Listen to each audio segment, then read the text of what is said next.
Ladies and gentlemen, countries have long used disarmament, arms control, and non-proliferation measures to support their national security objectives. Since the last decade, disarmament, arms control, and non-proliferation toolbox has actually expanded considerably. Oftentimes, arms control and disarmament measures are developed and implemented as part of conflict prevention and stabilization strategies. The illicit trade in small arms and light weapons has posed significant challenges to West African security and development for decades. The ECOWAS moratorium, as you know, and the ECOWAS Convention have shown strong level of national as well as regional commitments to address the issues. The outer space is an increasingly critical arena for modern military forces and new capabilities, creating the potentials for space assets to be targeted for either disruption or destruction. The uses of improvised explosive devices, IEDs in West Africa, continue to pose serious threats to security forces, multinational peace operations, and civilian livelihoods across our region. The biological sciences and biotechnology are also advancing rapidly, creating new opportunities to apply biology to address several societal challenges. However, same can also be applied for hostile purposes. These are some of the teasers, ladies and gentlemen, that in the next 2 days, this very important meeting will interrogate. And therefore, without wasting much of our time, I would like to now invite our dignitaries for the opening ceremony.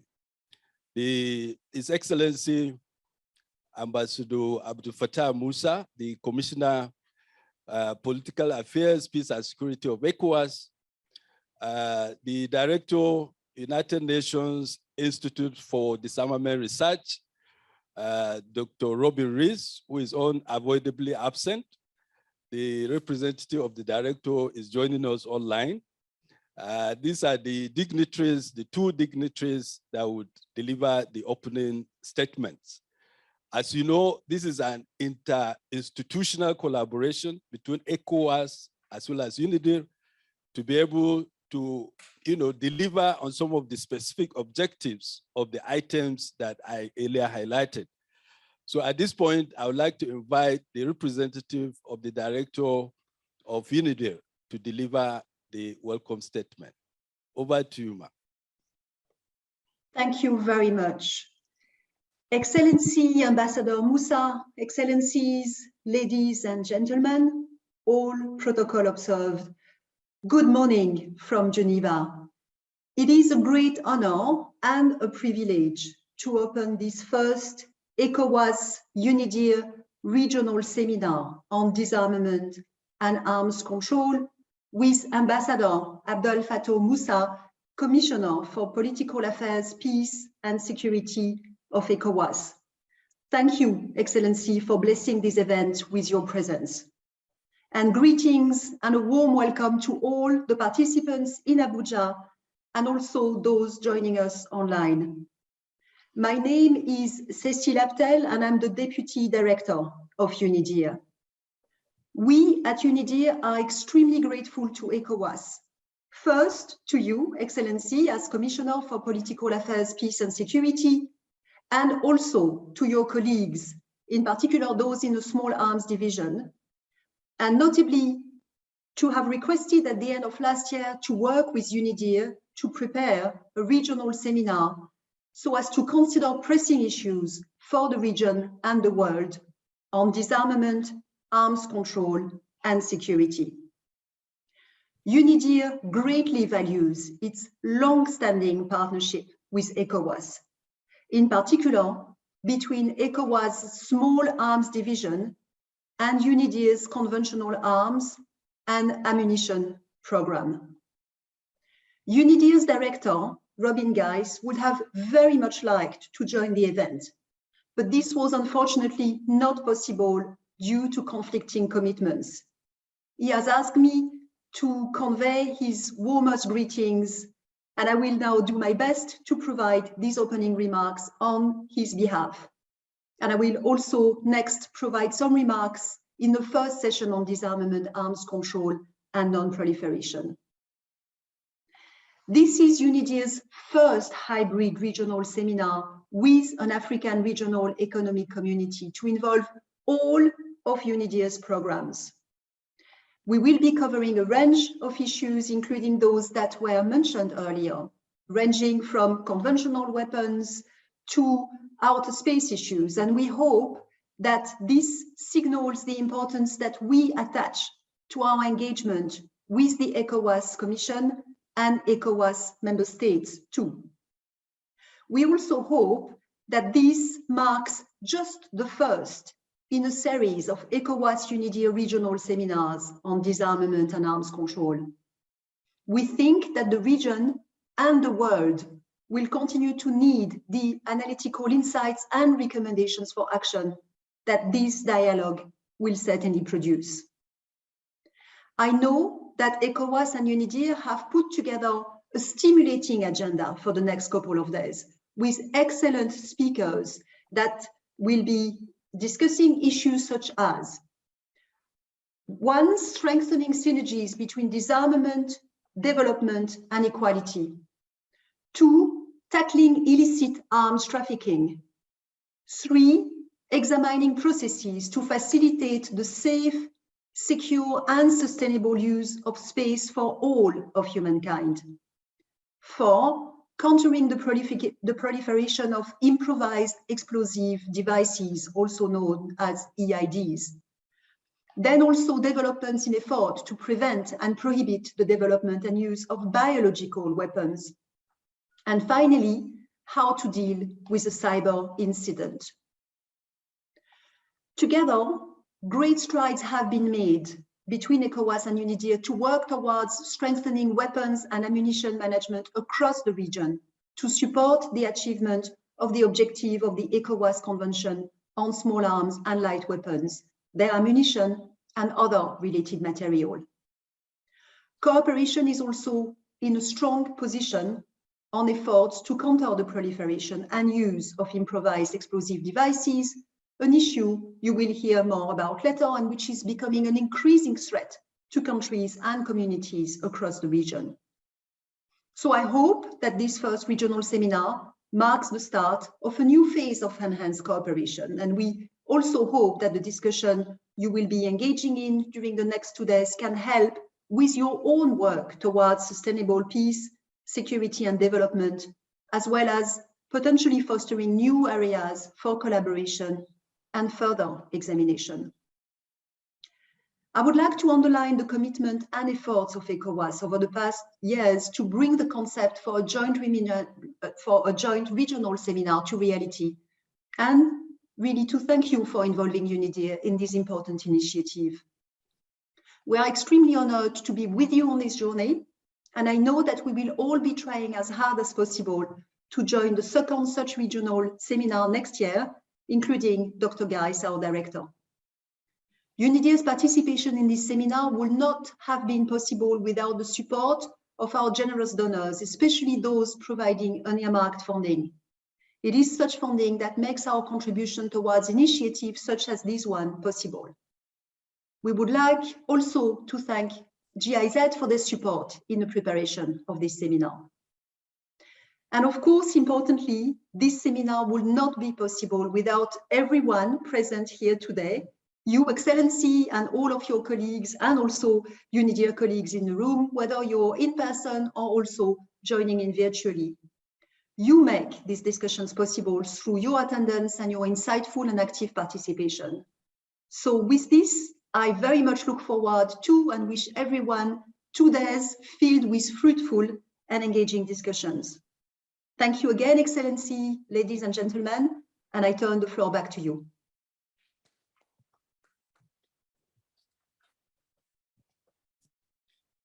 Thank you.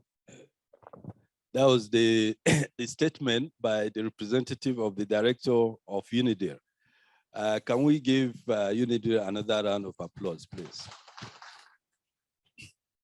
At this point, distinguished ladies and gentlemen, I have the singular honor and privilege to invite His Excellency Ambassador Abdul Fatah Musa, the Commissioner, Political Affairs, Peace and Security of ECOWAS, for his statement. Your Excellency, sir.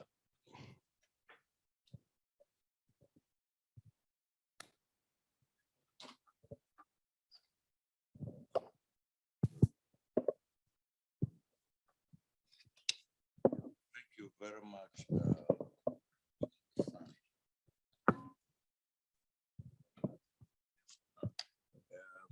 You know, I can see so many familiar faces here. The Koulibaly is here. My sister Fia Kubu of the Ghana, you know, what is it, Commission on Small Arms, ONEP colleagues, you know, and others. So I'm really very delighted, you know, to be here amongst you for this very important event. It's my pleasure, therefore, to welcome you all to the maiden edition of the ECOWAS-UNIDIR Annual Regional Conference on Disarmament and Non-Proliferation. I wish to express, on behalf of the ECOWAS management, my profound appreciation to everyone present here, physically, and to our numerous virtual participants. This is a clear demonstration of the importance of the subject matter and the timeliness of hosting it in the ECOWAS region. I wish to personally thank Dr. Robin Gaze, the director of the United Nations Institute for Disarmament Research, UNIDIR, and members of his team, particularly the Conventional Arms and Ammunition Branch, for the effective collaboration with ECOWAS over the last 5 years. I wish also to acknowledge the continued support that our region, you know, gets within the framework of the weapons and ammunitions baseline assessment. That is the one, you know, BA, jointly concluded in 10 of our member states already. I must emphasize that the annual regional seminar on disarmament is another very important initiative that ECOWAS is jointly hosting with UNIDIR. And I am pleased that we are all gathered here to launch the maiden edition. Distinguished ladies and gentlemen, this conference constitutes one of the significant milestones for ECOWAS Commission in our drive towards establishing regional standards in arms and ammunition control, and by extension, effectively supporting our member states in controlling arms proliferation, thereby contributing to the enhancement of peace and security in the region. With the spirit of terrorist attacks, banditry, and kidnapping in parts of our region, the need for sustained effort towards reducing access to small arms and ammunition cannot be emphasized. And at this stage, I just want to emphasize the role that terrorist groups, violent extremist groups are playing, using particularly improvised explosive devices as the weapon of convenience, for them, and the need actually to control it.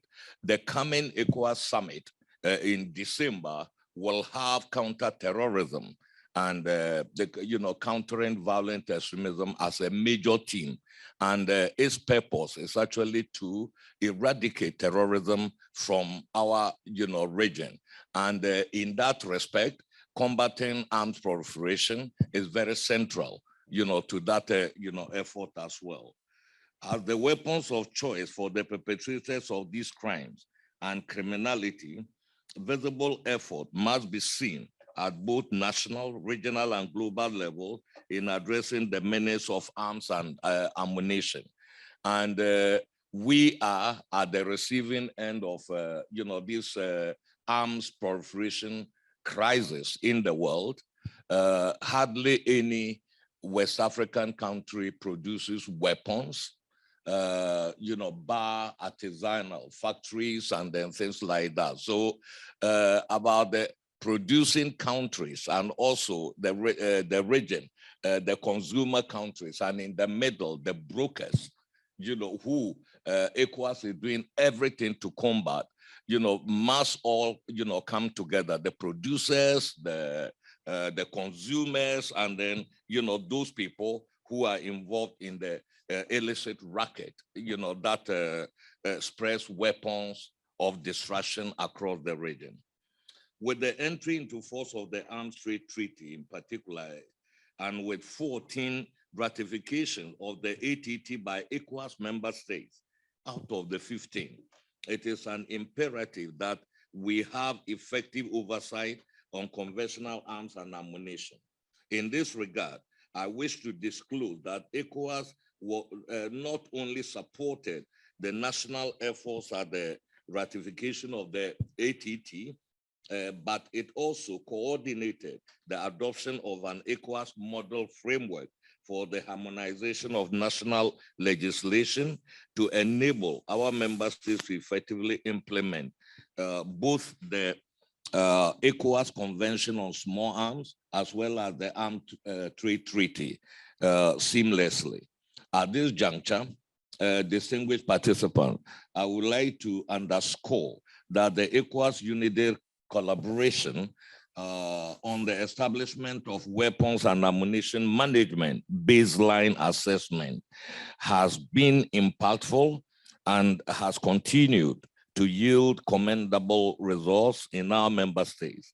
The assessments helped in bringing out the realities relating to the current needs, capacities, and challenges of our member states with regards to the entire life cycle management of arms and ammunition.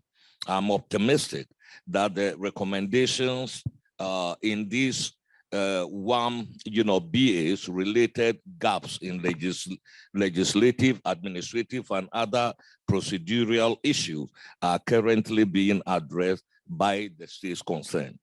I am delighted also that this conference has drawn credible participation of key experts from principal institutions working on the subject matter from across the globe. We are talking about civil society organizations, colleagues from the United Nations system who are here present, including UNIDIR, and others. I can see some of my immediate former colleagues, also in the hall from the UN system. It is therefore my expectation that this maiden edition of the seminar and the subsequent ones in coming years will generate wide-ranging discussions dwelling on the diversity of thematic issues. It is also worthy of note that the overall focus of the annual seminar series is to have in-depth expert analysis and informed conversation pertinent to current global controls and standards on small arms and light weapons, ballistic missile, chemical, biological, and toxin weapons conventions. It is also to deal with other conventional arms, such as autonomous weapon systems, cluster munitions, and the peaceful uses of outer space, among others. Distinguished participants, as I bring my statement to conclusion, I would like to reiterate that our presence here demonstrates your unbridled commitment in moving the disarmament agenda forward. I want to reassure you that ECOWAS will continue to host this event and mobilize relevant technical and financial resources in support of this and similar initiatives to accompany our member states. I'm equally confident that our partnership with UNIDIR will continue to grow from strength to strength as we mainstream most of these initiatives into our regular budget with a view to expanding the scale of engagement to wider stakeholders. I wish to thank the management of UNIDIR once again for accepting to provide technical and financial support toward the successful hosting of this seminar. In the same vein, I wish to thank GIZ through OCWA-T project for accompanying also the process. Ladies and gentlemen, at this juncture, I wish to declare the maiden edition of the ECOWAS-UNIDIR Annual Regional Seminar on Disarmament officially, open. I thank you all for your attention. Thank you. Distinguished ladies and gentlemen, we have had the opening ceremony. We are now going into the first technical session. But before we do that, I think we need to know and update ourselves on the agenda. So I would like to invite Paul, Mr. Paul, the head of Conventional Arms and Ammunition Branch, to introduce the agenda to all of us. And even before then, probably I would like to ask for introduction, but this is not the time. We need to gain. We are beginning to lose some of the time. So we will have to go into the technical session directly.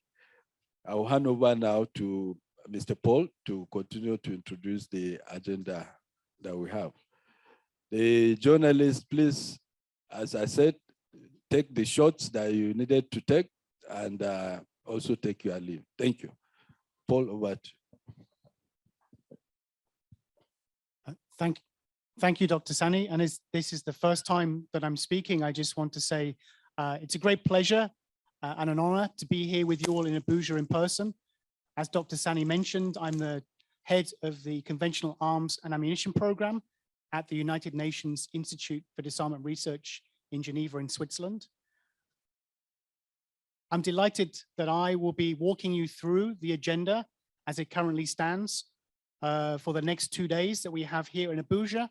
And for those of you joining online, welcome as well. We hope that you find the next 2 days as stimulating as it will be for those who are joining us here in person. We've organized together 7 stimulating sessions on developments, trends, and practical efforts to foster cooperation for strengthening disarmament and arms control efforts in West Africa, but also making a contribution from this region to multilateral and global efforts. We're going to be looking at issues, as has been mentioned already, from improvised explosive devices to satellites. And we'll be highlighting ways to build bridges and break silos across many areas and many domains, but in particular, strengthening synergies between disarmament, development, and equality as well. Given some of the changes we've had to the agenda in the past couple of days, I thought I would give you the timings, of course, in West Africa time, and introduce some of the sessions and the excellent experts that you'll be listening to over the coming days, and that I hope will stimulate discussion in this room, online, and also your thoughts as you either fly back or turn off your computers in the next couple of days. The first session will begin at 10:30 Abuja time, and it will address disarmament, arms control, and non-proliferation. And we have 2 excellent keynote speakers. In a slight change to the agenda, we'll have Dr. Sani seated to my left, and also Dr. Cecile Abdul of UNIDIR. We'll then have a short break before returning at 11:30 West Africa time for the second session on disarmament, development, and equality. Dr. Ogbe will be present on this panel from ECOWAS, alongside Hala Salama and Dr. Siobhan O'Neill of UNIDIR, Anna Agata Akello of the Mines Advisory Group, MAG, and Fatima Yecha Ajimi Badu of the Mabuka Consultancy Services. For those of you in Abuja, you'll have the pleasure of a fantastic lunch after this session finishes. And I also hope that you have some great snacks and lunch for those joining online. Then we'll return at 1:30 Abuja time for our third session. And this will be on lessons learned in tackling the illicit trade in small arms and light weapons. We have some excellent speakers for this session as well. Again, Dr. Sani Adamu of ECOWAS, my colleague Mohamed Koulibaly of UNIDIR, the Honorable Tekla Maxwell Grigsby of the Liberian National Commission on Small Arms, Matthias Steinebach of Akwati that we heard about earlier. There will then be a short break after this session before we come back at 3 p.m. for the final session of the day on space security with my UNIDIR colleagues James Revel and Sarah Erickson, and Abim Bola Alale of the Nigerian Communications Satellite Limited. And then we hopefully will let you go at around 4 p.m. to reflect on some of the fantastic discussions and presentations you've heard on this first day. Tomorrow, on Wednesday, the 9th of November, we'll start at 9:30 West African time with a session on countering the proliferation and use of improvised explosive devices, IEDs. We've already heard several of the opening statements highlight the importance of this critical issue, and I'm sure we'll have a rich and stimulating discussion as we have some fantastic panelists, including Carl Wagner of the Bonn International Center for Conflict Studies, Nicole Ntagabo of the Mines Advisory Group MAG, Thomas Onokwa of the Nigerian Army Cyber Warfare Command, and then my colleague Anna Mensah from UNIDIR.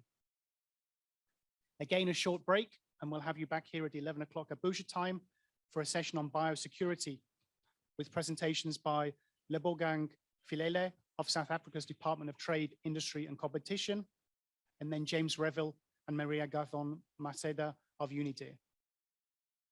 Again, for those of you in Abuja, you'll have a fantastic lunch, and then we'll come back for an afternoon session from 1 p.m. to 4 p.m. West African time, in which we'll all learn how to deal with a cyber incident. So something I think that could be very interesting and new for many of us in this room.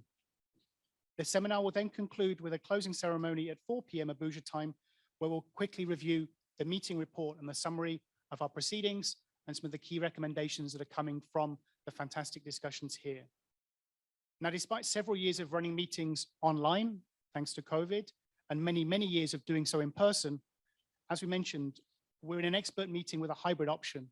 So please bear with us, as there may well be some technical difficulties, but I know the first session went extremely well, and I'm extremely appreciative to all of you for being present, both here in person and also online, for what I'm sure and very, very confident will be not just a fantastic meeting, but setting a very important milestone for cooperation between ECOWAS and UNIDIR, and the first in what I'm confident will be a fantastic series of annual meetings on pertinent and pressing issues for security, disarmament, arms control, and development.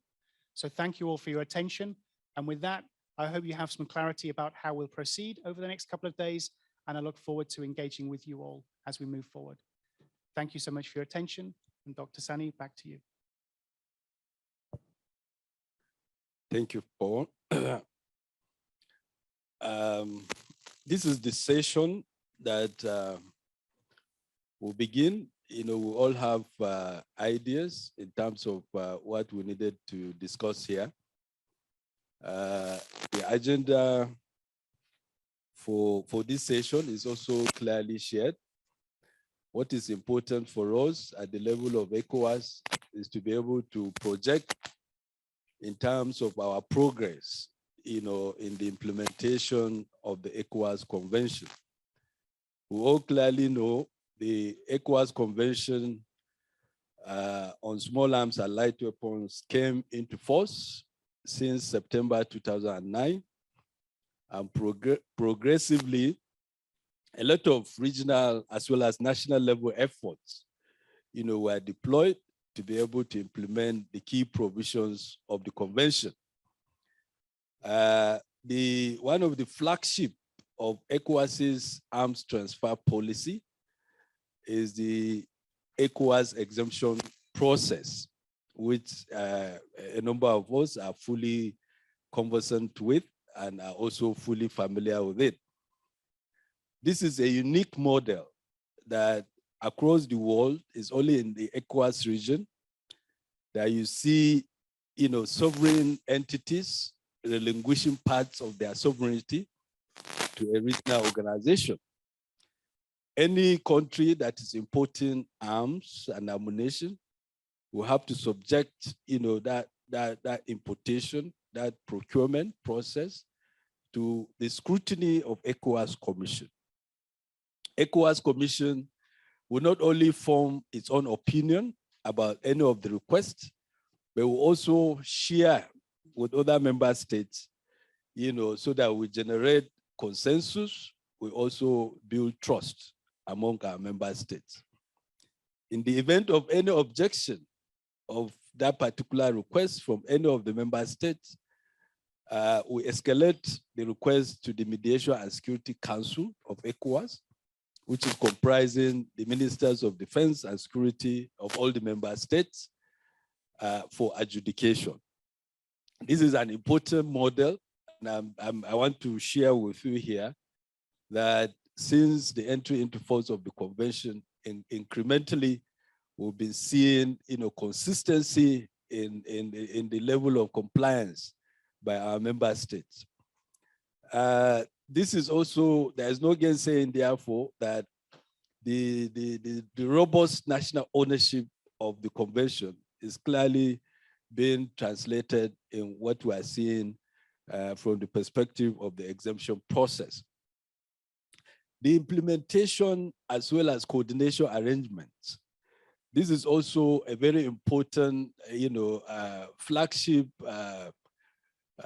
intervention that ECOWAS Commission consistently, since the entry into force of the convention. We needed to see a national structure. We needed to see a national platform that would drive the process of the effective implementation of the convention. Article 24 of the convention, obligates member states to put in place, national commissions. And I must also report here that the 15 member states have demonstrated significant level of commitment in terms of actually putting in place, robust national commissions, not only providing, offices, but also providing personnel, but also, above all, providing, budgetary provisions. So these are some of the key highlights of what we have recorded over time. The physical security and stockpile management. We all know some of the challenges in terms of proliferation of arms are also related to, leakages in some of the armories that we have, some of the abuses, official abuses of the stockpiles of our security forces. ECOWAS Commission is not resting on its oars in terms of actually putting in place, continental global, standards to come to bear on what our member states are doing. And by extension, therefore, substantial, significant injection of support over time were provided to be able to strengthen our stockpile management practices. Supports related to refurbishing of armories, supports related to also training and retraining of storage managers. This is an important engagement, and we have multiple actors that are providing this support. The German government, for instance, will have a robust 5-year strategic agreement that through the verification office in Germany and the multinational small arms group, which is bringing important actors around the world to provide training on modern methods of efficient stockpile management practices. This we started since 2018, and I must also say currently in Moravia, the second level series of this intervention is currently taking place in Moravia with a number of our security forces in attendance. This is one of the flagship programs of ECOWAS within the framework of strengthening capacities at national level so that our security forces will be able to generate the required capacity. It will also generate the required experiences to enable them deliver on their task. Transnational organized crime problems. We all know We need at this point incrementally also to begin to establish the nexus between small arms control and other transnational organized trafficking challenges. And this is why we're having, programs, we're having initiatives in our member states to be able to deal with transnational organized crimes. If drug trafficking, if human trafficking initiatives are done in silos, as well as small arms trafficking, we will continuously be working in silos, and we will continuously be working and fighting the fight endlessly. So we need, at this point, which ECOWAS Commission, through its Okwati project, we are putting forward, effective template that will allow us to generate the need for synergies and complementarities among key actors in the drug in the drug fight, key actors also in the human trafficking fight. This is important for us, and it's a model that the ECOWAS region is showcasing and is putting forward for other regions to copy. Silencing the guns. This is an important element. We have heard it from the opening statement. The ECOWAS region is always at the receiving end. We need to deploy effective national processes, effective political processes, as well as technical processes that will allow us to actually fully silence the guns. How do we do that? On the continent, the African Union, has declared the need for us to actually silence the guns through the project, the Silencing of the Guns project. We in the ECOWAS region have keyed into that continental initiative.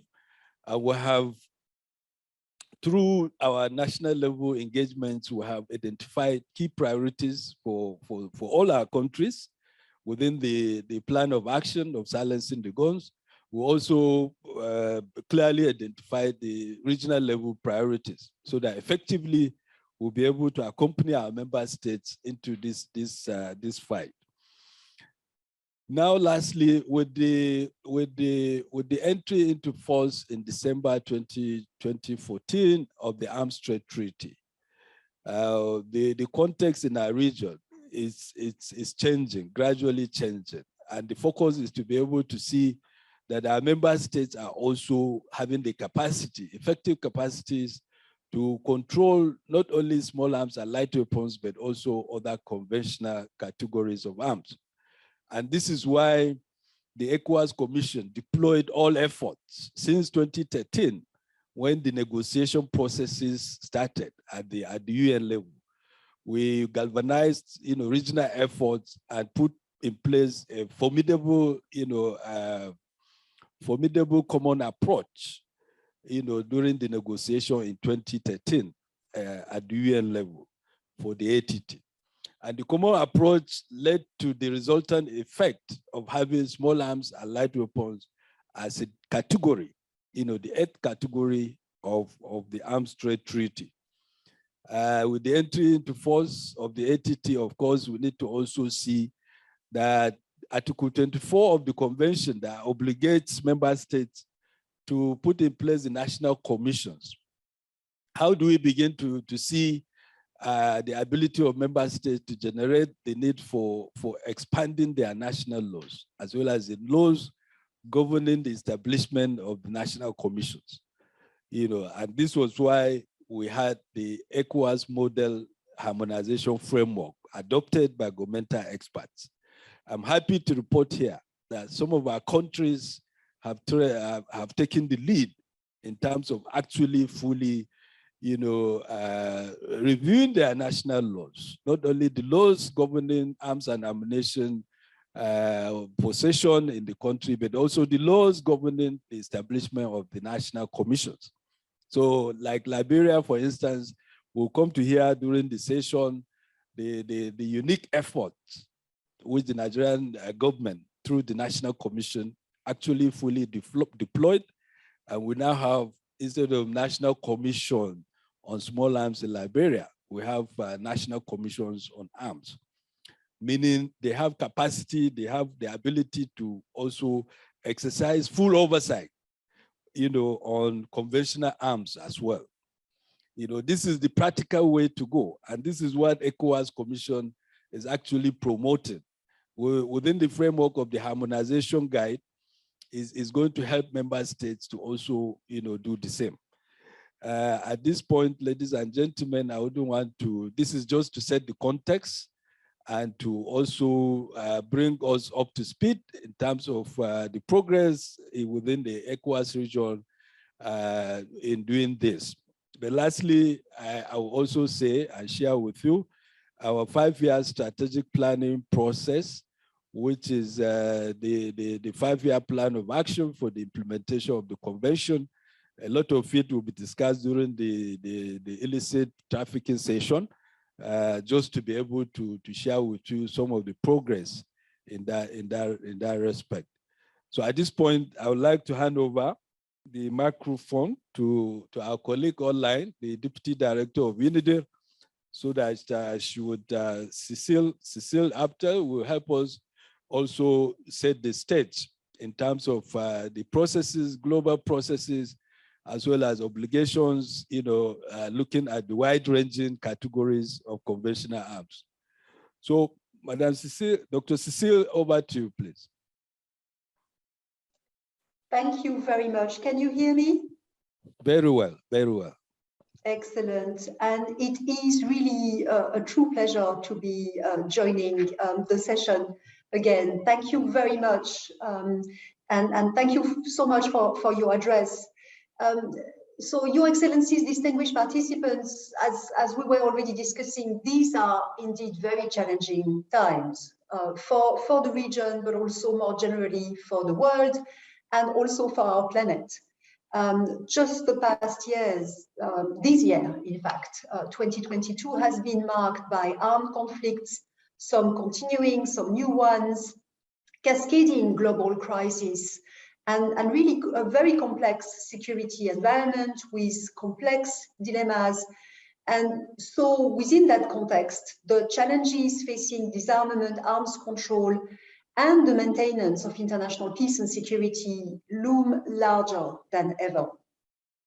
The war in Ukraine has exacerbated the situation among the permanent members of the United Nations Security Council. That in turn has exacerbated the situation for many people that are already suffering from armed conflict that were pre-existing and other new ones, and other situations of violence across West Africa, and in fact, large parts of the African continent, and again, around the globe. At the same time, the existential dangers posed by nuclear weapons and other weapons of mass destruction have been brought back to the fore. There is a real threat that many had long overlooked in view of the immediate harm that conventional weapons and ammunition cause every day. So we really are facing a situation in which we have continuing issues with older weapons and also at the same time the emergence of new weapons and new forms of conflict.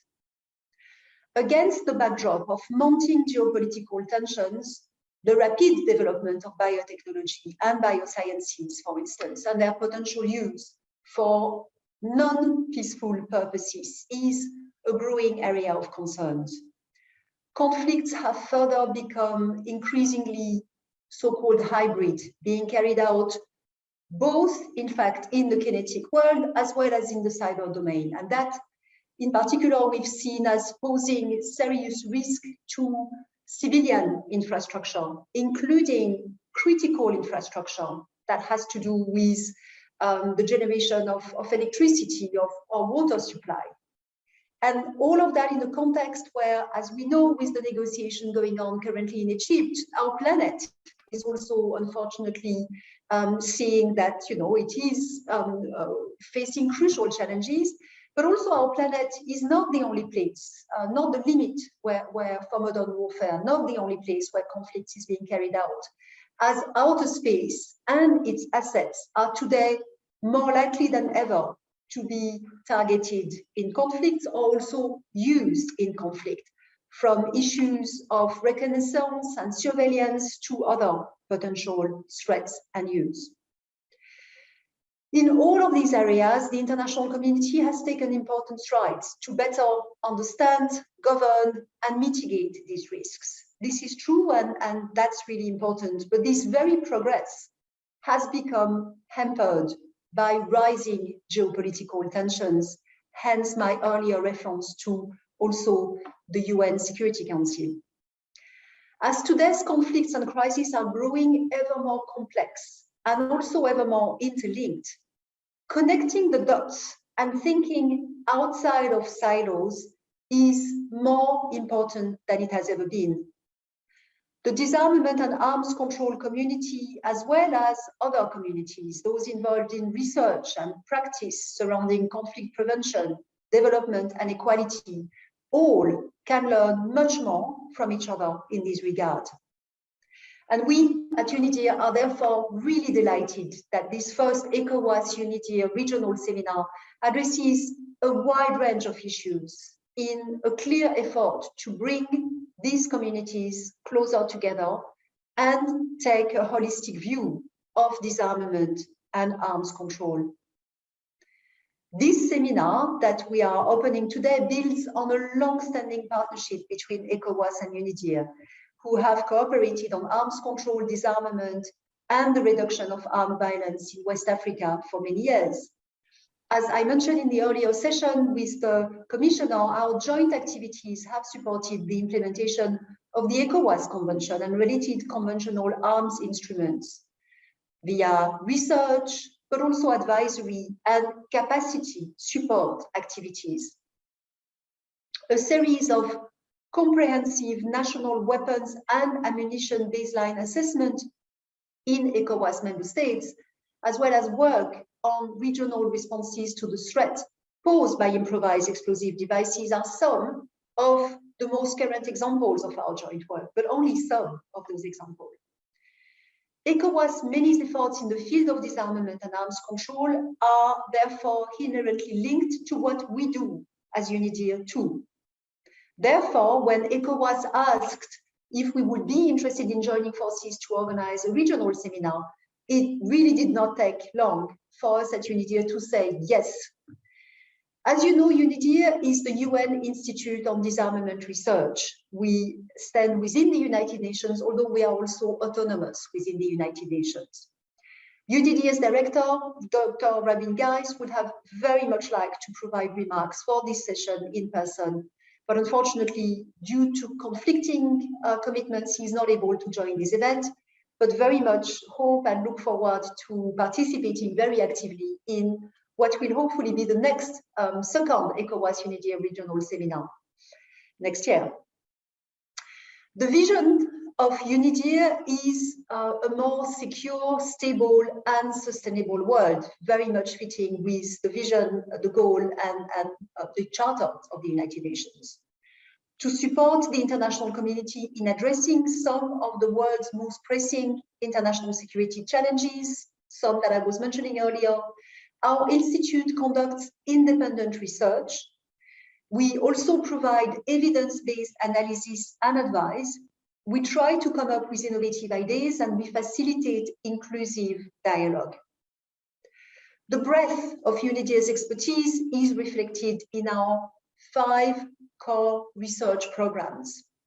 These 5 programs lie at the heart of the Institute. They are the Conventional Arms and Ammunition Program, first and foremost, and I'm delighted to have colleagues from this program present with you today, including, of course, Dr. Holtom, Paul Holtom, who heads this program. A second program at UNIDIR is the Weapons of Mass Destruction Program. We also have a space program, a security and technology program, and a gender and disarmament program. We, in addition, also undertake or support 2 special research projects. One related to the issue of the Middle East weapons of mass destruction free zone, where a lot is to be learned from other initiatives, such as the African free zone. And the last project that we support focuses on managing exits from armed conflicts. In addition to those programs and projects, UNIDIR also work on forward-looking and long-term research on disarmament. In this context, we are currently setting up the UNIDIR Futures Lab, which intends to bring together expertise from our programs, but also enable cross-programmatic, interdisciplinary thinking about future battlefields, new and on the horizon technologies, and the related disarmament challenges. I should also mention that we have launched an academy, the UNIDIR Academy, that works on capacity strengthening, and we look forward to also working closely with ECOWAS as part of this effort. Because we are part of the United Nations, but also an autonomous entity within the United Nations, UNIDIR is able to exercise a critical bridge building function, which we think is particularly crucial in this fraught global security environment.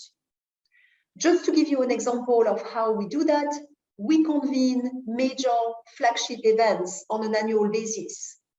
I'll mention some of them. One deals with innovations, the innovation dialogues. We just had it last month in New York, and we were looking at artificial intelligence and the responsible use of artificial intelligence in security context. Another such event is the Cyber Stability Conference. And just to mention a third one, because it just happened last week, we also organized a space security conference where we look at outer space and the security challenges in this context. Again, bringing together, for instance, we had on the same panel last week a representative from Russia and China with the United States of America in the room. In the current context, having these people speak together of outer space security is a key bridge building effort and clear initiative that we take. We also provide support and expertise, including to the Conference on Disarmament, as well as the first committee of the UN General Assembly and the UN Security Council. And we engage substantively with numerous fora, such as those relating to, for instance, the Biological Weapon Convention, which will soon have its review conference held in Geneva at the end of this month, November. Or also the Convention on Certain Conventional Weapons, and that's just to name a few. We also provide specific technical expert support to various groups of governmental experts convened by the United Nations, as well as open-ended working groups. And you'll hear more about some of these in the subsequent sessions and tomorrow. And of course, certainly of great importance to us, we cooperate with regional organizations such as ECOWAS and also the African Union, as well as with other UN partners, including, of course, the UN Office on Disarmament Affairs, UNODA. We invite you to follow our work and to reach out if you'd like to propose partnerships and ideas for collaboration. We regularly publish publications that you may find of interest. And again, do not hesitate if you have any questions on these, but also if you have further ideas for partnerships or issues for collaboration. A significant aspect of UNIDIR's mission is the production and transfer of knowledge and ideas and the collaboration among different places to transfer this knowledge. As I mentioned earlier, we are currently assembling under the umbrella of the UNIDIR Academy the many courses that we offer. As part of this initiative, we have delivered our annual disarmament orientation course for newly arrived diplomats in Geneva, jointly with the UN Office of Disarmament Affairs. We've also organized a summer school on security and technology together with UNITAR, and that was really providing scenario-based exercise with disarmament diplomats, and that's really what was that summer school. And we are also developing an online course for youth, for people that we look at the bracket 18 to 25 years old, and we very much hope that young people from throughout the region will be connecting and taking this online course. We are especially delighted to now see this ECOWAS seminar on disarmament and arms control commence and really notably in the context of this UNIDIR Academy. This seminar would not be possible without the excellent initiative and relentless efforts of ECOWAS. And so I would like to again express my gratitude to ECOWAS, its leadership, and to all of you. And I would also like to take this opportunity to thank our generous donors, especially those providing unearmarked funding. That is what enabled us to do this initiative. Importantly, this seminar will not really be possible without your presence and your engagement today, for those of you in the room in Abuja, but also those of you joining us virtually online. You are the one who will make these discussions possible through your attendance and participation, and also through sharing your insights. And so I and my colleagues, we all very much look forward to those debates and exchanges, and we wish everyone those 2 days of seminars as being filled with fruitful and engaging discussions. So thank you again, and I look forward to seeing this regional seminar progress and also planning the 2023 edition with ECOWAS. Thank you again, and back to you.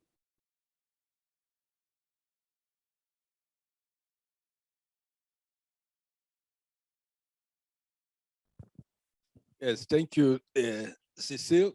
You have had the backgrounder for what will take us through the next 2 days. Please, at this initial stage, if anyone has a question, either directed at UNIDIR or ECOWAS, please feel free. We give some 2, 3, 5 minutes for discussion. So please, any question or any commentary where possible.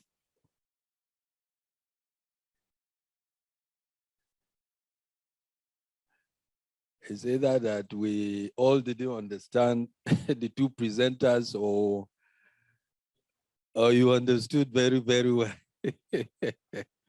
So General Chiroko, over to you. Give it to. Thank you very much.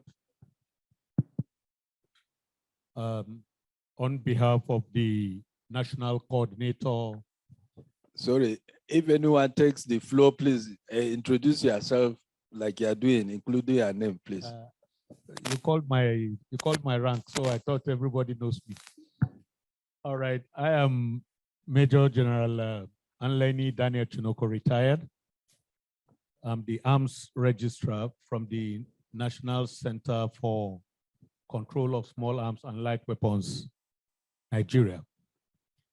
I first of all want to use this opportunity to appreciate ECOWAS and UNIDIR for bringing up this seminar.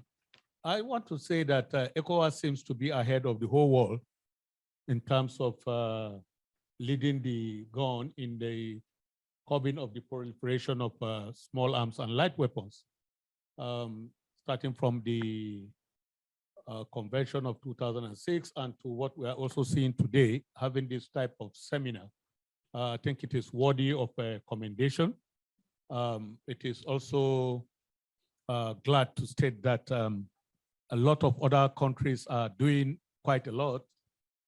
I would say Nigeria is really doing very, very well in terms of trying to see how we can reduce the proliferation of small arms and light weapons in Nigeria. One of the directorates we opened is the International and Regional Directorate. And glad to say that we've taken a visit around the countries surrounding Nigeria with the aim of, working together to see how we can mitigate this proliferation of small arms into Nigeria. And very beautiful results came out of such our visits. And we have, in fact, a former ambassador heading that directorate, and they did quite a very beautiful job. On the 24th of November, let me announce to this house that we shall be carrying out destruction of small arms that we've been able to gather within just 1 year of our establishment, and that will be taking place in Kaduna. I think we have invited quite a number of organizations, leading with our leader, the ECOWAS. We have invited them, and other MAG, GIZ, and so on. I think we've invited all. If you've not gotten the letter is on its way, but I think we've done that. So I just want to say that this is beautiful. We should really keep up this team, and let it not just be an academic gathering, but whatever comes out of this, let's implement. Thank you very much, Dr. Sani, for the privilege. Thank you. Yeah, thank you, General, for your kind words. Yeah, it's really encouraging, and also happy to hear some of the progress that the Nigerian Center is making, which is important. Any more comment? There's an online question. Probably, Dr. Cisse, if you can respond to it by mentioning the question for us here, then maybe you respond, because it's directed at UNIDIR. Thank you. Thank you very much. The question in the chat, I'll read this from Peter Hardy, and it concerned disarmament, disintegration, and reintegration. It says the mentioned comprehensive approach to disarmament, asking what can be said about connections with communities, including women, gender, youth, especially in the ECOWAS Sahel region, especially in view of the new UN approach to disarmament, demobilization, and reintegration, which is applicable outside of the framework of peace agreements. I will only just say 2 words on this, because in fact, the next session will in fact be looking at those issues, and I expect that Sheban and Fatima will in fact be discussing specifically disarmament and reintegrations and the complex challenges that we see. But it is an important question, and we know very well in contexts such as ECOWAS, but in other parts of the world, how in fact different communities, different groups of people, women, girls, but also really on youth and age, have different challenges in terms of reintegration. And we have conducted some research under the Managing Exit of Armed Conflict project, which I mentioned earlier as one of the projects that UNIDIR support, that really indicates how a better granular understanding of how different categories of people face different challenges in reintegrating is key to have a better policy approach, and also better programming and better support sustainable reintegration, which in turn is absolutely key for sustainable peace. And it goes to the comment, and General, thank you for your comments and intervention, and we're delighted as well to see the progress being made in Nigeria. It goes hand in hand between the question of the challenges in disarming and the managing weapons and ammunition, and how that really directly impacts the quality of reintegration. So thank you for these comments, and again, those issues will be touched upon and elaborated more in the subsequent panel.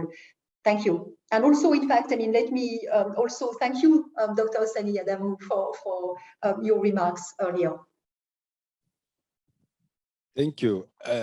Okay, so this is, in the absence of any additional question, we are closing up session 1. Okay, and then, please.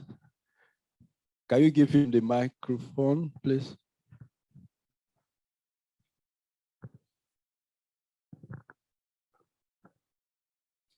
Thank you. Thank you, Mr. Dr. Sani. And thank you also, Dr. Deputy of UNIDIR. I am Azian Kwaja from Côte d'Ivoire.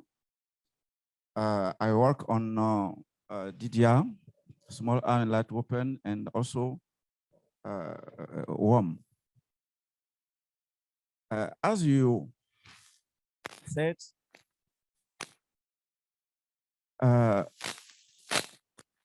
have now many or more instruments and toolbox. and policies and conventional. And UNIDIR has done a lot of publication, a lot of study also. But I think that the challenges is now ownership. It's a problem of ownership. So my question is for you. What's the limit to go ahead of ownership?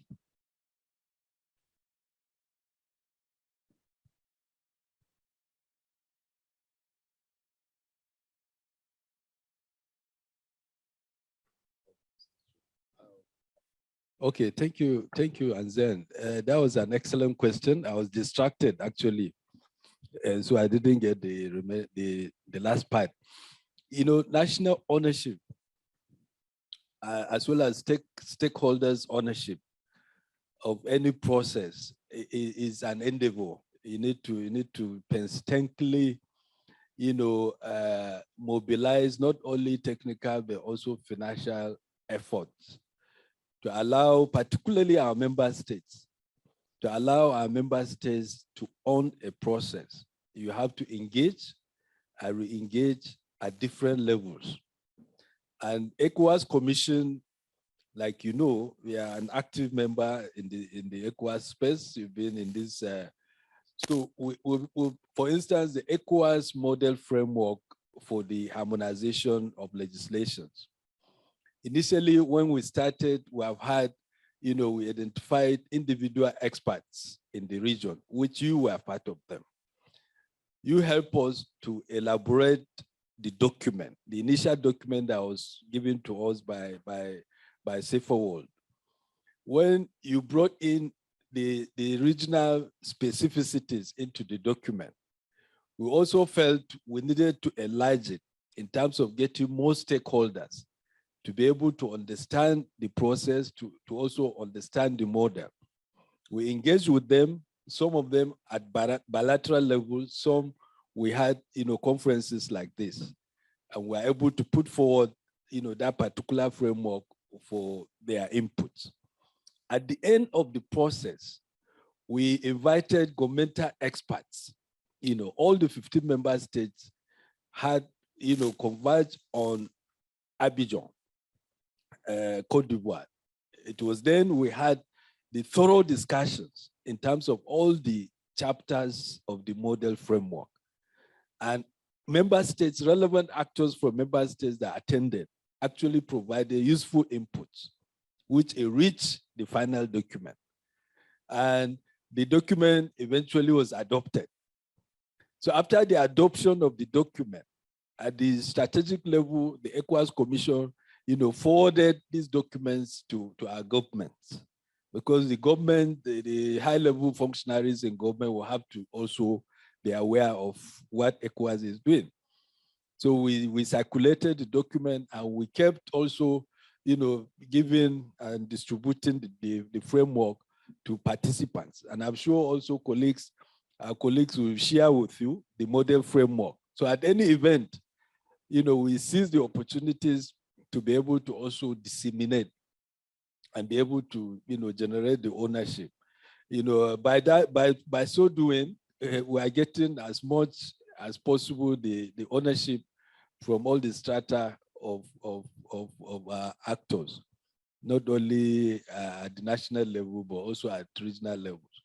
Our partners, we all know ECOWAS Commission has multiple partners who are also, through our bilateral engagements with them, we share some of these key documents for their inputs. And they put in their expertise and their comments to also have their ownership. So ownership is not just, the limit at the national level, but also, multilaterally. In June last year, or this year, we were in New York, and we have had significant engagements with several actors, around the world, including a side event which ECOWAS, sponsored. And we had that deep level engagements with a number of them. So these are all processes and stages towards getting to secure ownership. And then I don't know whether we attempted to respond to your question. And then? C'est bon? Pas du tout. Maybe I didn't understand the question there. I hear you, Dr. Sani. As you say, it's good. Yeah, it's good because we have many things for countries. But I'm coming from Kinshasa. We had a meeting there about security, silencing the gun, and small arm and light weapon proliferation and security and peace. But we had the same problems of countries for disarmament and non-proliferation of conventional arms. The problem is we have a lot of toolbox, but we have the same problems in all of the countries. We don't have a good storage. We don't have sometimes procedure. If we have SOP, it is not implemented as well as we want. So I think that we have to think about some mechanism to monitoring, to follow the countries to implement it, all of the tools or instruments to go ahead, I think. Okay, I totally agree with you. Honestly, there is this question of political will by our member states, the lack of political will by our member states. I'm sure some of our colleagues will react to this question. For us at the regional level, we always, encourage member states to carry out, their and also meet their commitments. They sign off to instruments. They will have to also see to not only the translation of the instruments into their national laws, but also practically, implementing the key provisions of those instruments. I agree with you. Multiple initiatives, multiple commitments, but how far are we in terms of practically translating those those initiatives, in our countries? So I'm sure it will generate a lot of conversation. Maybe I'll give it to Fred and Armstrong, so we can have a word before we close off this session. Thank you. Thank you very much, Dr. Sani. Good morning, colleagues. My name is Fred. I'm here. I'm the regional coordinator for small arms and light weapons for UNDP for West and Central Africa, based in Dakar, and also the Kwati project manager. And thank you very much for the invitation for this very laudable meeting, which I believe is long overdue. That brings different stakeholders from different facets of the life cycle on disarmament and this conversation in one place. Just to take off from where you left off, Dr. Sani, I think the question that Ancian raised was a very critical question. It's been boggling my mind for a long time. And I think my reflections, I have a question that I've been asking myself every time. We've been in this space for a while, and we still find ourselves talking about the same things, the regulatory frameworks, the domestication of laws, and all of this. And I believe that probably it's because we do not anchor all of these within the member states. We do not anchor them around the key stakeholders and actors, and I would explain. For instance, when we're talking right now about the governmental experts and all of that, the role of the youth, which form the critical role, main perpetrators and the users of arms and all of this to push the agenda, the role of CSOs and all of that. These things these key stakeholders have to a very large extent been, their roles and their functions have been diminished by and large. That is one. Two, the conversations around disarmament, small arms, and all of this has been centered around the space of the practitioners themselves.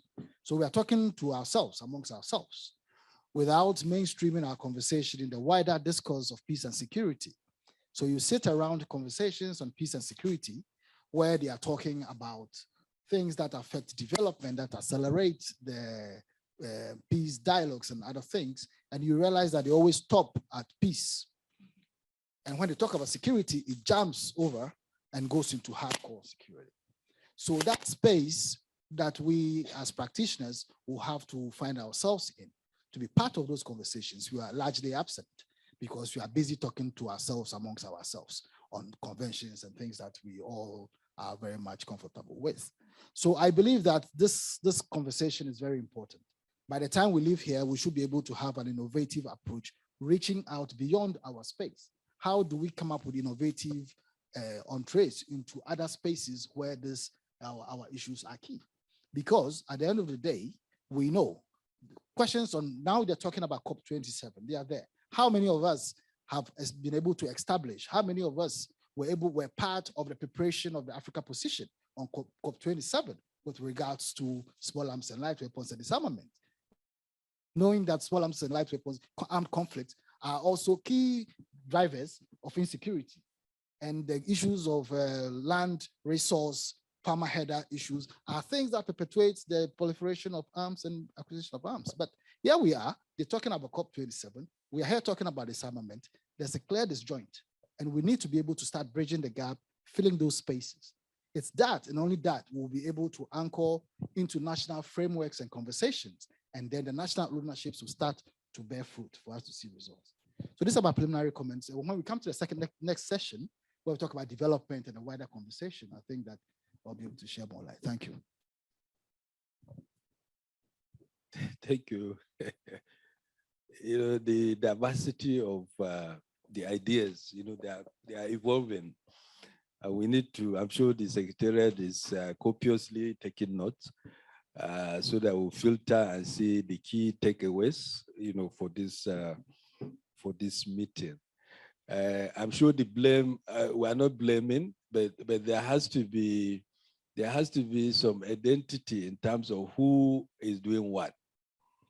We have multiple actors. We have also key drivers. For instance, in the convention, our member states are the driver's seats, for instance, in the implementation of the key provisions of the convention. So a lot is expected from all the stakeholders. And I'm sure at the national level, when some of our member states come up to give their talk, you will see, the practical way in terms of engaging not only the youth towards the promotion of the culture of peace, but also other stakeholders, key critical stakeholders, border communities, the other civil society components. So at this point, probably we hear from Dr. Armstrong, so that we hear additional perspective on this. Armstrong. Thank you very much, Dr. Sani. I'm from Regional Security Division. My name is Armstrong, as you rightly mentioned. I think the question he raised on ownership is very, very critical. And I dare to say that Dr. Sani has actually addressed, took it out from my mouth, what I really wanted to say. But just to add that, you see, issue of ownership is a shared responsibility. And I dare to say that ECOWAS, for example, and partners take 35%, while member states take 65%. The role of ECOWAS or partners, for example, is to avail the community, the member states with documents, for example, and ensure the dissemination, as rightly mentioned. And that is the best that can happen. See, this thing is in two steps. Step of political will, and then the other side is commitment. Because sometimes we confuse political will for political commitment. There has to be a commitment beyond the political will. It's one thing to ratify or sign the documents. That's a political process. Then it's another thing to get operational with these documents. If, for example, the Small Arms Light Weapons Convention that we have, member states have it. But you see, onus is on member states to disseminate it, take it to all the security agencies and those that need to know, because ownership firstly is about knowledge. So they cannot own what they do not know. So at the level of ECOWAS is to ensure these documents are available, sensitize the actors on what the contents of the documents are. But deepening the knowledge depends on the member states again. You know, if ECOWAS organizes a regional workshop, for example, the onus lies on the member states to call all the agencies and actors within. So there has to be that commitment financially from the member states, and also to go beyond to ensure that as many stakeholders as possible firstly knows it. That's one step. Then secondly, implementation. It also lies on the member states. ECOWAS cannot come to member states or partners to implement some of those grassroots activities. It still has to be with the member states. That is where the commitment comes in, beyond the will. And political will, very, very critical as well. I give example of when we were setting up the National Small Arms Commissions many years ago, and I went to Cape Verde. I was the officer responsible for Cape Verde then, and discussing with the government on small arms and light weapons issues, on the need to set up the commission. I remember clearly what the minister said to me. She said, you know, Armstrong, for us, small arms issues is a social, is more or less viewed as a social problem, not a security problem. The perspective was very, very different. It took a lot of conviction before they could accept and then set up the commission. Because see, if their mindset is different, the commission is not going to get set up. So he has to do that. That's why the will is very, very key. Their understanding, their perception before the acceptance is what makes ownership possible. If you are talking on two different platforms, I mean, two different things, it's not going to work. I can go on and on. I'm from regional security. We have documents I dare to say that ECOWAS brings out. I can't even say beyond the United Nations, we have so many. But when it comes to implementation, it requires a will and a commitment. We have documents on practically everything, protocols, conventions, and interestingly, the heads of state sign these documents. But when it comes to implementation, the will and the commitment needs to be translated. So that's just what I wanted to add to this discourse. Terrorism many years ago, it was believed that it's only for the frontline countries, Cote d'Ivoire, I'm sorry, I say Cote d'Ivoire, Mali, Nigeria, Burkina Faso, and Niger. Interestingly, 2016, there was an attack in Cote d'Ivoire. Recently now we have Benin, we have Togo. Everybody's beginning to understand it's everybody's problem. It's not about those countries anymore. So mindset is beginning to change. The strategy has been there since 2013, but we have different levels of perception of what the problems are and how to respond to it. So that's just what I wanted to add to this discourse. So ownership is very, very key, but it's at two levels and much more the member states. The role of international partners and ECOWAS is disseminate information as much as possible, and the rest lies with you. Thank you. I'm Armstrong, Isaac Armstrong from Regional Security Division, ECOWAS. Yes, I used to be in the small arms, ECOWAS Small Arms Program. I was one of the pioneering officers there. Thank you.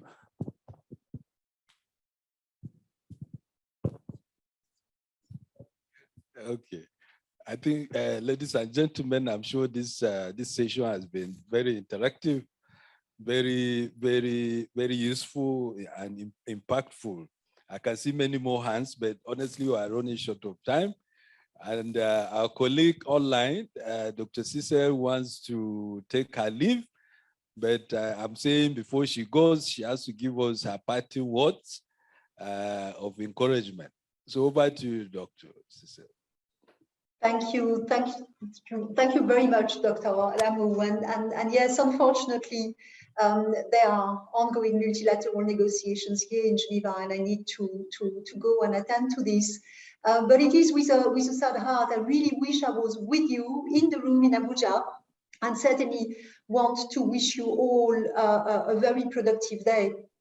Just a word on this important exchange now on the question of ownership. We at UNIDIR take this as extremely important, and I'm sure that my colleagues will be discussing this, in fact, and mentioning how we actually really do that concretely. But indeed, ownership is absolutely key and critical, both as a principle and also to really just obtain best results. So looking forward to the further exchange on this, and with that, again, wishing you a very productive day, and thank you so much again to ECOWAS for this joint seminar. And bye-bye for now. Goodbye. Goodbye. Bye-bye. Thank you. Yeah, gentlemen, we have 10 minutes to go. Probably we'll open the discussion again, because by 11:30 we need to go to session 2. It's only 11:20 now. I can see Sierra Leone. You have your hands up. Let's leverage on the remaining minutes to hear you, please. Yeah, thank you, Mr. Dr. Sani. I actually wanted to continue the discussion on ownership as digressed by the former speaker here. For us in Sierra Leone, we actually try as much as possible to make use of what is available, on the ground, as provided by like ECOWAS, the ATT, the ENPOA. Within the framework of the Okwati project, we made sure that we bring together the actors on the ground, for them to understand what those legal frameworks are all about, by way of helping them to carry out their activities on the ground. Like we have 4 regions, political regions in the country, the provincial regions for that matter. We have the North, the Northeast, the Northwest, and the South. And we have the provincial security committees, taking the lead in the implementation of security activities, in the respective regions. We have at the district level, we have the district security committees. At the border level, we have the border security committees. We also have the civil society organizations. We brought all of them together, region by region, and then provide some introductory training, basic training for them, on the ECOWAS Convention, the Arms Trade Treaty, the United Nations Program of Action, how they can use, and of course with our own local laws, the Arms and Ammunition Act, how they could use all those legal frameworks to ensure that they carry out their activities on the ground, relating to the control of the proliferation of small arms and light weapons, and even conventional weapons if they are available there. So we brought them together and provided those basic trainings for them. And they were quite helpful. They appreciated the effort that the Commission had done, with support from the Okwati project. And it is our intention that we continue to do those kind of activities, refresher trainings, so that will help them to further carry out their activities effectively on the ground. That is just what I wanted to say. Yeah, thank you, Taylor. Sierra Leone is also a model, just like Liberia, Nigeria, and Cote d'Ivoire. Ghana also has been an important model in the region in these processes. So any more questions? Otherwise, we move on to the next session, which is session 2, Disarmament, Development, and Equality. This session is actually going to be moderated by Dr. Paul Holton, who is the head of the Conventional Arms and Ammunition Program of UNIDIR. And we have very important, resourceful panelists that will help to do justice to all the elements highlighted in this session. Firstly, I would like to invite Dr. Sintiki Ugbe, Director of ECOWAS Humanitarian and Gender Affairs, to come over, please. We also have Hannah Salama. She's joining us online. We have Anne Agatha Akello. She's also participating online. We have another resource person, Fatima Yacha Ajimi Budu. She's also joining us online. And lastly, Sibio Ha Noel.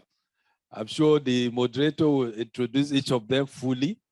But for me, my work has ended here, and I'll take my leave and hand over the microphone to Paul to continue with this session two. Paul, over. Thank you, Dr. Sani Adamu. It's my great privilege, my honor, to be the moderator for the second session of the ECOWAS-UNIDIR Regional Seminar. And this session is looking at disarmament, development, and equality.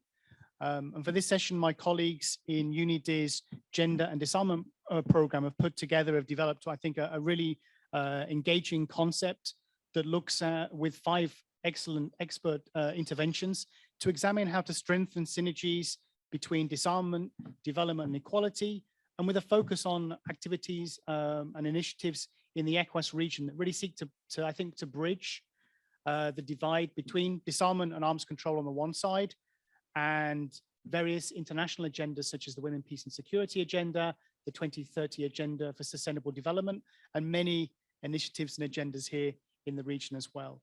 So like many of you in the room, I'm really looking forward to learning the lessons from the regional, national and subnational work that's seeking to break these silos.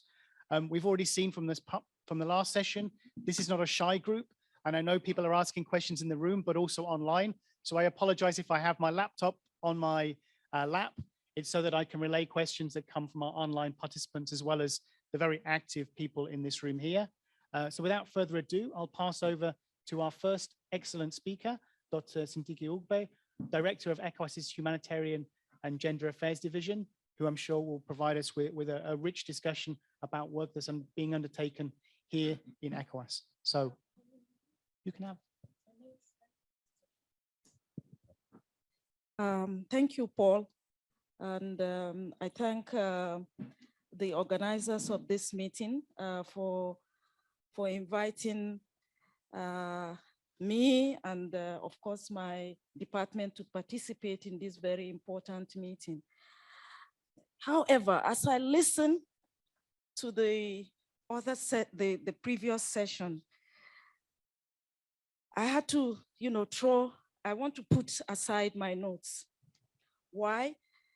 And I'm going to put aside my notes because I just feel as if, are these people seeing what's happening in the region? Do they see the link between food production, weaponized war, and food nutrition?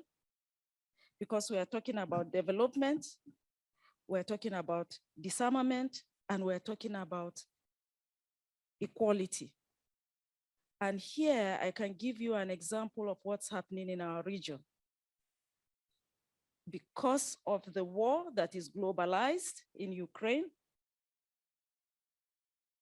it's causing food crisis within our region.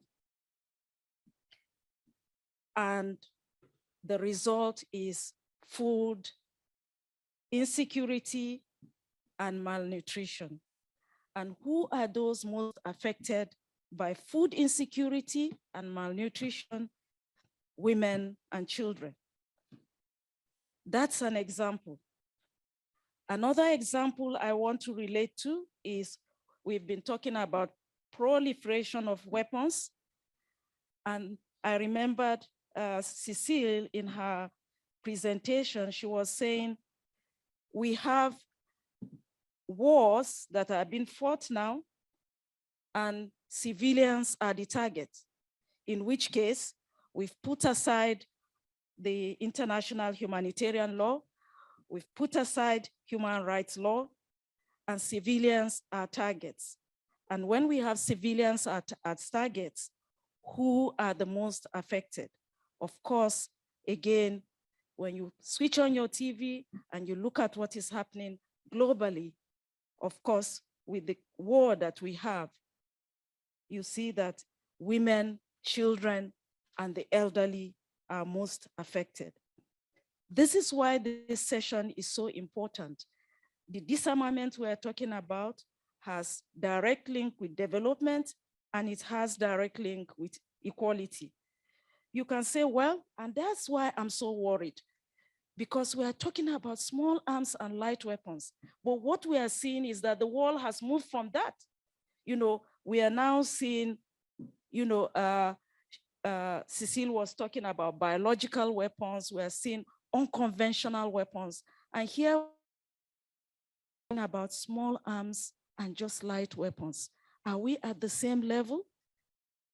If we have a globalized war, it means also those weapons that we are seeing in Ukraine may start also coming into our region with significant implication on our development, and of course, on equality, and of course, on human rights, on peace and security. I heard her talking about, so if we cannot address the small weapons that we have, if we are now only celebrating, you know, destruction of small arms and light weapons, what will happen in a really globalized world where you have really conventional and unconventional weapons widely spread and, you know, moving across border? It may seem easy now that, you know, small, you know, AK-47s are being imported. Well, who needs AK-47 when you have missiles and have drones?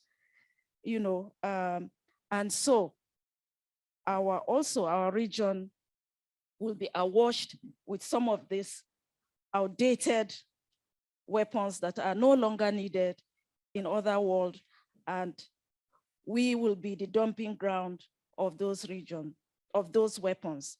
But what will happen? What I want to emphasize is that these weapons that are within our region, the impact are gendered, they are complex, and they are interconnected. If you look at issues of poverty may make our youth to take up arms. If they take up arms, they will terrorize the community where they live. They can lead to intimate partner violence. You may say, well, where is the data? That's the problem. We don't want to gather the data. We don't have the data. But of course, if youths take up arms, it affects the livelihood of the community. We have a situation where they can take control of the community, or they can prevent people from moving, they can prevent them from looking and sourcing for their livelihoods. Again, that affects women and children more. And that's why when we seem to emphasize, you know, state-centric approach, which my colleague from the head of Okwati was just talking about, then we miss the whole gist, because those who are using or, you know, carrying those weapons are really the youths. Those who are most affected are those who source for their livelihoods to take care of their families. And therefore, we cannot say that, you know, there's no gendered impact of disarmament and proliferation of weapons in our region. You may now say, so what do we do? What are we doing?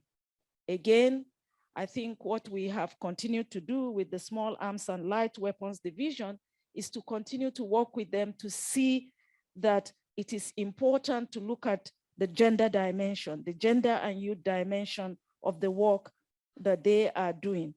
And through that, we have worked with them, and we did an assessment on gender mainstreaming in small arms and light weapons control.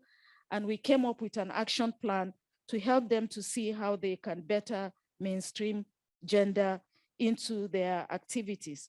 Another thing that we have continuously also tried to highlight is the gender-based dimension of what's happening within our region as a result of not just the insecurity, terrorism, but also that can be influenced by the, proliferation of small arms within our region. And we have continued to, champion gender-based violence, addressing the issues of gender-based violence within our region. So I will stop here. I think the challenge is that really, there's a new need for strategic thinking on how we look at disarmament and proliferation of small arms within our region. That is very, very important. I think the era of celebrating destruction of weapons may be over. We may have to start to think about how to better understand what is going on around the world in terms of conventional and unconventional warfares.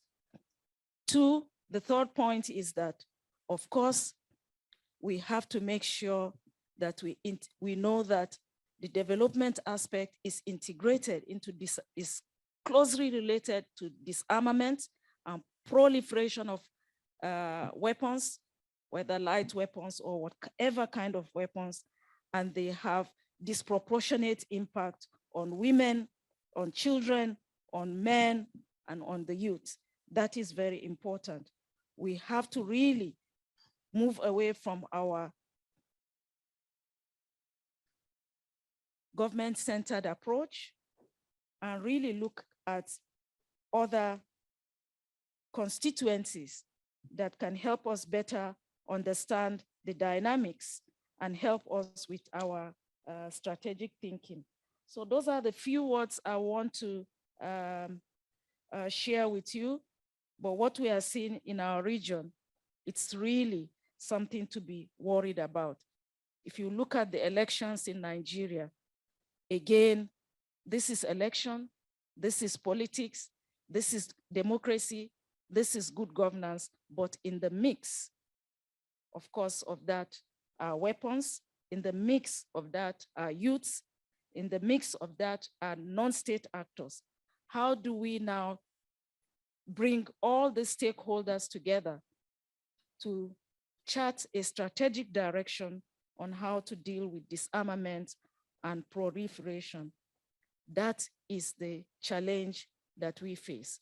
The second challenge that we face, another challenge that we face is we're talking about small arms and light weapons. The world has moved on. Thank you.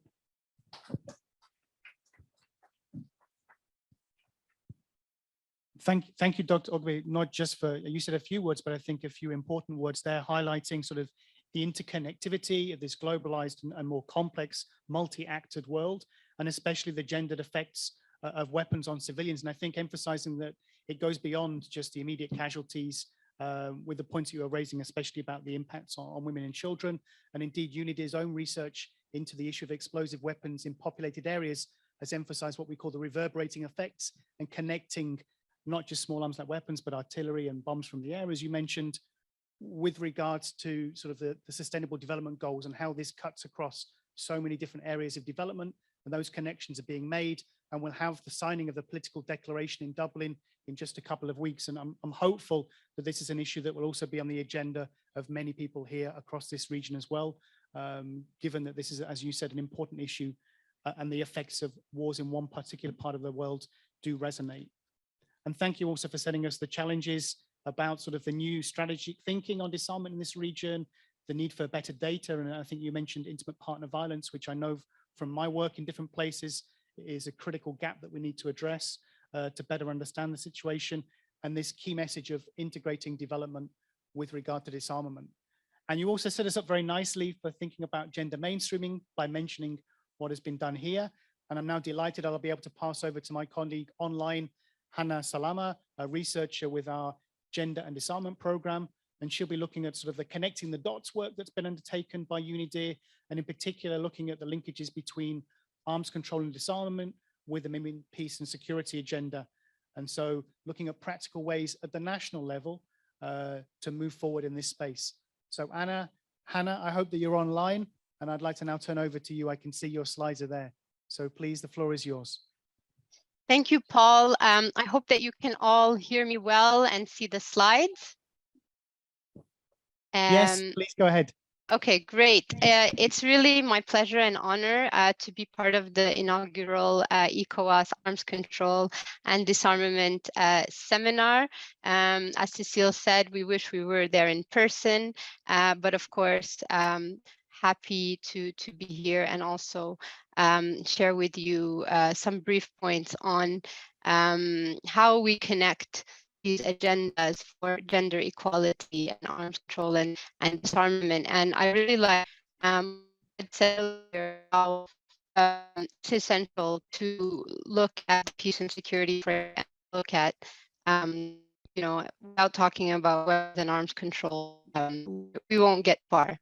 So just a brief introduction. As Paul said, my name is Hannah Salama, and I'm a researcher in the gender program. Of the gender program bridge and disarmament frameworks at UNIDIR. So we work across all of UNIDIR's programs, bring perspective, looking at gendered impacts of the different systems, but we also provide support for states in terms of analysis and practical tools to promote the gender integration of arms control measures and also promote women's participation in this field. To give you a brief overview of the presentation, I want to start mentioning some of the gender equality and security frameworks that we have at a global and multilateral level.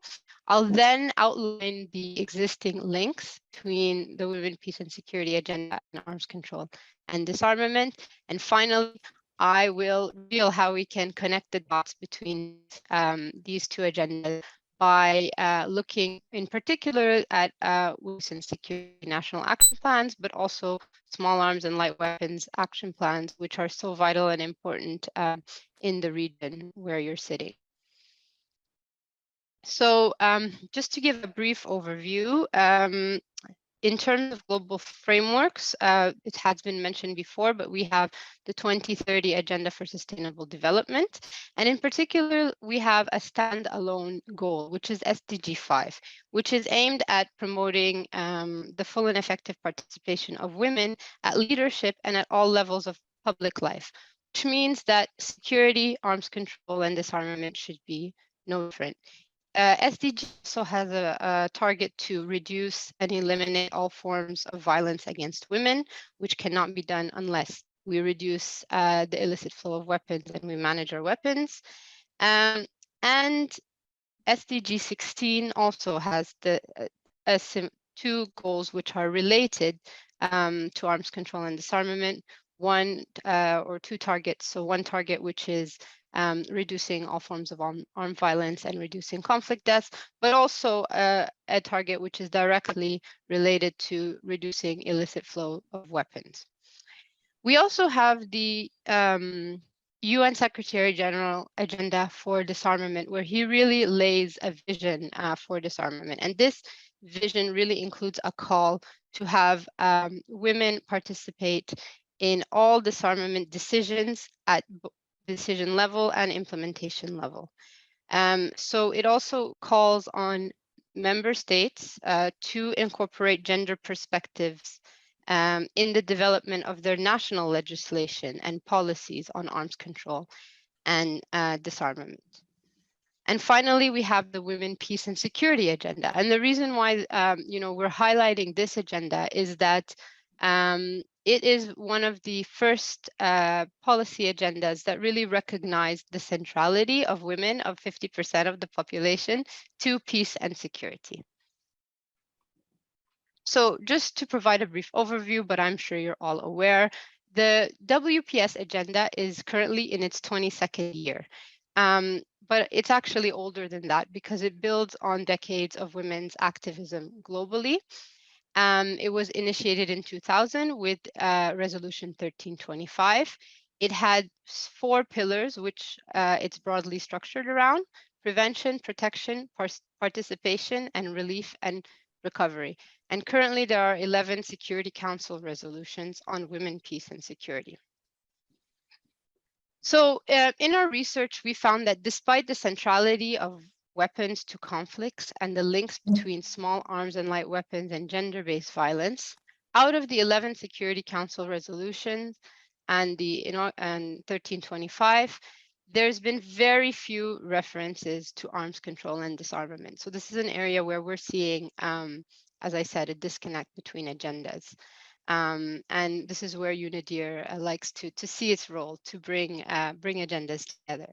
There is, however, a bit more progress been made at the national level because in our analysis, we saw that some women, peace and security national action plans included languages on arms control and disarmament, but there's still a long way to go. And I will come to a further analysis of what this arms control and disarmament language includes in WPS now.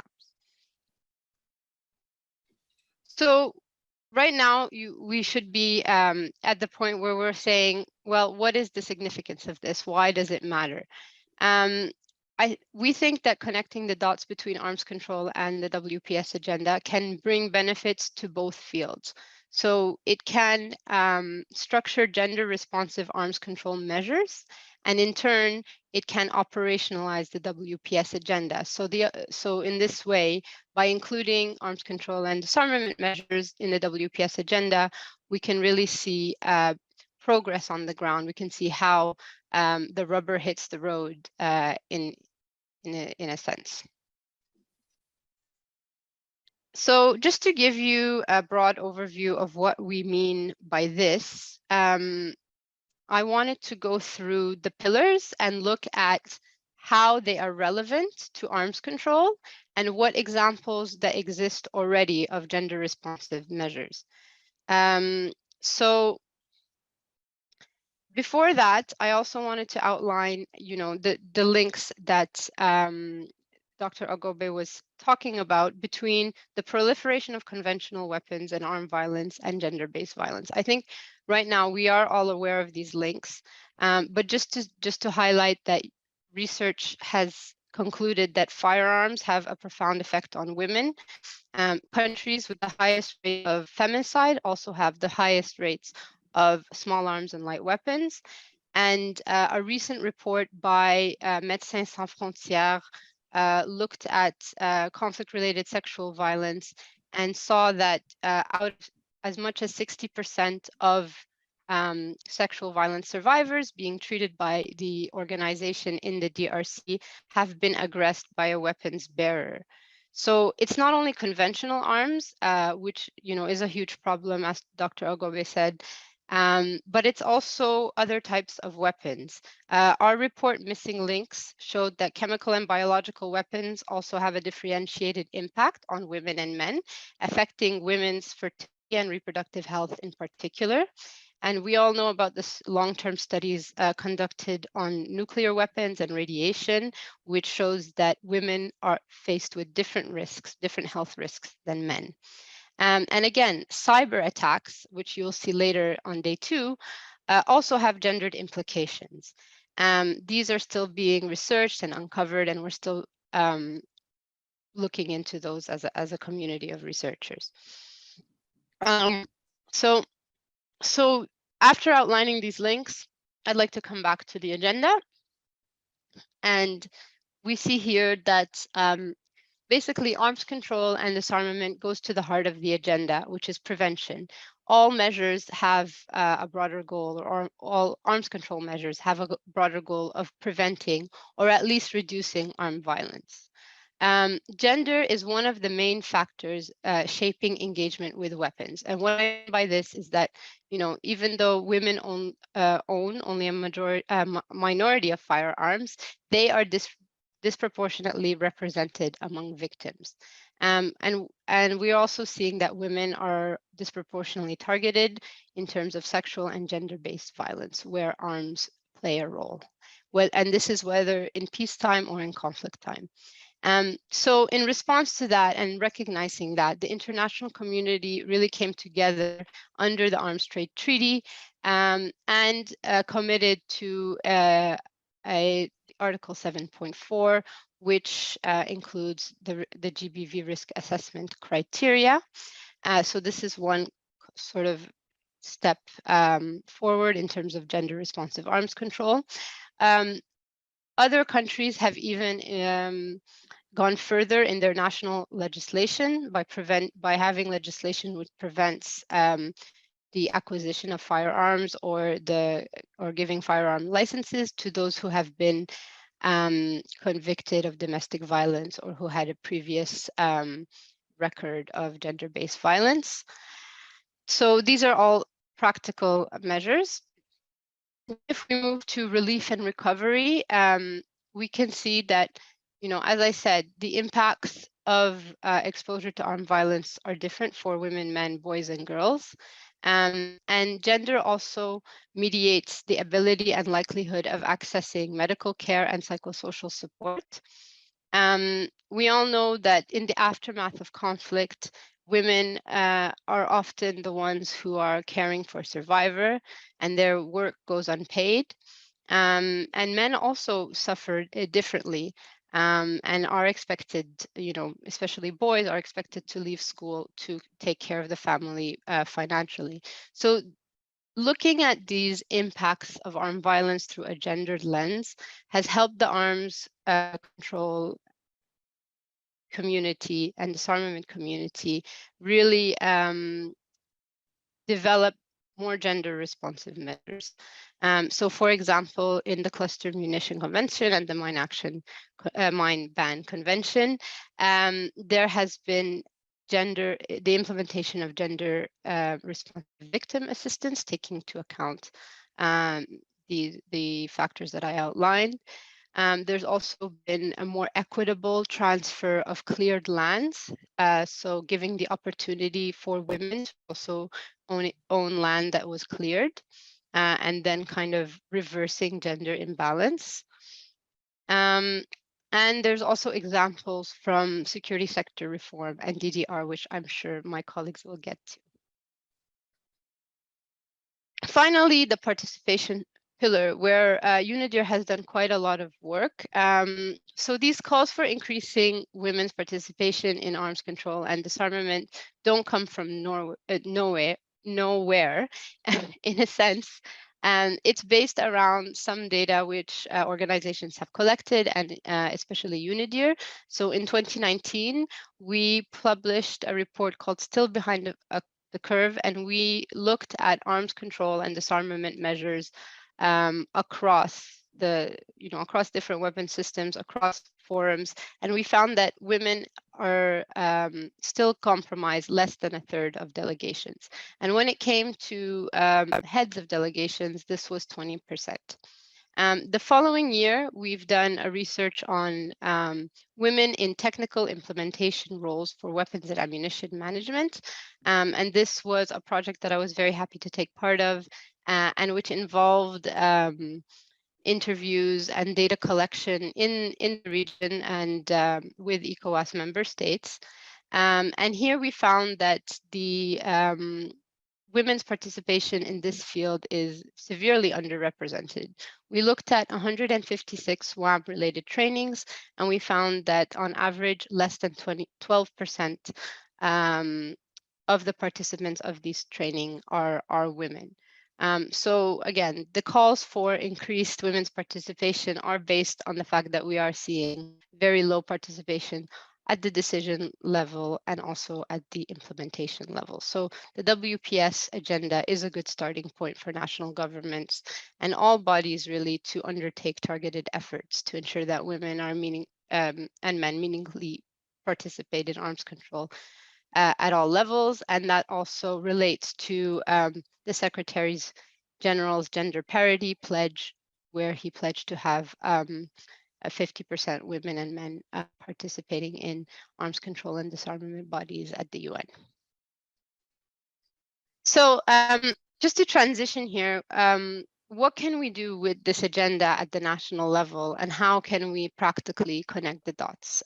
So UNIDIR has done an analysis of countries who currently have a Women, Peace and Security National Action Plan. And out of the 103 countries that currently have a WPS NAP, 31 include references and specific actions towards disarmament and arms control. So that's not bad. Most of these mentions relate to small arms and light weapons, and a handful of them mention mine action, explosive remnants of war, UXOs, and cluster munition. Only 2 mention WMDs and cyber, and this, interestingly, is Ireland, which mentions both, but Namibia also mentions cyber in their national action plans. And in terms of national action plans that mention small arms and light weapons, it's interesting because many states with outwardly focusing NAPs, meaning donor states, mention the need for gender responsive small arms and light weapons control, while countries, for example, in Latin America, which are most affected by small arms and proliferations, don't mention small arms at all. So there's a bit of a disconnect here. Hannah, if I can just ask for just one final minute, because we have a Yes. couple more panelists to come. Thank you. Okay, sorry. Thank you, Paul. Just then briefly, we looked at the national action plans of small arms, and we found that very few of them mention WPS. In fact, only Mali and Niger. But most of them do have mentions to better and improved participation of women. So if I wanted to just wrap up in terms of how we connect these 2 issues, I would just go to my last slide and say that it's important before, in the new plans that you're making for small arms and light weapons control or for WPS to know the baseline. So collecting data that is disaggregated by sex and age and other identity markers will be important, not only on the impacts of these weapons, but also on the level of participation that women, men, and youth have in terms of decision-making and implementation. Setting measurable targets and indicators. So this could be, for example, the number or quality of legislation, which is targeted at reducing gender-based violence, or it could be a target in the arms control action plan about reducing the number of violence of feminicides or violence against women. And it, along with these targets, it's important to plan appropriate levels of resources, which I think is been the problem with many national action plans, is that they've remained plans, but they've not been operationalized by giving them resources. And finally, I would say a good step forward is to involve gender expertise in arms control and disarmament process, and vice versa in women, peace and security meetings, in terms of the bodies that are dealing with gender equalities in your countries. It's important to have arms control and disarmament experts at the meeting. And with that, I will finish, but I also want to hear from the audience later on ways forward on this agenda. Thank you.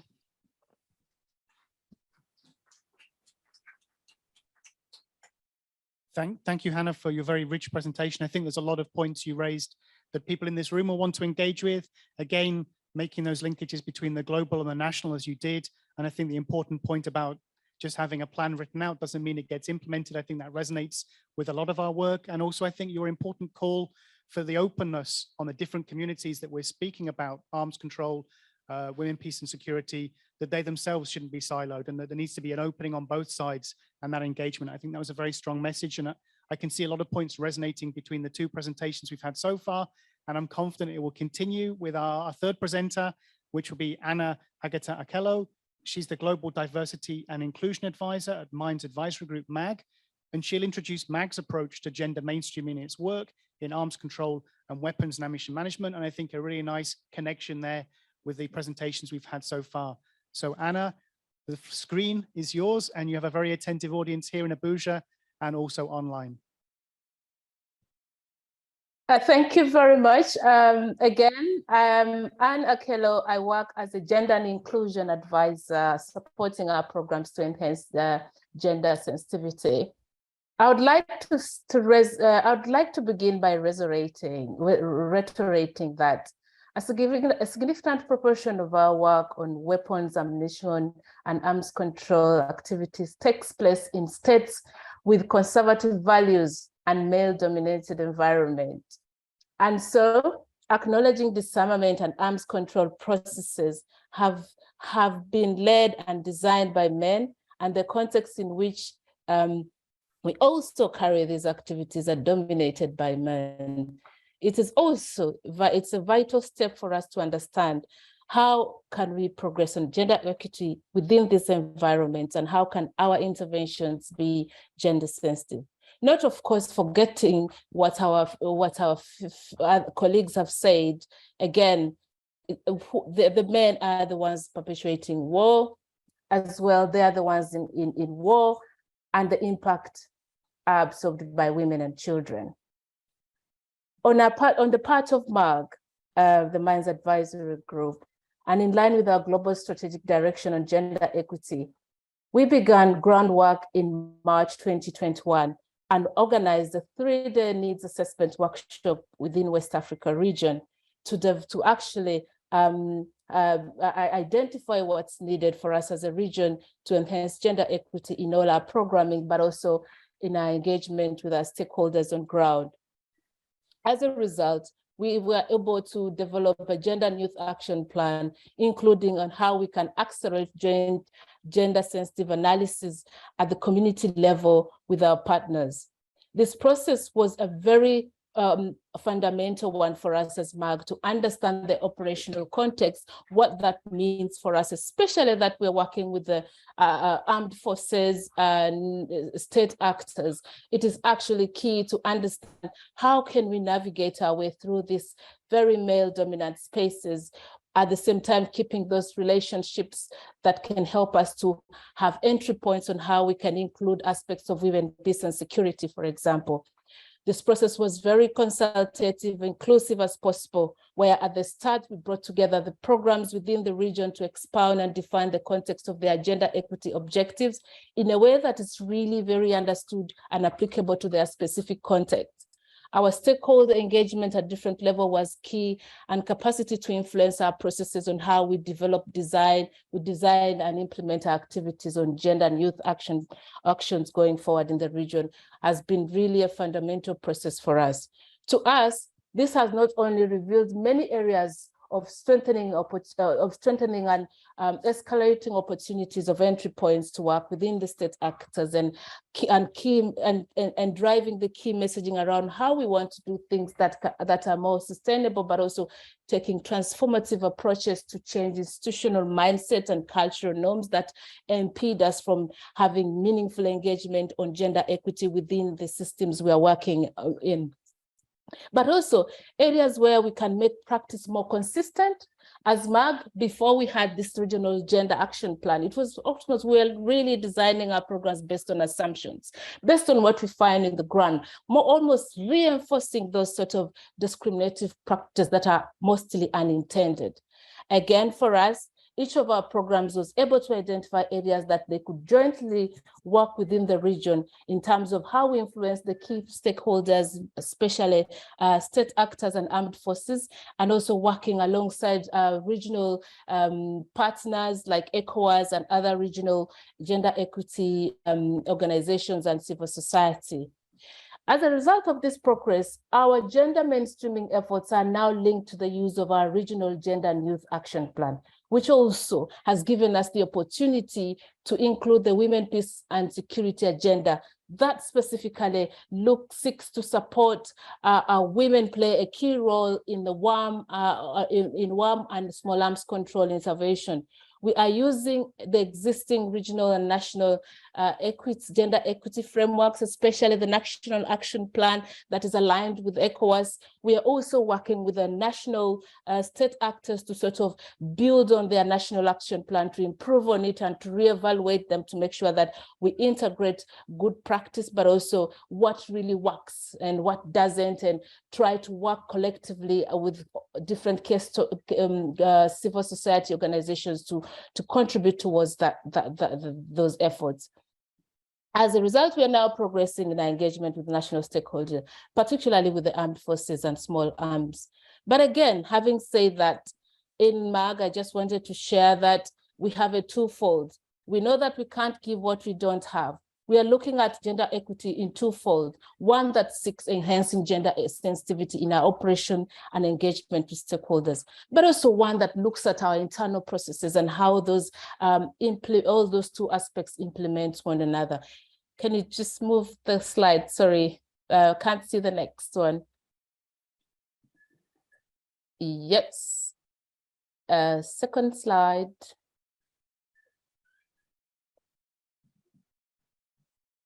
Yes, our implementation, our priorities for the next 3 years, we are looking at accelerating gender assessment and joint analysis with partners.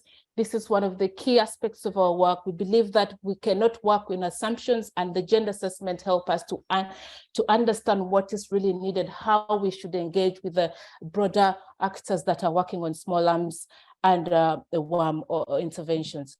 Capacity development alongside the assessment is key to our work. We are working with the national commissions on small arms, particularly Sierra Leone, Burkina Faso, Mali. We are also working in Mali, we started by working with the national state actors to develop and build a national action plan that actually integrates women, peace and security. Alongside that, we're also training gender champions that will take ownership to influence their different departments within the institutions we are engaging with, to actually accelerate key messaging around gender equity and what they need to have women contribute to these processes as a result of getting tangible results and sustainable outcomes.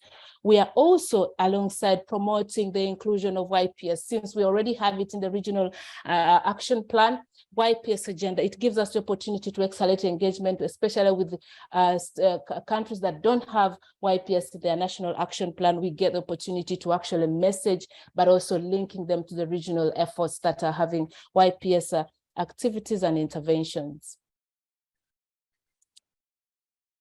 Next slide, please, Paul. Can't see it.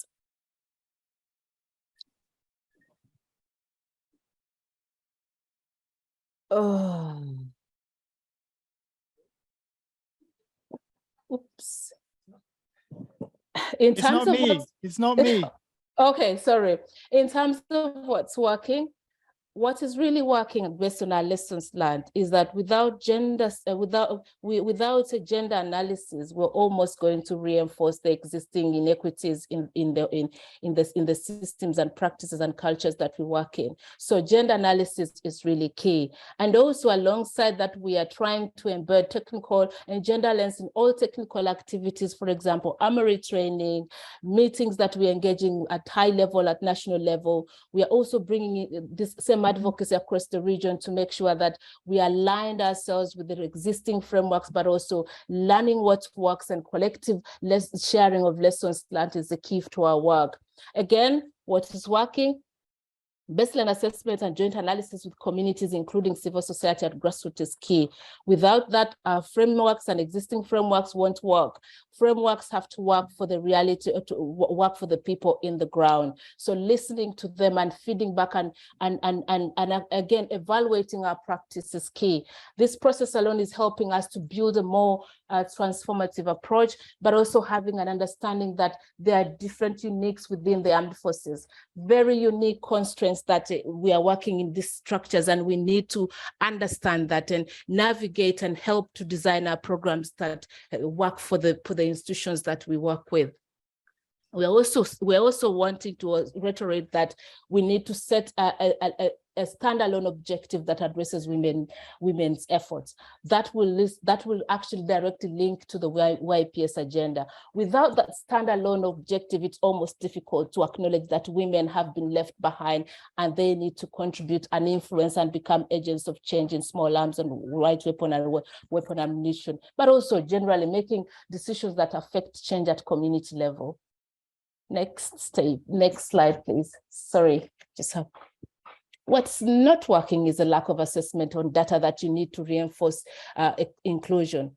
And as well, how do we address the existing assumptions that the structures are discriminative? When you don't do assessments, it's often difficult for a program or an intervention to understand what is needed and how can those interventions be tailored to the needs of the people that are most affected with arms. Again, a one-off activity or one-off funding will not yield tangible results. Our lessons learned that this work is very incremental. It's transformative. That means we're transforming mindsets in the masculine spaces, especially when it comes to armed forces associated to conflict as well. These are mindsets that need to change. We're working in post-conflict context where we know that there are a lot of trauma issues. There are a lot of young people that have been affected. And so they need to be reintegrated with positive messaging. But again, a one-off activity isn't going to address those. And also we understand that within the institutions we work, there is little capacity or efforts in terms of resources to support them. And we struggle often, but we also call upon the international donors to learn with us, to inform practice and policy that will also help our institutions within the region to sort of take transformative approaches. It is another thing to say that they are masculine, but there is a political will.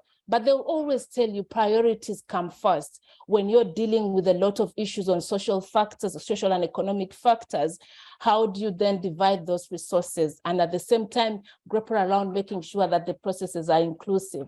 Again, we are reiterating to donors that flexible funding is key. It's funding that allows practitioners like ourselves to adapt a flexible approach in terms of time and access to communities that we need, and funding that also addresses the issue of socio-economic factors. Again, it is for us, what we do, it's almost putting us in a very tight corner, delivering our mandate, clearing landmines, building capacity on weapon management, but at the same time ensuring equity.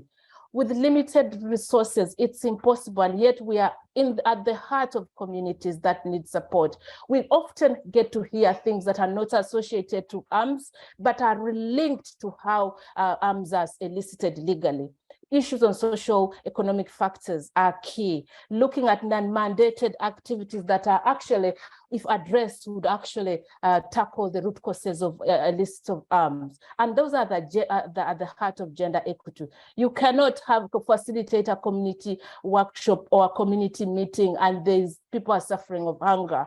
How are you going to address? We cannot as well not pay attention to those voices that are saying, you want us to come to activities, but we are struggling on making ends meet, putting food on the table.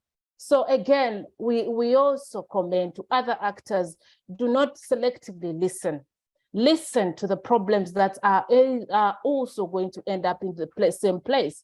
Without addressing those socio-economic factors, it is difficult to go through this process successfully. So again, how do we strike the balance between delivering our mandate, but also at the same time ensuring that the socio-economic factors of the communities that are affected by poverty, conflict, trauma, and victims of sexual violence is key.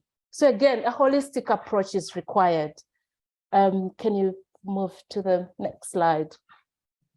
Yes, what is needed? If I can ask if this is the last yes, couple of minutes. yes, Thanks, Anna. Yes. Assumptions. What is needed is assumptions must be avoided. that conversations are not silenced before they begin. Assumptions, again, based on not being able to listen and to communicate what works and what doesn't, but also like making frameworks work for these institutions. Constructive dialogue is key, and a willingness to listen and engage with actors to ensure that their constraints and new challenges, especially in the armed forces, are key. And at the heart of gender equity, that's where you need to look at. Again, non-mandated issues tend to crop up, and dismissing them will not get us anywhere. Constant creating of safe spaces for women to identify themselves and then connect themselves. It's an untapped, unique opportunity for us. And as MAG, we continue to create those spaces to enable broader inclusion and making women agents of change, an opportunity that will help us to broaden our work on women, peace, and security. I leave it at that. I'll share more of please read our reports on gender and small arms in West Africa, and we'll share it through Paul, so you can see our lessons learned in a way that could help you to sort of message the key learnings from this work. Thank you so much.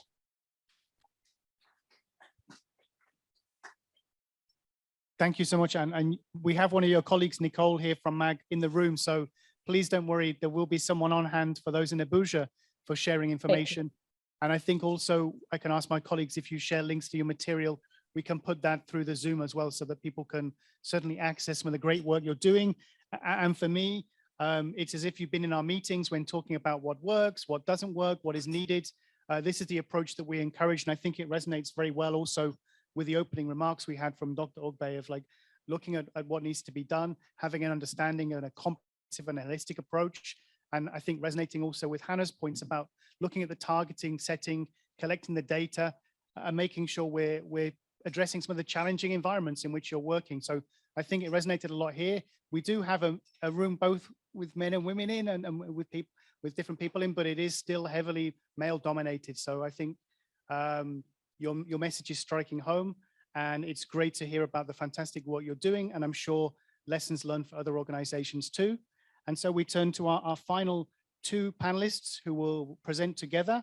We'll have Fatima Yechia Ajimi Badul, Head of Operations and Field Research at Mabuku Consulting Services, and also my colleague, Dr. Siobhan O'Neill, the Head of the Managing Exits from Armed Conflicts Project at UNIDIR. We'll now turn the screen to Fatima and Siobhan for your presentation. We're all looking forward to it. Thank you. Thank you, Paul, and hi, everyone. I hope this connection holds. I've stepped out of another conference to be able to address you, and I'm on my phone, so fingers crossed. But I'm excited that Fatima and I can talk to you a little bit about our work today, and I'll turn it over to her in just a moment.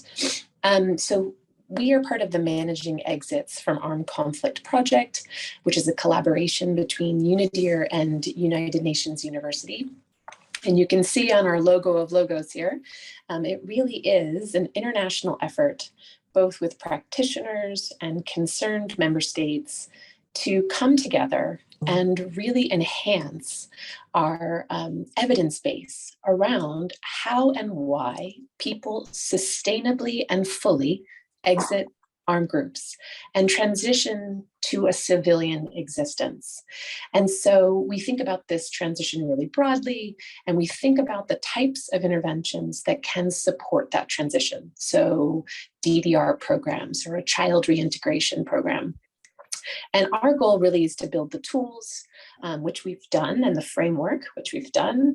And now for the last 2 years, we've been implementing them in several places. So if we could move to the next slide. So we wanted just to give you an idea of what we've been doing in the region. So working with local partners, and Fatima is one of our local partners on the ground in Maiduguri with Mobukar, but we've also been working with ISS in Chad, Niger, and Cameroon. We have been engaged in multi-method research, so large-scale surveys with the community, but also with ex-combatants and people who were associated with all types of armed groups. So not only Boko Haram and ISWAP, but also people coming out and standing down from different types of community security providers. We've been doing interviews with community leaders. And all of this is really to help us have a nuanced perspective of what it takes for boys, girls, men, women, to sustainably exit an armed group and transition to a positive civilian accepted existence.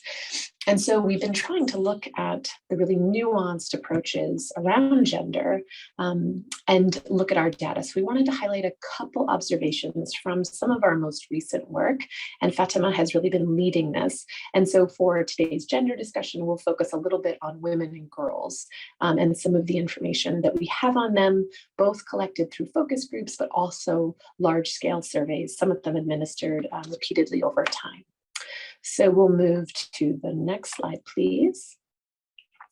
And Fatima, why don't I turn it over to you to talk through maybe at least the first point and get your perspective, having led this work on the ground, of some of the things that we're seeing.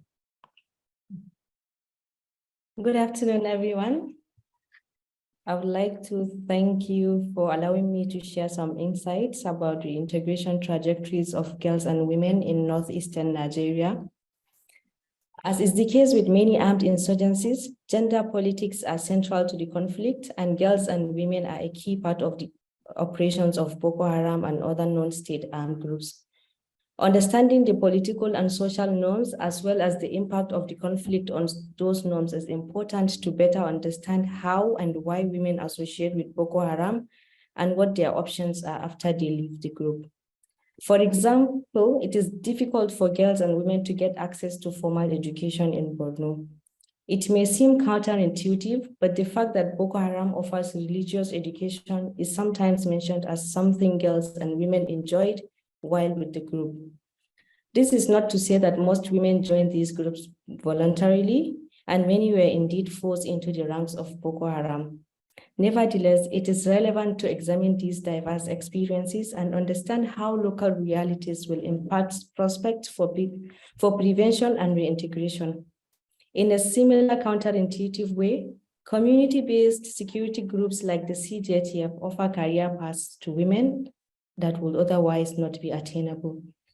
Understanding these dynamics better will help us understand community perceptions. Reintegration is a two-way street, and unpacking stigma is important because it impacts the social and economic well-being of people who are reintegrating. Even though acceptance of former Boko Haram associates is relatively high at the moment, our data shows that girls and women face more stigma than boys and men. This goes beyond having been with Boko Haram. Some women described how malnourished and poor they were when they arrived at IDP camps after leaving Boko Haram. Given the ongoing humanitarian crisis, it is not surprising that they might not be received with open arms if they pose an additional burden on their community. Interestingly, women who are involved with community-based armed groups like the CJTF also described stigma and being called names because of their uniforms. Armed groups are in many ways enforcing and policing gender norms, while at the same time challenging them. Taking this into account is crucial for designing successful reintegration programs that will strengthen women's participation in post-conflict transitions. Thank you. Over to you, Shoban. Thank you, Fatima. And this is a picture from a focus group that Fatima and some of our other colleagues ran, and we took a picture this way. So again, not to contribute to stigma. But I think some of the qualitative work has really highlighted also some of the trends that we see in the quantitative work. And it really helps us to try to think about how we craft evidence-based interventions, not only to prevent recruitment, but to respond to recruitment and promote reintegration. And just to say, this work that we do is not, research for research's sake. We work directly with practitioners on the ground. So for instance, in Northeast Nigeria, we work for the Support to Reintegration Program to try to provide in real time some of this evidence to allow for further tailoring and adjustment to implementation of programming. We work closely with the Borno State Ministry for Women's Affairs and Social Development. So again, trying to make this practical for people. And I think some of the practical observations that come out of this work, one of them is about how gendered information flows are in the region. And so women and girls just don't have as much knowledge. They don't access the same sources per se. And that has a big implication for people who want to exit the group. We know it's so important to know that there are exit pathways out and what the programmatic options are for support. And if women and girls don't know those options, they're less likely to try to leave. And so I think that's a really important observation that we've had from our work. And given sort of what's been happening with the mass exits of late, this is a really important sort of thing to think through about how to facilitate further sort of defection or separation from armed elements in the region. Another thing I think that would be helpful here is thinking how you adapt our concepts and our assumptions, as the speaker before mentioned, how you adapt those assumptions to tailoring programming. I mean, one thing we see in the qualitative work too is that women and girls often come out with dependence, and yet they're not supported because they're not viewed as threats. And I'm not suggesting that the solution is just to view them as threats, but this rather lack of nuanced understanding about women's roles and vulnerability in exiting and girls' roles in exiting as well. And I think one of the other pieces related to this is sort of how we think about things like DDR through the lens of a gender sensitive approach. So traditionally that just means eligibility, or it means, you know, making sure some of the livelihoods activities are tailored for what's socially acceptable for women in a context. But I think sometimes we need to rethink the very fundamentals. So what does it mean to demobilize as a girl or woman who was forcibly married to a Boko Haram fighter when you come out still married to them? And that's discussions that we've been having with young women who've come out as well. So I think some of the evidence we're seeing calls into question sort of our assumptions around how programs and intervention should be structured for girls and women.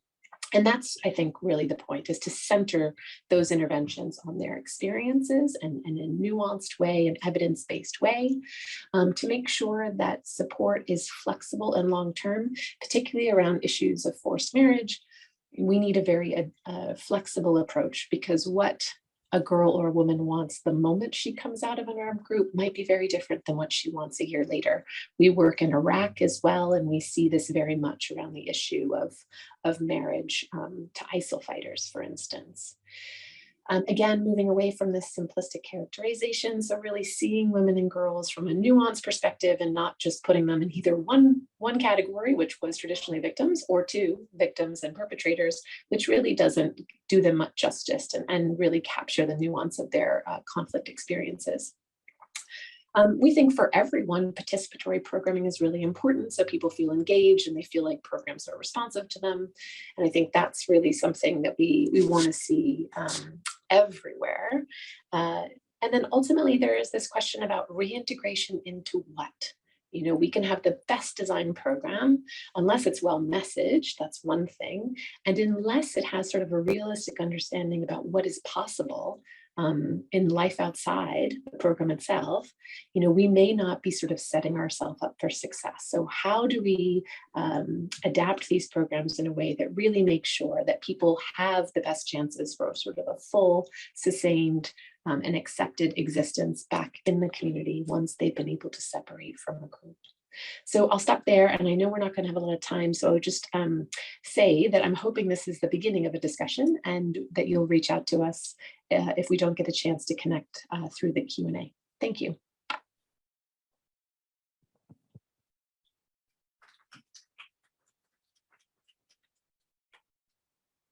Thank you so much to Fatima and Siobhan for, again, emphasizing sort of a way in which research can clearly inform and help and support with effective policies and practical programming. Again, we're having the what works, what doesn't work as a strong message through there, and also questioning the assumptions. I particularly enjoyed the questions around, you know, the two-way approach on reintegration and reintegration to what. I think that's important, and flagging up, as you did, the importance of taking this gender lens and considering the diversity of ways in which people need to engage with these issues, and that we can't just have a one-size-fits-all approach. I've taken that as, I think, a very strong message that we perhaps need to reflect on. I'm sure there's lots and lots of questions in the room. Although the session's supposed to end in a few minutes, I'm happy to extend it. And I know we have probably a lot of questions here. So I'll stand up and see if anyone wants to jump in at this stage. Okay, two over here. I'll bring over my microphone. Please remember to introduce yourself before you pose your question or comment. Thank you. And also thank you for the outstanding panelists for your contribution. My name is Lina Imran. I'm an officer on disarmament, demobilization, and reintegration at the African Union Commission. I guess just maybe piggybacking on Annie's presentation on what is not working. You've mentioned that limiting work within the mandate and not engaging on social and economic factors will not help address the underlying root causes. And honestly, I mean, I really felt close to this statement because oftentimes in development and in the line of work that we do every day, we're extremely careful about our mandates, the scope of intervention, and then also we're always told to come up with smart strategic objectives and so on, which actually limits our vision from the get-go. And most of the time, which actually makes like most of our intervention like policy based, mainly like because it's already dictated, we know the scope is this. So even if we actually come out with a finding that is larger than our scope, then I don't know, we're designed not to see or not to listen. And then also we're extremely careful about getting into other people's territory. So we work in silos and so on. And I feel like this is really the norm in the development world. And how, I don't know how we can get past to these challenges, because sometimes the problems the root causes of the problems could be there, but we're not, even if we see it, but we're not addressing it. So, and then I see in Chauvin's also presentation, how can we do programming, and how can we come out of our silo mentality and you know, at least if we're not the ones who touch on those issues, like, can we at least reach out to stakeholders that are more like handling some of these issues? Do we have that culture of like talking and coordinating and working and in a much more collaborative way? So it just brought that those ideas in me. Thank you.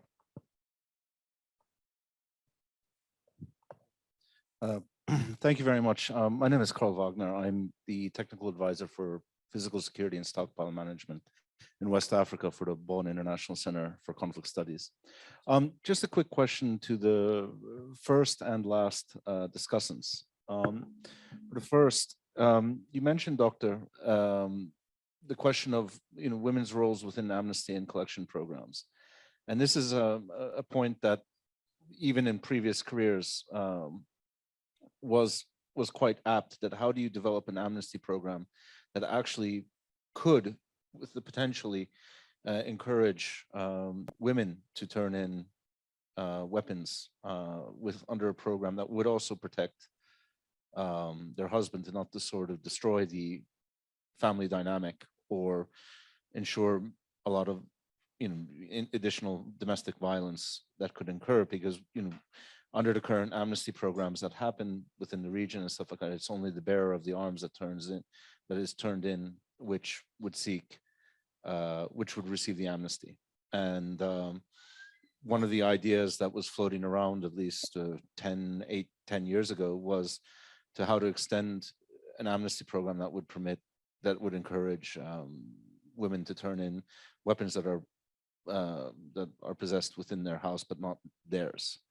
And I'm wondering that but of course there's additional consequences to that, that organizers of amnesty programs can't control, but it's still a legal framework that's not necessarily considered within amnesty programs. And I'm wondering if ECOWAS has looked at that and could actually, I would say, trailblaze a more equitable amnesty, recommendations to amnesty programs during voluntary collection drives. And my second question is to the last two presenters. I'm wondering, I really echoing Dr. Holton's points on the dual view of demobilization and reintegration. I'm wondering if these views and points have been shared within the current review of the IDDRS, because that's currently in its final phases, but I think it's actually a very strategic point that should be, if it's not, considered more. Thanks.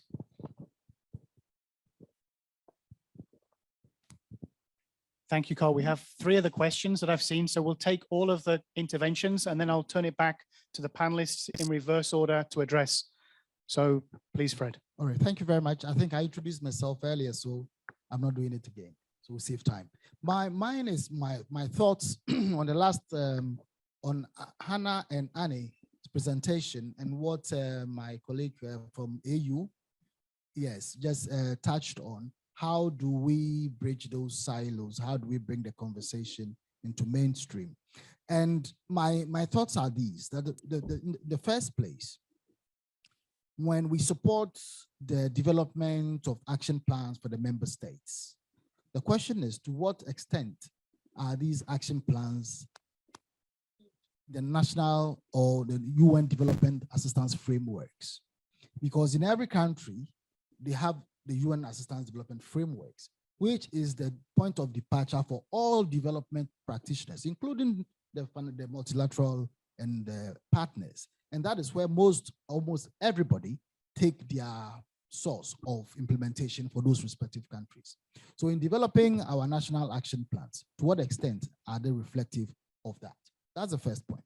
The second point is, to what extent are these action plans derived from the national development action plans themselves? Every country has their cooperation framework or development plans. So to what extent are these action plans that we are developing within our sphere of influence or mandate, how do they reflect this? It is only when we start to connect these dots, our development, UN development action framework that takes care of all the UN and multilateral partners, the one that takes care of the national partners, then we start to mainstream the conversation. Now, on the question of the resolution 1325, I was just asking my big sister here whether we've had conversations with UN Women. This conversation should be at the core of UN Women's agenda at the country level. And so, but UN Women do not see small arms related issues as part of their issues. Why? Because it is not part of their submission in the UN Development Action Framework. So then you start to talk to them, you are talking to them outside of what they are mandated to do in those countries. So this is where the conversations should start from. This is where we can start to bring all of these development actors into the discussion. And that is only when we'll be able to make some very serious, considerable inroads in this implementation of small arms issues in the region. Thanks.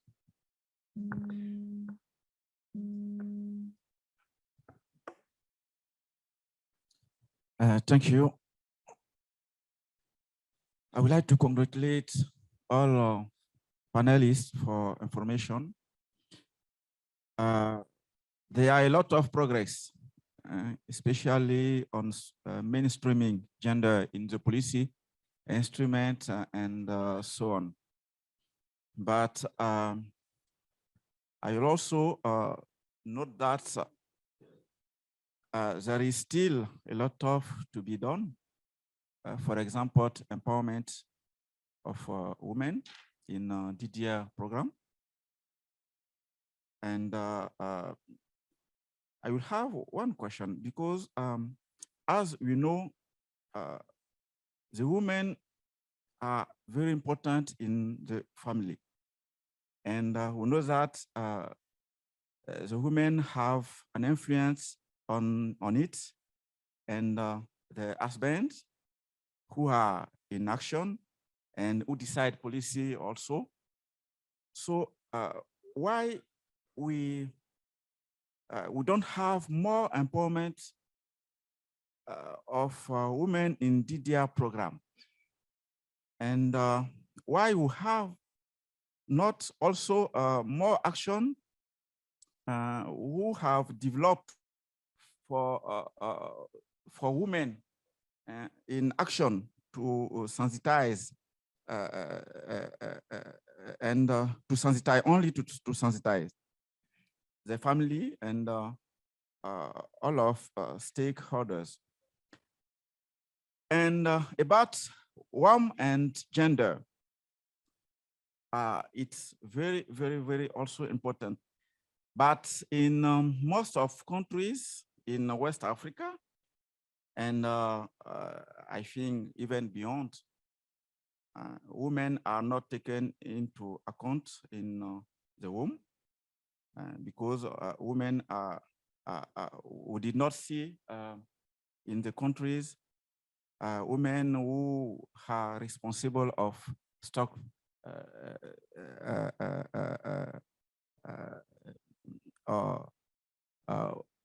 weapon arms management. So I think that women are good managers. So we have to entrust them with whom. In Cote d'Ivoire, for example,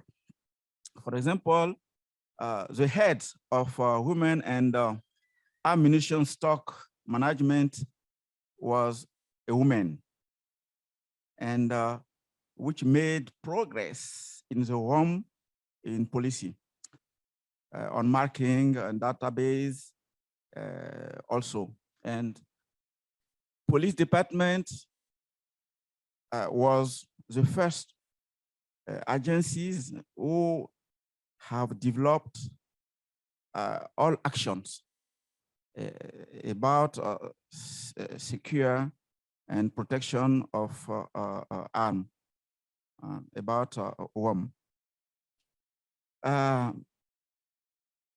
come from one assessment in IT also, in police. It was the same. No women in WOM. And when we ask the women why they did not take into account on management of weapon and ammunition, they said they don't know. When you ask the men also why we did not take into account the women, they can't not give answers. They said they don't know also. But when you ask the women if it's possible to take responsibility to manage weapon, they said, yes, we are ready to do it. We are ready to do it and to do it better. So I think that we can continue to sensitize, all of all of men who decide who have to manage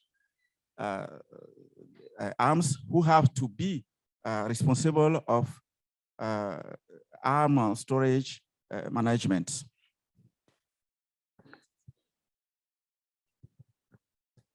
Good afternoon. My name is Salamanjai. I am the national coordinator of ONEP in Gambia. ONEP also represents civil society in the National Commissions for Small Arms. So I also sit in the Small Arms Commission.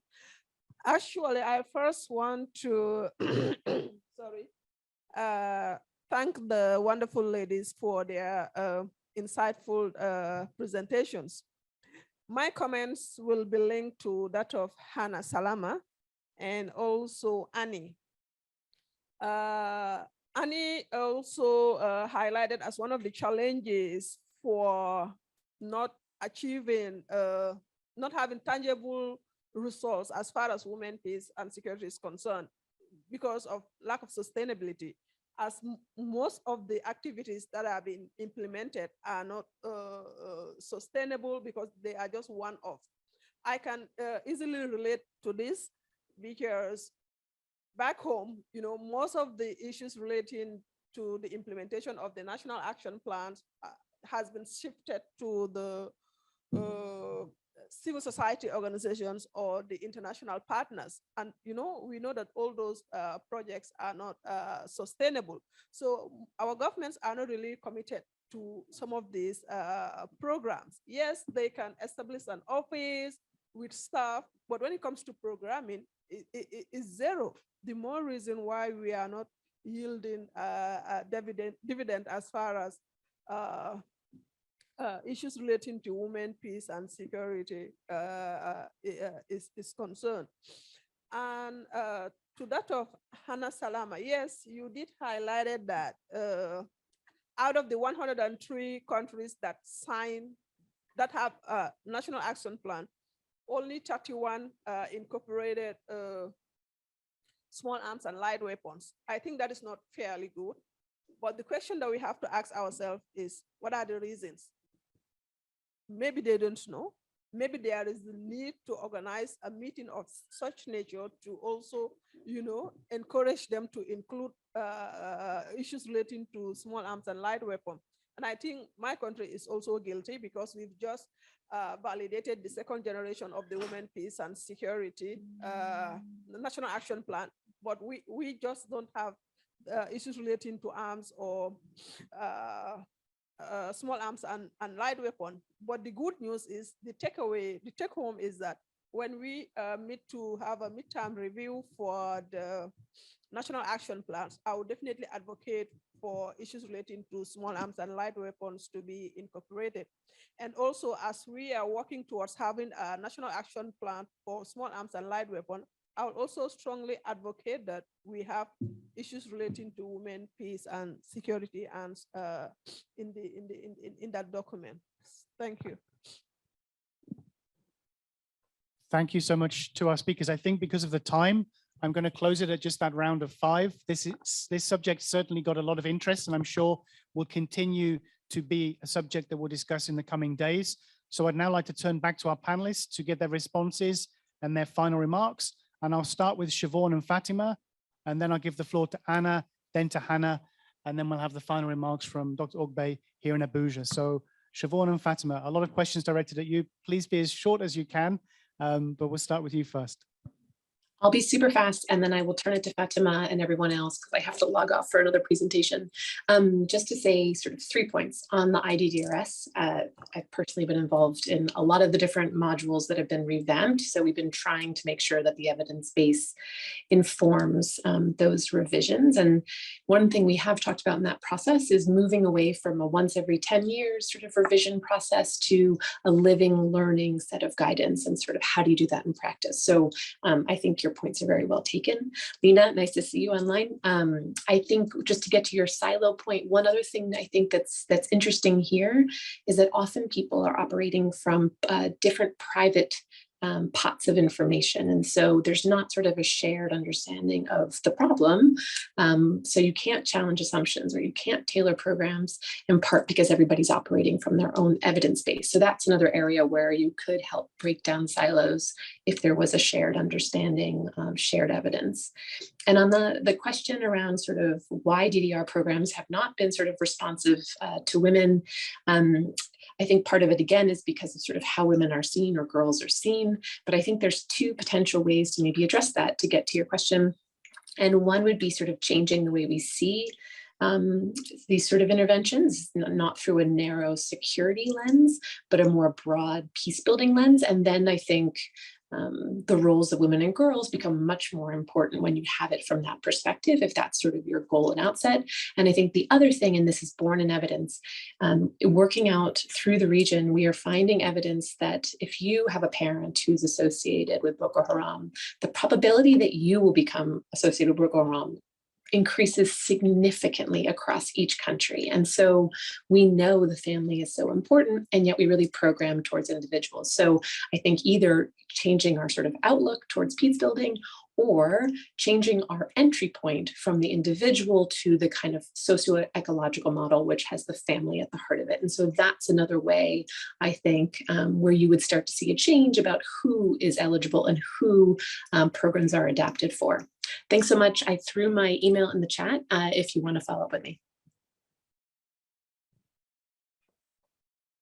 Thanks, Siobhan. Anything to add, Fatima?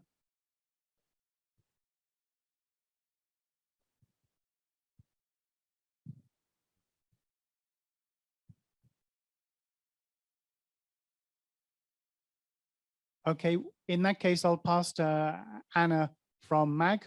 Fatima, I can see you're online. Please go ahead. Thank you. You can pass on, please. Thank you.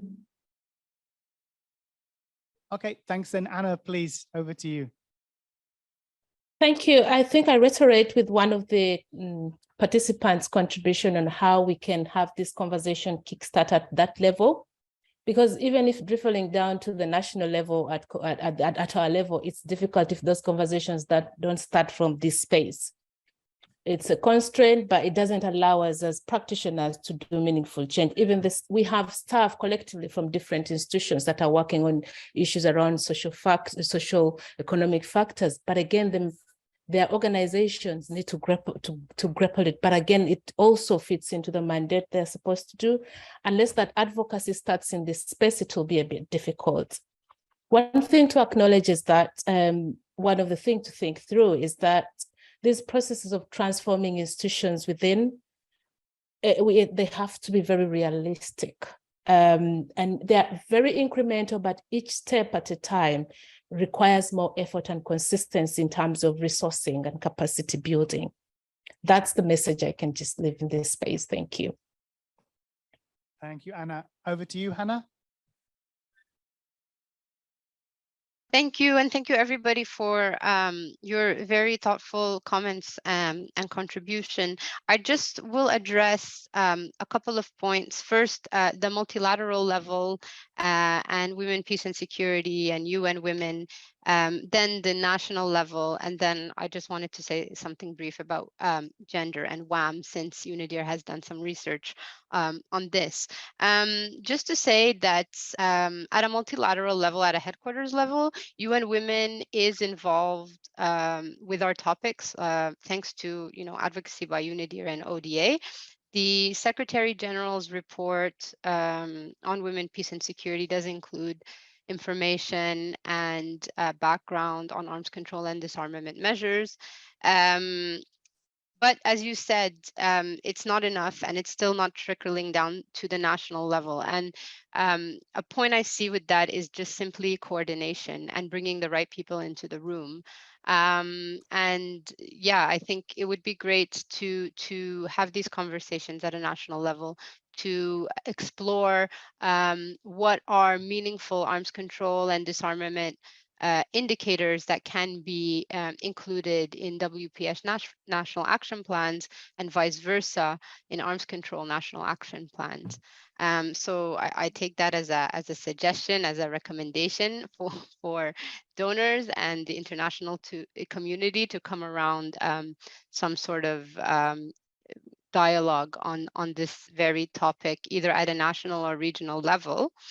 And again, I wanted to thank the woman from Gambia for her willingness to bring WPS into the arms control discussions that her country is having. And as she says, I mean, this is only Gambia's second WPS plans. There are some countries that are on their third and fourth. So it is a process of iteration and learning also cross-nationally. So it would be maybe a good idea to look at how other NAPs have included arms control and disarmament measures, specifically in the West African region. And finally, just on gender and WAM, I really like what the gentleman said about women's willingness to engage in these roles. And I do agree. Our research found it's just about exposure and knowledge and bringing these opportunities to women. And I would ask or throw back the question of how we can do this practically in a context like Haiti or in the ECOWAS context. How do we highlight these opportunities for women? How do we encourage them to join technical implementation roles such as physical stockpile and security management? And maybe this was just said in jest that women are better managers, but there's certainly a lot of evidence from the mine action field that show that women, explosive ordnance disposal specialists, and particularly women and men in diverse teams, are more effective at clearing landmines, are safer. So, you know, there's just an argument there to be made for including more women in PSSM. Thank you.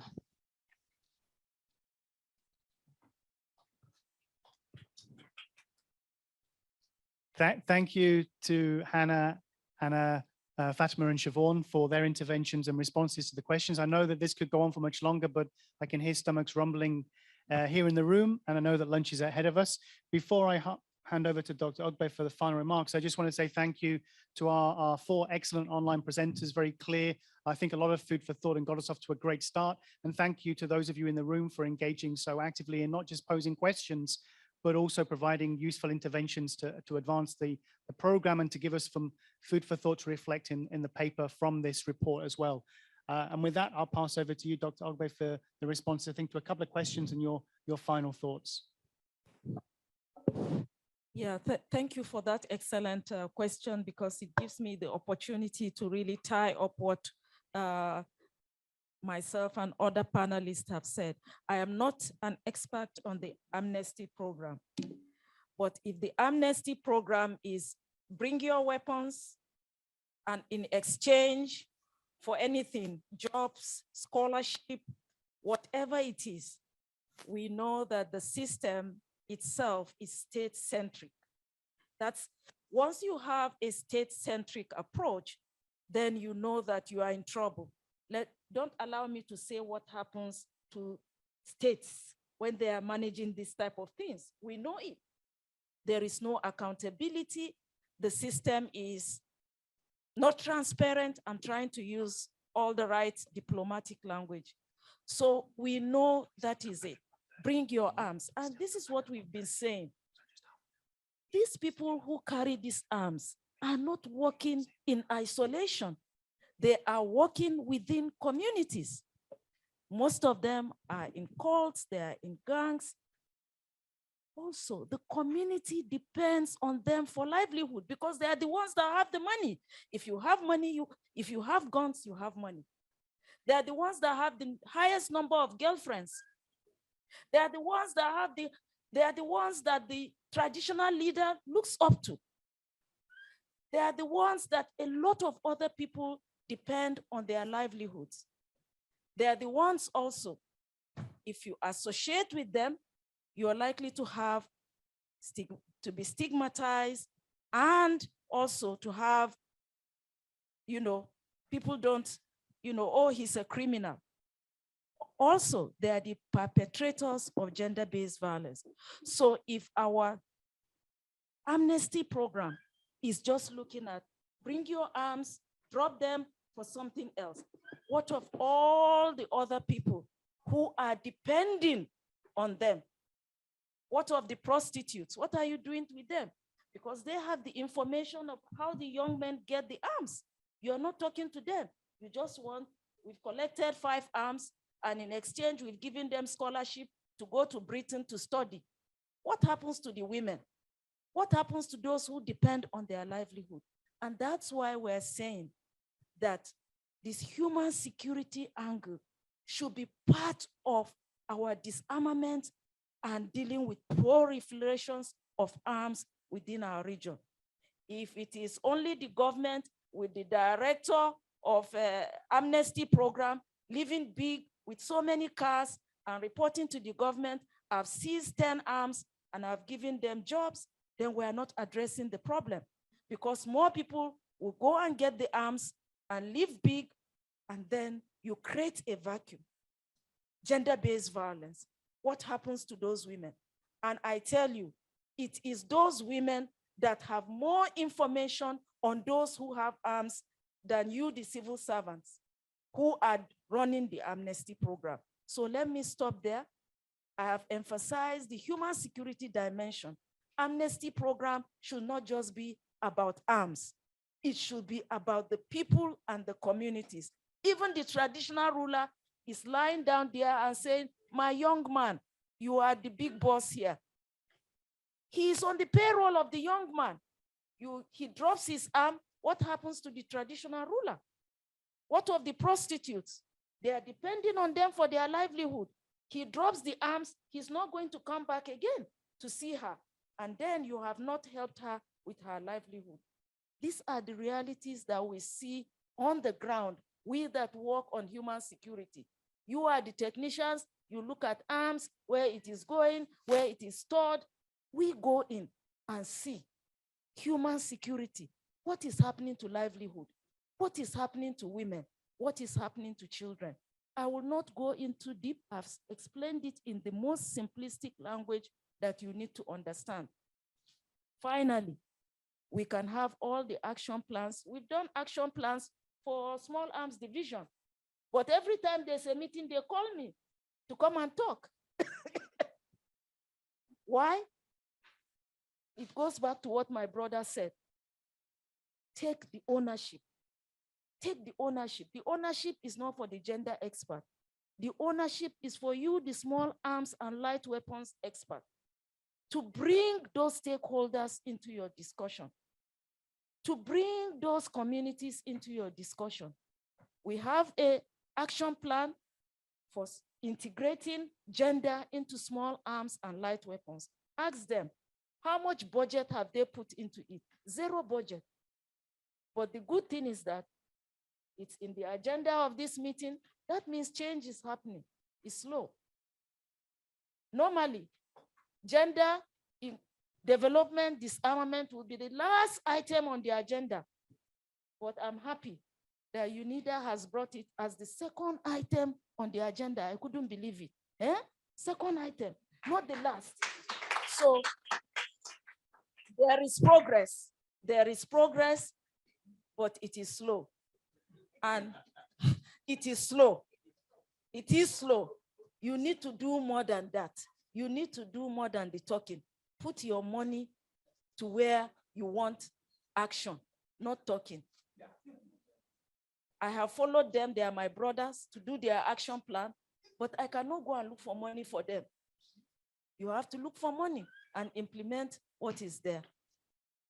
However, my brothers, these arms things that we're talking about, it is not a simple thing. No. If you see what is happening in Ukraine, you know, we should start being very, very concerned about our region. If those young boys get those drones into their hands, if those young boys that we see now get those kinds of technology into their hands, none of us will be spared. We will be talking about our convention of 2006 that has no relevance now. Thank you. God bless.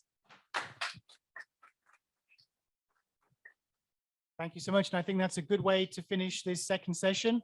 I wish you all a great lunch, and we'll start again at 1:30 West African time.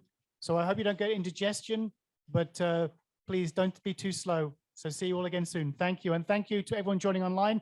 And thank you to our fantastic panelists for what we can see was clearly a very, very stimulating session. Thank you.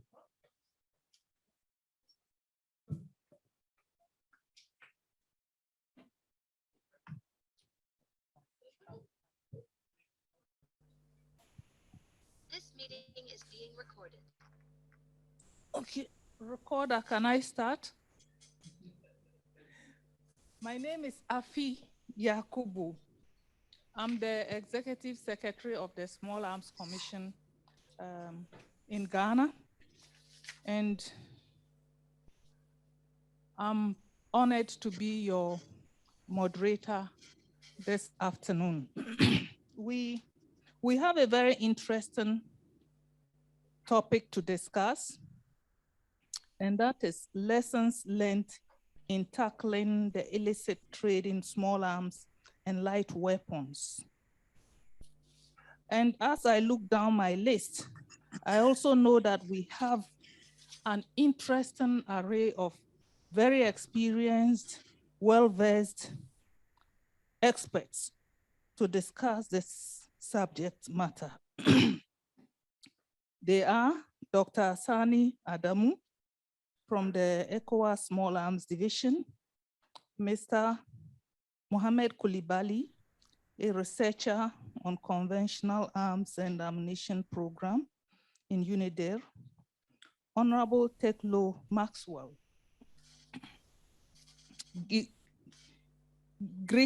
Grigsby, excuse me if I don't pronounce it well. He's the chairman of the Liberia National Commission on Small Arms. We also have Mr. Alan Ngari, Regional Organized Crime Observatory Coordinator for the West Africa Institute for Security Studies. And last but not the least is Mr. Matthias Stenberg, the program manager, Okwati. I understand Matthias is going to join us online? Okay, good. Yes, I'm online. And you will all agree with me that this is a very exciting topic to discuss. And from where I stand, and in my previous background, I know that West Africa is one of the countries that has been unfairly hit by the illicit trade in small arms and light weapons. And it's been going on, if I dare say, for over 2 decades. I would always insist that our problems started with the collapse of the Cold War and with excess files from the East and West all finding their way to Africa. And we had the Northern Mali Civil War conflict. We also had Sierra Leone Civil War. We had Liberia Civil War. We had Cote d'Ivoire Civil War and other pockets of conflict. And this all culminated in the collapse of Libya, which also rained down a lot of weapons on our sub-region. And today we have terrorist insurgency activities on our hands. So with this kind of brief introduction, I know we don't have much time and it's a very exciting topic. So I would propose that I would give each panelist 10 minutes. 10 minutes, please, after which we would open the floor for discussion. So may I have Dr. Adamu Sani to lead the process now.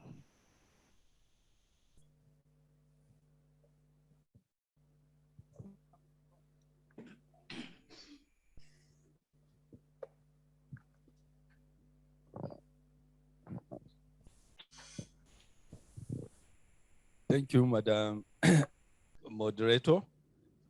Distinguished ladies and gentlemen,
the the stockpile management practices of our security forces is also accounting to the numbers. A lot of efforts, were deployed over time to be able to strengthen the physical safety and security facilities of our security forces. In West Africa, we have also substantial presence of local artisanal producers. These are artisans that ordinarily should be producing farm implements, but they are now into production of sophisticated arms and ammunition in our communities. These are all contributing to the numbers, and the consequences is what we are seeing today. Increasing in crime and criminalities in most of our countries. Insurgencies, banditry, and kidnappings. These are specific impacts, that we are seeing resulting from the easy access of arms and ammunition, among our population. And the impact also is obvious. Destruction of properties, deaths, and a lot of humanitarian consequences as well. So with this in mind, the ECOWAS region, of course, we all know, put in place a sustainable implementation framework, an instrument in the ECOWAS Convention on Small Arms and Light Weapons. And the objective of the convention, we all know, is to enable our member states to reduce the numbers. And how do you reduce the numbers? Imports, official imports are critical segments that we see happening over time. Import practices that are not regulated, we all know, will be having a lot of challenges. So the ECOWAS Convention is putting in place an effective regulation framework, which we earlier highlighted in the exemption process. All our member states importing would necessarily have to subject their imports to the scrutiny of ECOWAS Commission. And not only that, ECOWAS Commission will scrutinize, but also the other member states. In other words, if Nigeria, for instance, is importing, we'll make the submission to ECOWAS Commission. ECOWAS Commission will evaluate the request from Nigeria, and the request from Nigeria after the evaluation by ECOWAS will be circulated to the 14 other member states for their opinions. And if there are objections, we all know what will consequently happen. This is an effort by ECOWAS Commission to promote transparency and to also build trust among our member states. The convention also has an effective physical safety and security practices and standards that our member states are supposed to comply with. The inventory, regular inventory of what we have in our storage facilities, we know the importance of that. You need to isolate, from what you have of the obsolete as well as the excess for prompt destruction. This is an important obligation which our member states are expected to carry out. The site where we normally place our storage facilities, most of the facilities are of colonial origin, we all know, and civilian population, civilian assets and facilities have actually taken over.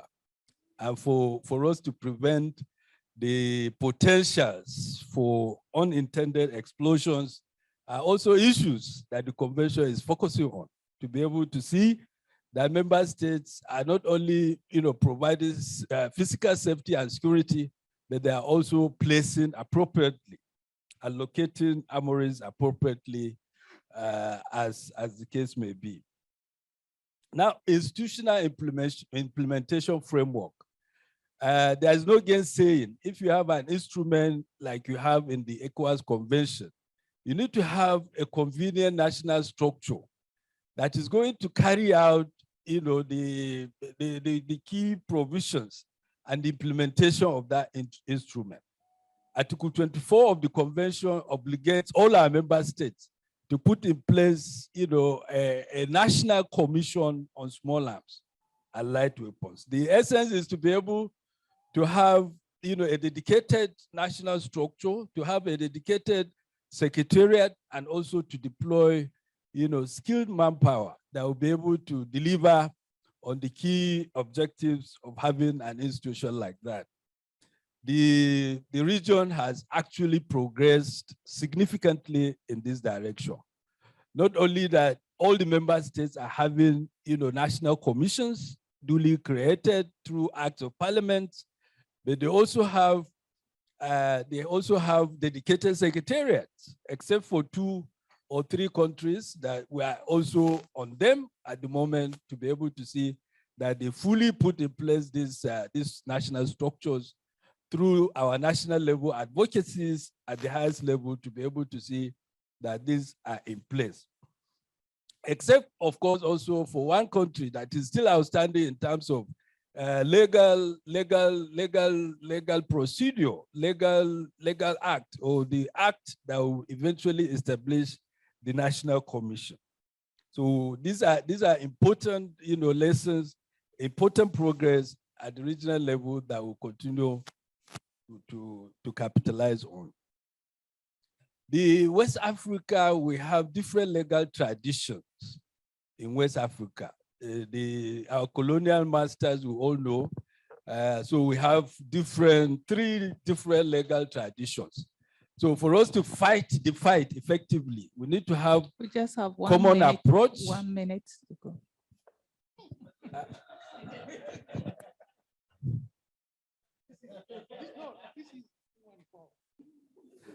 We need to have common approach to enable us, effectively also have, common laws, frameworks, so that at the same level, all the member states will be able to have the possibility of responding to infractions. If we have legal traditions or legal environments where the laws are weak, the perpetrators of this act will continue to perpetrate their acts and also take those environments as their safe havens. Now, in terms of specific lessons, what I've done is earlier is to provide us with the background in terms of the global, considerations as to what our region and how we fared in terms of also implementing, particularly the ECOWAS Convention. Now, in terms of lessons, arms transfer policy continue to reinforce confidence building among our member states. In other words, if the exemption procedure is not in place, for instance, our member states will be suspicious of one another. We have not had in the last decade, in fact, in the last 2-3 decades, we have not had interstate conflicts. So if a member state is accumulated, then the neighbors actually begin to be suspicious of the number and the quantity of accumulation. So the procedure, the exemption procedure, is providing us with the convenience that is allowing member states to have confidence among themselves for the effectiveness of the arms transfer policy. Now, training and retraining of weapons storage managers provided recipe for the challenges we are seeing in the official stockpiles of our security forces.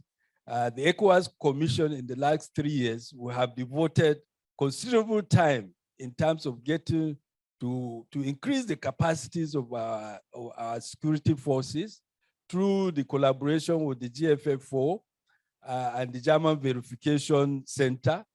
We have brought in the multinational small arms group to be able to provide, in collaboration with the regional actors, to provide our security services with the required capacities so that we have efficiency in record keeping, we have efficiency in also the management of our storage facilities.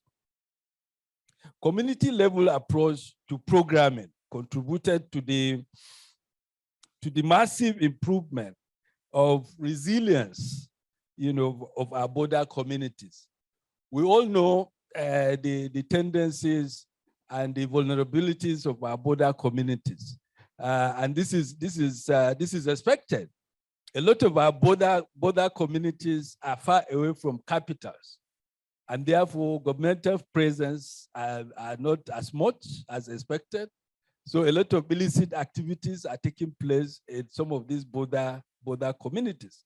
So the ECOWAS Commission, within the framework of some of our projects, for instance, the ECOWAS EU Small Arms Project, we had a paradigm shift in terms of national level implementation of programs to community level implementation of programs.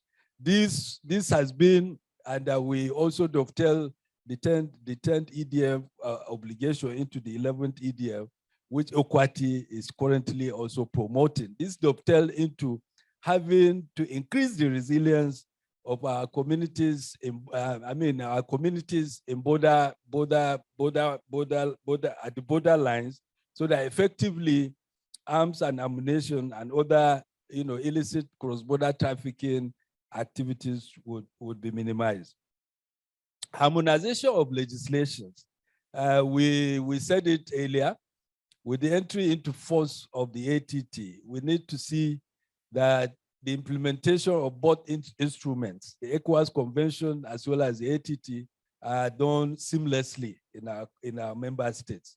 And how do we do that? We need to have a framework that will help to guide the implementation of these instruments by some of our member states, in fact, by all the member states. And this was what ECOWAS Commission did in the adoption of the ECOWAS model framework for the implementation of the ATT as well as the ECOWAS Convention.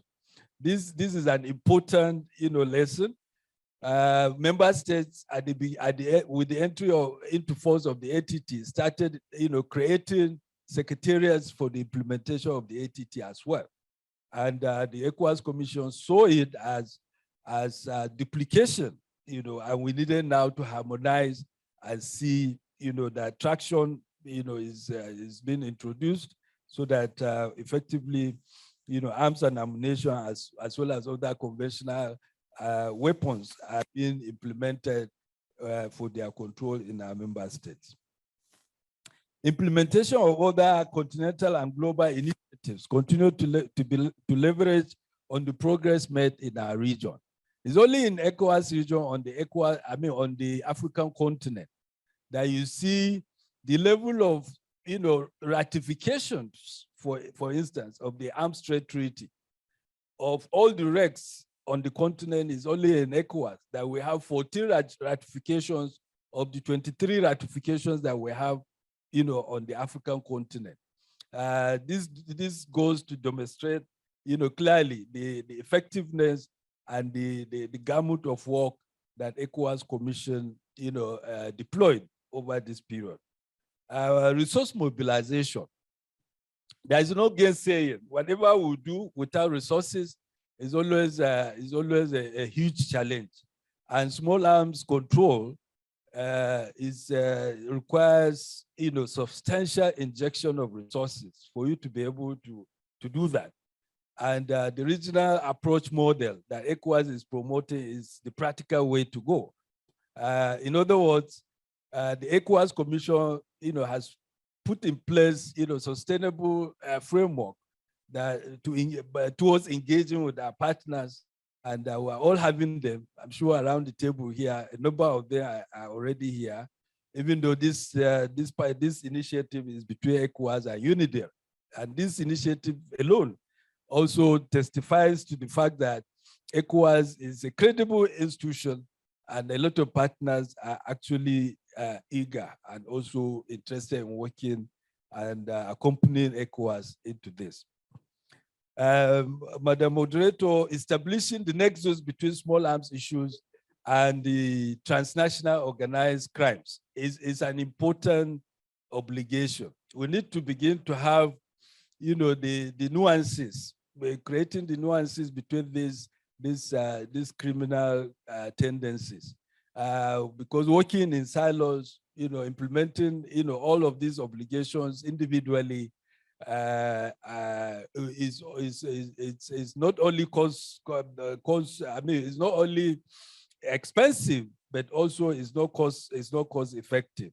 So we have deployed the platform in terms of engaging other aspects of transnational organized crimes to be able to see that alongside fighting small arms, we are seen to be fighting drug trafficking, illicit and other illicit trafficking. The best assessment of weapons and ammunition management across the ECOWAS region provided us with the platform for action, that member states are having today. And it is on this note I would like to stop. But importantly, weapons and ammunition management, seeing through the life cycle management of our weapons, is important. If we don't see from imports to destruction, the tendency is what I earlier said. There will be leakages officially, there will be leakages unofficially.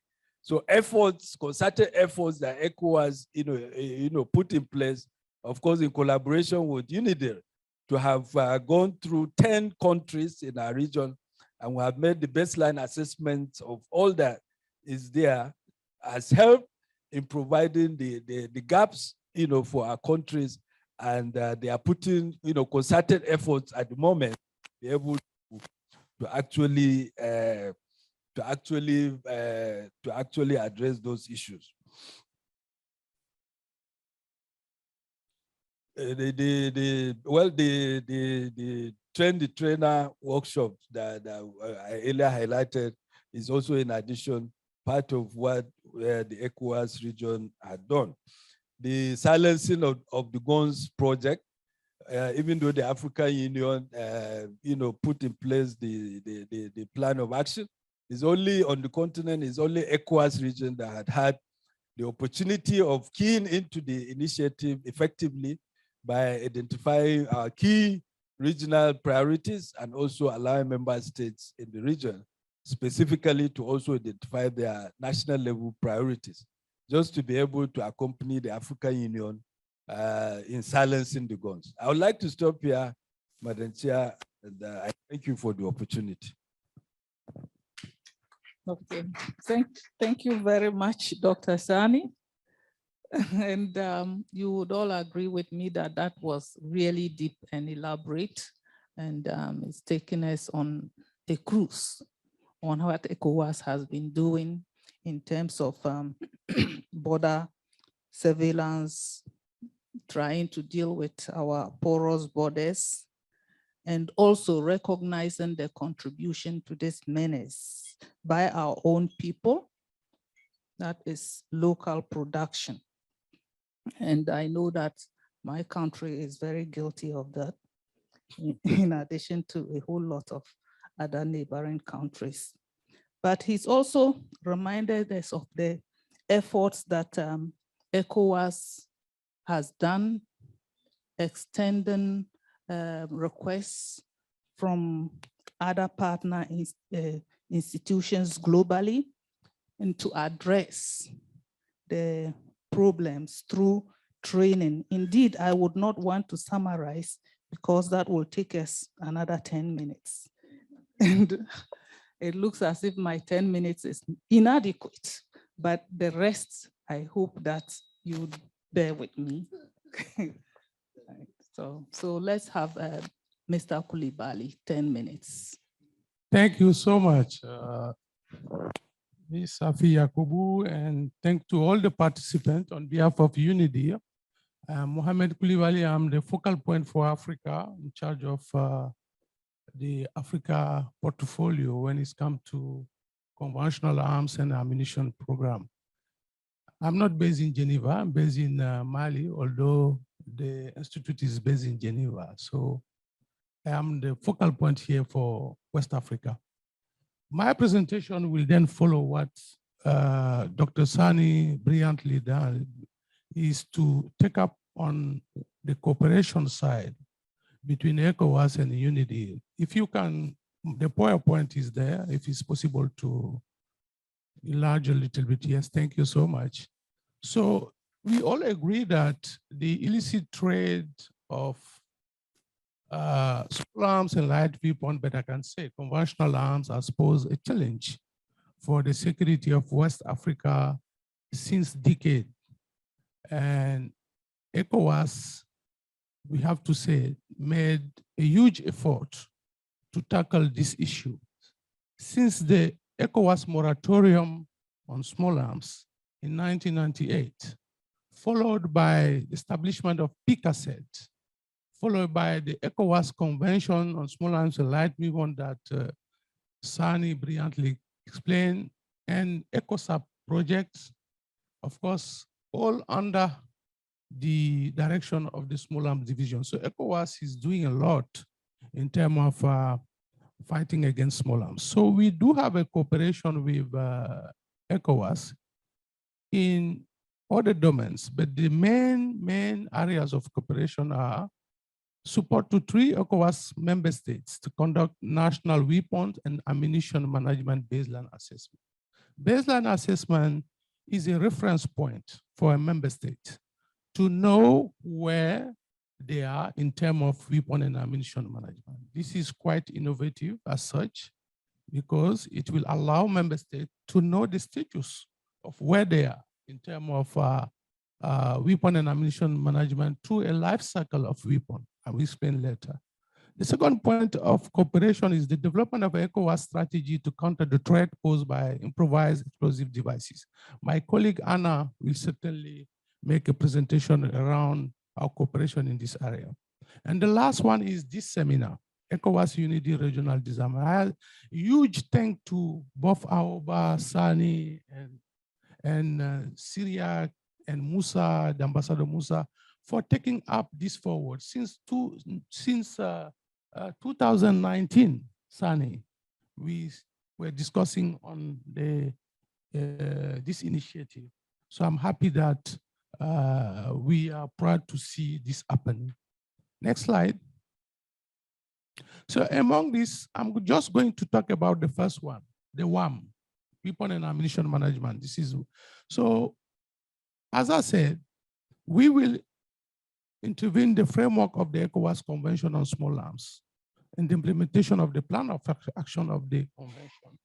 We do know that ECOWAS has developed a 5-year action plan for the implementation of the ECOWAS Convention started from 2020 with BICC support and other partners, which is a great achievement indeed. And also, ECOWAS is doing a lot in terms of harmonizing policies and practices. Sani just mentioned the TOT, but I can say that I was part of the brokering guidelines, tracing, marking. So all these guidelines have been developed by ECOWAS, including the civilian possession of arms, which will be finalized under GIZ and Aquatic project. Next. Next. So what is our approach? I must say that it's important to know that UNIDIR is a research institute. We do not do operational activity. We are research, which means our main target is to develop tool, study, and also support in terms of innovative research and dialogue. So as such, what we are doing in our cooperation with ECOWAS is to support the baseline assessment and develop a roadmap. This is in fact a research, because a report will come up after the assessment, and the report is shared with the member states and also interested donors. We gather lessons and identify good practices, and we facilitate dialogue within a country. Like, for example, this is a dialogue process indeed.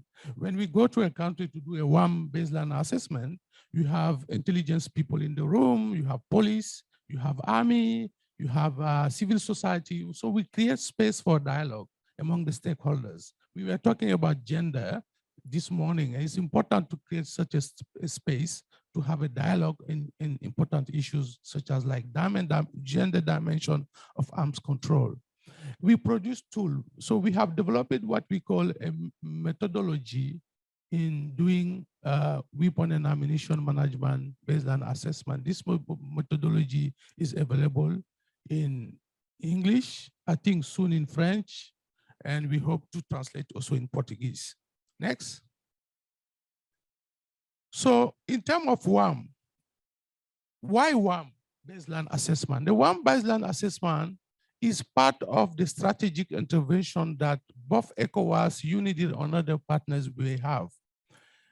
Each country will develop a national policy or strategy in terms of security or defense, whether it's defense planning or material management, but we do have this as a roadmap for member states, for country to have a national policy or strategy. So we intervene in supporting this policy and this strategy by doing an assessment and develop a roadmap. So the one baseline assessment, which will include national stakeholders, international partners, is a process whereby we do a mapping of capacity of the country in terms of preventing, managing, and avoid illicit arms trade. So this will help national coordination mechanism as well to develop the national action plan later on and to develop program and projects. So these are the three main areas that we consider, but as you can see, we intervene at the strategic level again. Next. So what are the key functional areas that we look at during the baseline assessment? We go through the national coordination mechanism, the NATCOM. What is the status of the NATCOM? Is a legal framework of it, the mandate of the NATCOM, etc. So we have extensive discussion both with the NATCOM members, if it exists, but also technical person and also a policy maker in the country. We review the legal aspect, the regulatory framework that Sani addressed. We also review the transfer control mechanism in align, for example, with the ATT provisions, stockpile management, marking, record keeping, tracing of arms, illicit processing of illicit arms, weapon collection and disposal, including destruction. But we noticed that when we do the 1BA in member states, two topics come up clearly. One is the craft production. Most of the member states are facing craft production as a fact. So we will take time to discuss about the craft production, even if it is not in the legal law, in the law, but we still discuss on it. This is something that ECOWAS is encouraging us to do. The gender consideration as well. I must say that to be fair with ECOWAS, that each meeting that we do, we have a section on gender. We discuss on gender and we reflect it on the report. Next. So at the end of this assessment, we have a roadmap. A national WAM-based assessment is a starting point for follow-up activity to strengthen WAM. So we develop this national action plan, which will then help to review the national strategy, to develop national action plan if needed, and also to inform the development of a dedicated national policy, for example, for ammunition management. I do remember when we did the 1BA in Ghana, the 1BA was really focused on the ammunition management, and Ghana was one of the champion countries in terms of the GGE, the group of governmental experts on ammunition. So they asked ECOWAS to do a specific 1BA on ammunition. So it's also helped donors to know the needs of the country in terms of weapon and ammunition management. We are talking here about conventional arms, not only small arms and light weapon. We are addressing conventional arms. Next. Next, okay. So far, these are the countries we have been able to do the WAM. If you look at the ECOWAS member states, I think it's 10 countries, Sani. So in the ECOWAS planning, the remaining country will be done. We said 3 countries per year. I think the COVID has, changed a little bit our plan. Otherwise, we could have finished with the 15 countries. But I'm sure for next year, we have Cote d'Ivoire coming, Gambia, and certainly ECOWAS will tell us the third country. But for sure, Cote d'Ivoire and Gambia will be the next countries that we are going to do the BA. So you can see since 2006, we start by Cote d'Ivoire actually. Ivory Coast or Cote d'Ivoire. I said the official name is Cote d'Ivoire, not Ivory Coast. So sorry. So Cote d'Ivoire will need to update the baseline assessment because it has been done in 2016. Things have changed. So the last country we did this year was Benin. We did Benin this year. Next.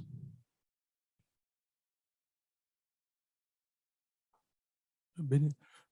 So we also produce what we call the WAM Insight. This is a very good summary of what we do in terms of activities. There is an update, a yearly update. My colleague Anna and other researchers based in Geneva participate to that poll as well. And also we have an individual report, Sierra Leone, Ghana, Liberia. You can find all this report in our website, UNIDIR website. You can download them and read. This is not the full report though. It's just an executive summary because the full report is quite sensitive. It is given to the member states. It's up to the member state to share or not. We don't publish that. We just publish an executive summary, which is approved by ECOWAS and by the member state. This is what you can get on the website. Next. So to end, Madam Chair, next, we have a team of colleagues based in Geneva, in Africa. So this is the team basically. You have the UNIDIR website where you can get our publication. There are very good publications on ATT, diversion of arms. We have publication. I encourage you to go there and have a lot of research documents on the issue of conventional arms, not only small arms and light weapons. Other colleagues will talk about space security and other, but when it's come to conventional arms, we have a lot of research material that you can download from the website. Madam Chair, thank you so much. I hope I didn't take long.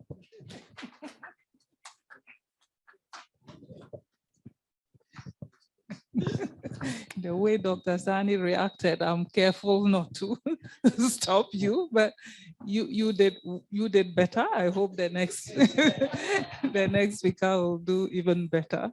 Okay, so let me not summarize and waste time. Later we'll have time to discuss all that together. So we now have Dr. The Honorable Teglo Maxwell. Thank you. Let me say thanks again to ECOWAS for the opportunity as always. And thank UNIDIR. We've had a lot of discussions and I'm happy about the outcome we're receiving at this regional seminar. Obviously, I'm not ECOWAS, I'm not UNIDIR, I'm a member state. So I will speak differently. We sit where the practical action takes place. So first, I want to look at legal and regulatory framework. We had the ECOWAS Convention. Obviously, both the member states had different laws regulating arms in member states. But what are the challenges, specifically when it comes to targeting the twin evil? The twin evil will be trafficking and diversion. Trafficking and diversion. What are the challenges? First, Liberia has a unique history.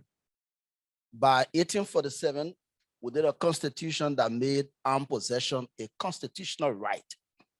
So every Liberian citizen could claim arms as a matter of constitutional right. By 1986, bulk of the population above 21 years were already in possession of arms, and they became the initial weapon used to start the crisis. So we learned a lesson. Then we said, it's good for the US, from whence we've written almost everything in Liberia, but it seems we have to depart. So we departed from the US in terms of arm bearing being constitutional right in 1986. When we wrote the new constitution, that was omitted. where in 2022, even some of the best legal scholars in Liberia still believe that arm bearing is a constitutional right issue. So you see the complications. And many times I go to a meeting, I had a privilege to speak with most of the ambassadors at the invitation of the US Embassy just quite recently. And when I made a presentation, the ambassador said to me, you have to do this frequent because we're hearing this, for the first time in 2022. So you cannot tackle trafficking and illicit trade of firearm when the legal and regulatory framework is not, in place. That is the fundamental concept most of us in West Africa will have to address. What have we done differently? So I realized that the Firearm Act of 2015 was very unique. Part of that provision, illegal importation of firearms, is a first-degree felony. And those of us who have read a little bit of law, we know that when a crime is felonious, especially when it's first degree, it's at the highest. But that is what we have in our firearms law. In reality, are we enforcing that provision? So that becomes a challenge. The first thing I'd like to share with you is that member states need to ensure that they synchronize the Firearms Act with the penal law. In most countries, you have the penal law, which is used for criminal procedures. So the police are taught to enforce, on the strength of the penal law. They do not use firearms law to enforce, acts that are considered crime. And under the theory of legality, an act is only a crime when the law prohibits that act. So the police officer in the far east, southeast of Liberia looks for the penal law. If somebody import firearm into Liberia illegally, he takes the penal law.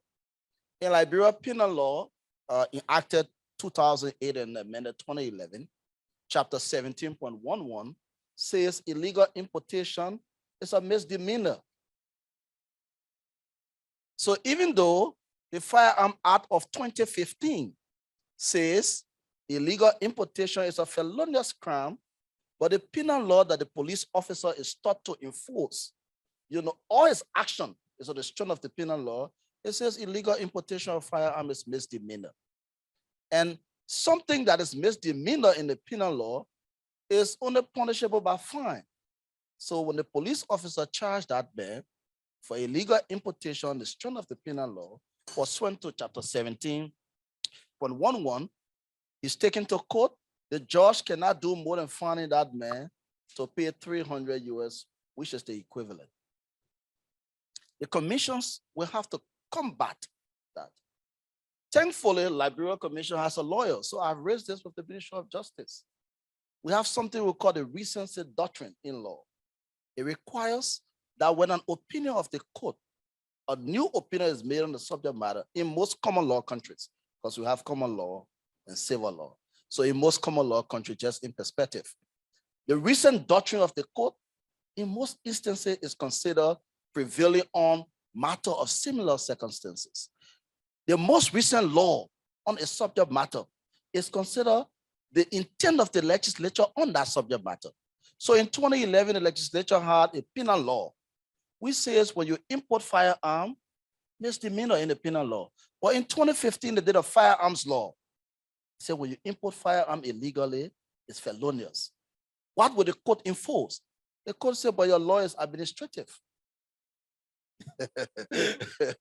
So these are the real challenges that we have to confront. So I have sat with the Ministry of Justice, and we are now, even though we have a new law, firearms law, which is very strong, but we must do the other one to amend the penal law so that the same provision we have in the Firearm Act is what we have in the penal law. There will be no ambiguity. There will be no conflict. So you cannot combat the twin evil, diversion and trafficking, if you do not put in place the legal and regulatory framework. And the laws must be in sync. And there's now a Liberia case alone. In most of the other countries, Ghana, Nigeria, and others, before the firearm law came into being, there were many other laws. These laws are still existing. Of recent, we had a situation with a young man who had imported 25 pieces of single barrel, long range. And then he was caught at a checkpoint, arrested by the police and incarcerated. They were placed in jail. So we contacted the police and informed the police that the best thing to do, since this man imported a firearm, we should use the firearm law, knowing that he did not have intention to commit crime, but his action is wrong. So the flexibility is that where the person did not show any intent to commit crime or is not associated with any criminal group, you can fine that person, administrative sanction. But where it is established that that person has knowledge, has been held prior to that act, then you have to punish that person. So let's fine him on the strength of the Firearms Act, which makes the fine up to $1,000. The officer at the police said, no, 20 single barrel is too much. We have to send this man to court. We said, okay, go ahead. So the police processed the individual and sent him to court. The judge called me, I explained the law. The judge said, okay, since they came to court, we found a man 300 because the law said we cannot find a man more than 300. So these are the complications. So you talk about legal and regulatory framework. These are the practical issues. The next is institutional arrangement. Institutional arrangement. Most of the commissions have limitation when it comes to enforcement. So you don't enforce, you rely on another institution to enforce. And you must provide sufficient information. You must remain engaged. You must continue to train the man-hour of this institution so that they do the same job that you ought to do at the commission. So that's another point we all have to look at. What role, who does what? You know, for me, that is very, very, very critical.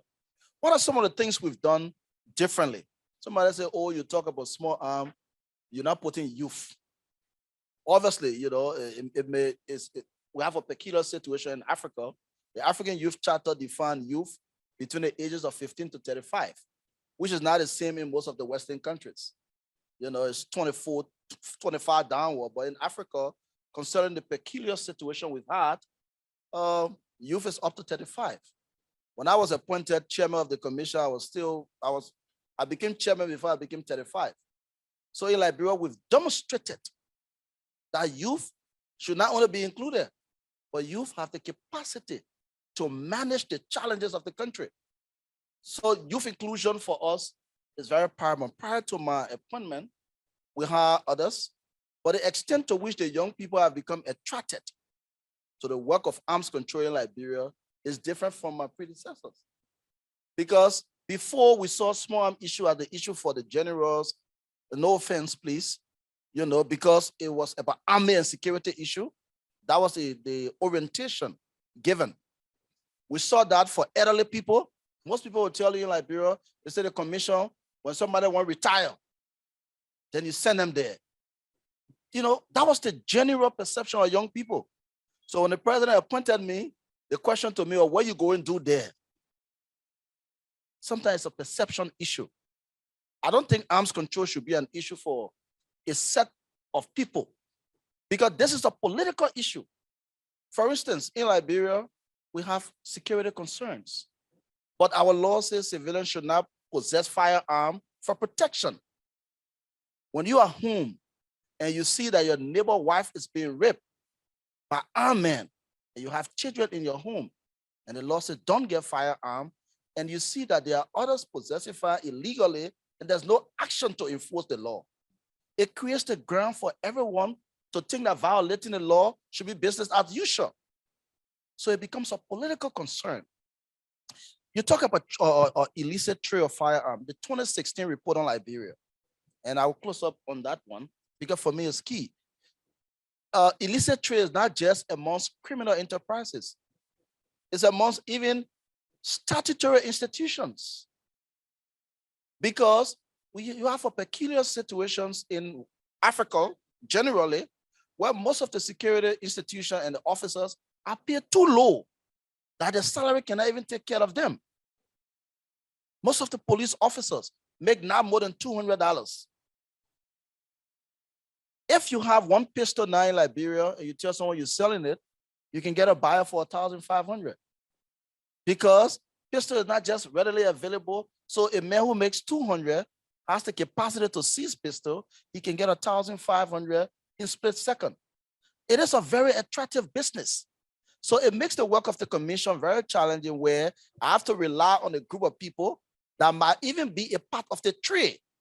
And there's evidence to that.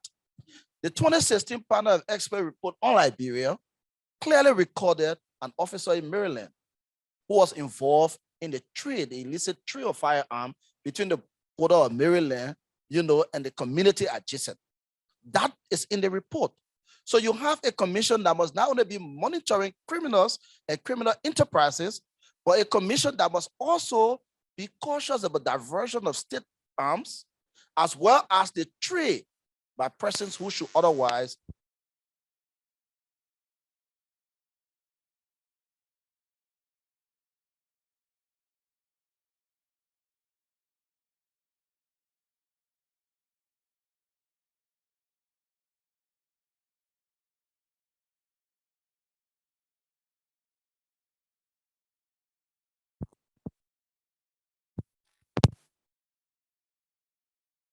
they will go to rob.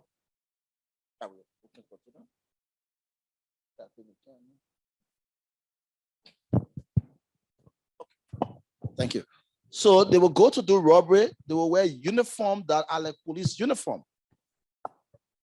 And there was panic. Oh, you want them? Okay. Thank you. So that was a challenge for us. It eroded the trust in the police to a greater extent. Thankfully, with the support of ECOWAS, we introduced the marking of weapon using the ECOWAS unique marking. Today, we've marked up to 98% of state security weapons. Every time a weapon is found at a crime scene, all of the different units are concerned. If a police weapon is found at a crime scene, the police gets afraid because we can distinguish the weapon assigned to the police from the one assigned to the AFL, from the one assigned to other units. So the marking has become a very necessary ingredient in helping us prevent diversion of state asset into civilian population.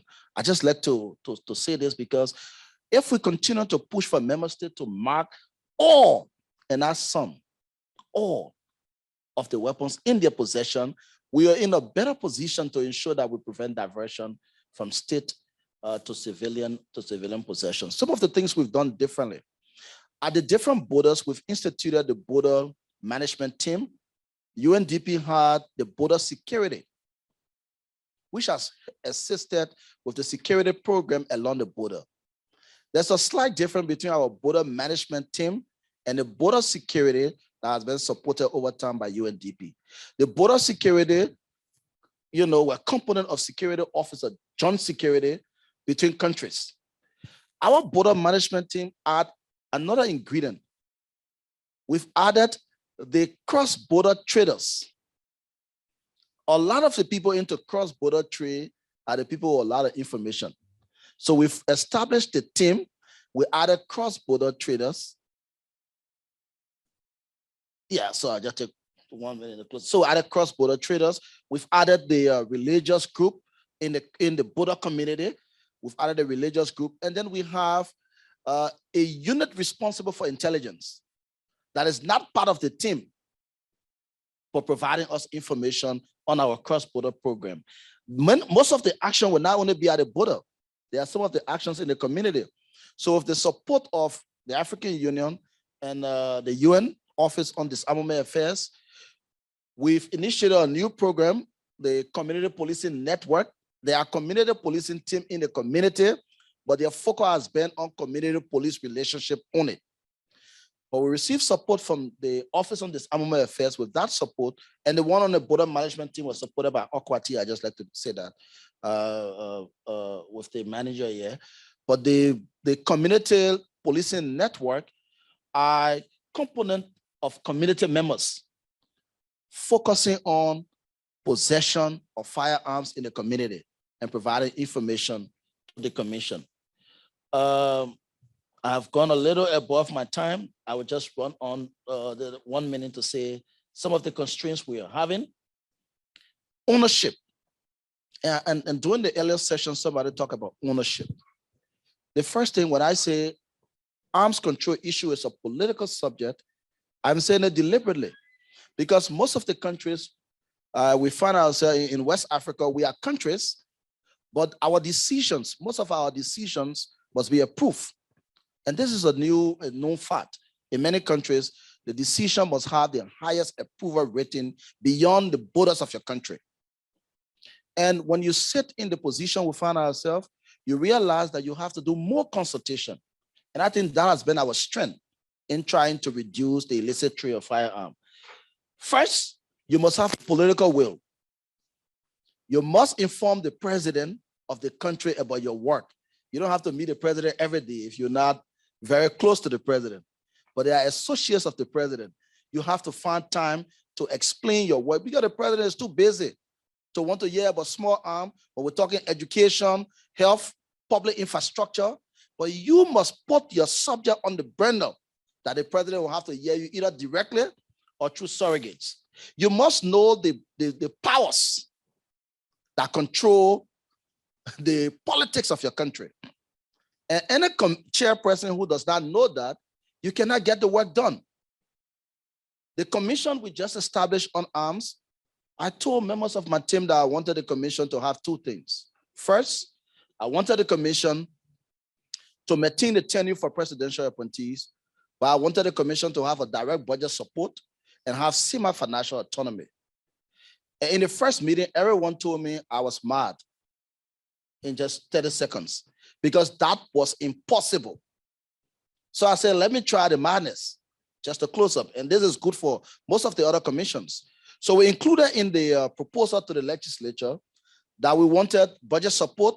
By 2012, Liberia spent $0 to any commission for arms control. In 2022, Liberia has budgeted 1.2 million. So if I hear people say, since 2006, the ECOWAS Convention has made no impact, I disagree fundamentally. We've made immense progress within the West African area. We have not done 100%, but you see that countries are making genuine commitment to ensure that we control arms. So when I sent that to the legislature on the first instance, I was voted down.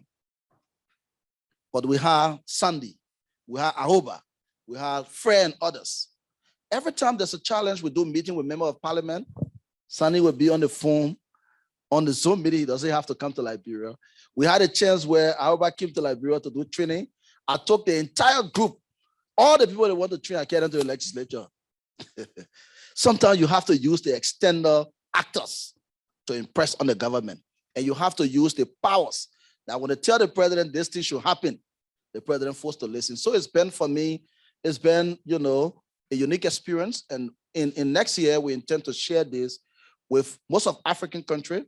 The commission in Liberia will not have all the money to solve all of our problems, but it's a better commission that is more stronger, more financially, positioned and strategically ready to help the security sector as a partner and not one other institution. Thank you. It's been an opportunity. I'm sorry if I took this. Thank you very much. It's very insightful to listen to the dynamics between the legal framework that you have in your country and how you have been able to maneuver your way. The commission, a very respectable one in Liberia. Let me just quickly move on to the next speaker. That is Alan Ngari. That's Regional Organized Crime Observatory Coordinator for West Africa. Thank you, Madam Yakubu. Just a small correction. I'm no longer the Regional Organized Crime Observatory Coordinator. I work for the Center for the Study of Violence and Reconciliation in Johannesburg in South Africa. Let me join my fellow panelists to thank ECOWAS Commission as well as UNIDIR for the invitation to be here. It's really a pleasure to share some of our results from the research that we've done in the past that speaks to this very question.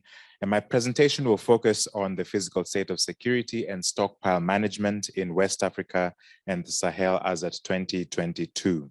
I hope that I will keep within the 10 minutes, and I hope I'll not be too fast and you will hear what I have to say.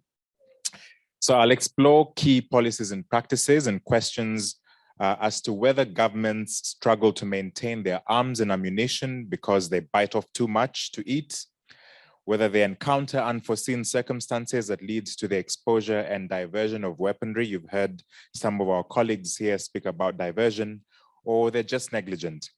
So some key policies, global processes have evolved into effective management of stockpiles of arms and ammunition, including the International Ammunition Technical Guidelines, which provide internationally acknowledged standards of I'll just call it PSSM. Full compliance with international standards set out in treaties and instruments is difficult to achieve, particularly in resource-scarce countries. These countries could, however, incrementally implement low-cost, high-impact projects to meet minimum standards and safe SALW storage. So PSSM is an integral component of the AU Master Roadmap of Practical Steps to Silence the Guns in Africa by the year 2020 and its plan of action on small arms light weapons. Going forward, it's broadened its thematic and regional scope to provide users with and visitors with information on interventions across Africa in priority areas. And this include marking, record keeping and tracing, transfer, and end user controls and brokering. You've heard some of my colleagues speak about this. Other priorities are information about cross-border cooperation, legislative and regulatory frameworks, institutional structures and national coordination mechanisms, criminal justice responses, embargo enforcement, registration, and voluntary disarmament. So that's on the policy framework. But these are some of the challenges that we have seen in PSSM and that might really resonate with us in the room and in the region. So there have been great efforts to deal with and improving PSSM in the aftermath of the Libyan and Malian civil wars. There are interlinked processes that West African states need to pay particular attention to. And we have started to name some of this from the morning. The first is the climate crisis, as an example. Tackling the effects of drought in the Sahel would lead to a greater focus on agriculture than on pastoralism. Human mobility is linked to cross-border movement of herdsmen seeking green pasture and who depend on small arms light weapons for their protection of their cattle and themselves. So demand for arms and ammunition has been sustained for decades by farmer-harder conflicts, but the number of illegally acquired arms remains unknown. The ECOWAS Protocol on Transhumance recognizes the importance of cross-border mobility along traditional routes. But according to a UNOWAS study, where these routes are blocked and livestock's movement curtailed, encroachment on farms often triggers conflict. This leads to a corresponding increase in the demand for arms, which then puts pressure on government stockpiles while fighting illicit arms dealers. Lower demand for weapons and ammunition would reduce the volume of risks to government stockpiles, while in Africa, it remains a major source for illegal arms and ammunition. That is the government stockpiles. At the core of illicit proliferation of arms in many parts of Africa is the instability that is caused by many factors, including governance gaps, state-embedded actors in inherent weak and or corrupt institutions. I think we heard one of the panelists talk about just the disparities between them, the amount of money that some state officials earn compared to the benefits they might derive from the sale of these arms. And so these are some of the state-embedded actors that we should pay attention to. This has happened in numerous occasions in the region, the result being that weapons circulate almost uncontrollably across borders. Transnational linkages through trade, cross-border ethnic ties, organized criminal groups and rebel group mobility, among others, also contribute to conflicts accompanied by illicitly acquired arsenal from government stockpiles. Countries that straddle the Sahel belt, including Burkina Faso, Mauritania, Mali, and Niger, continue to suffer conflict. there is an estimated uncontrolled flow across the region of between 10 to 20,000 small arms light weapons, which are taken from government stockpiles. Mali and surrounding countries have borne the brunt of this.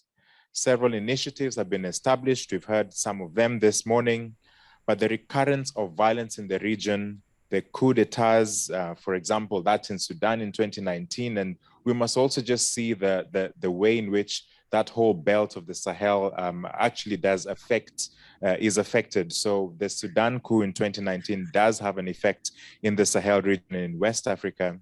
Of course, in Mali in 2020 and Chad in 2021, weapons have continued to circulate.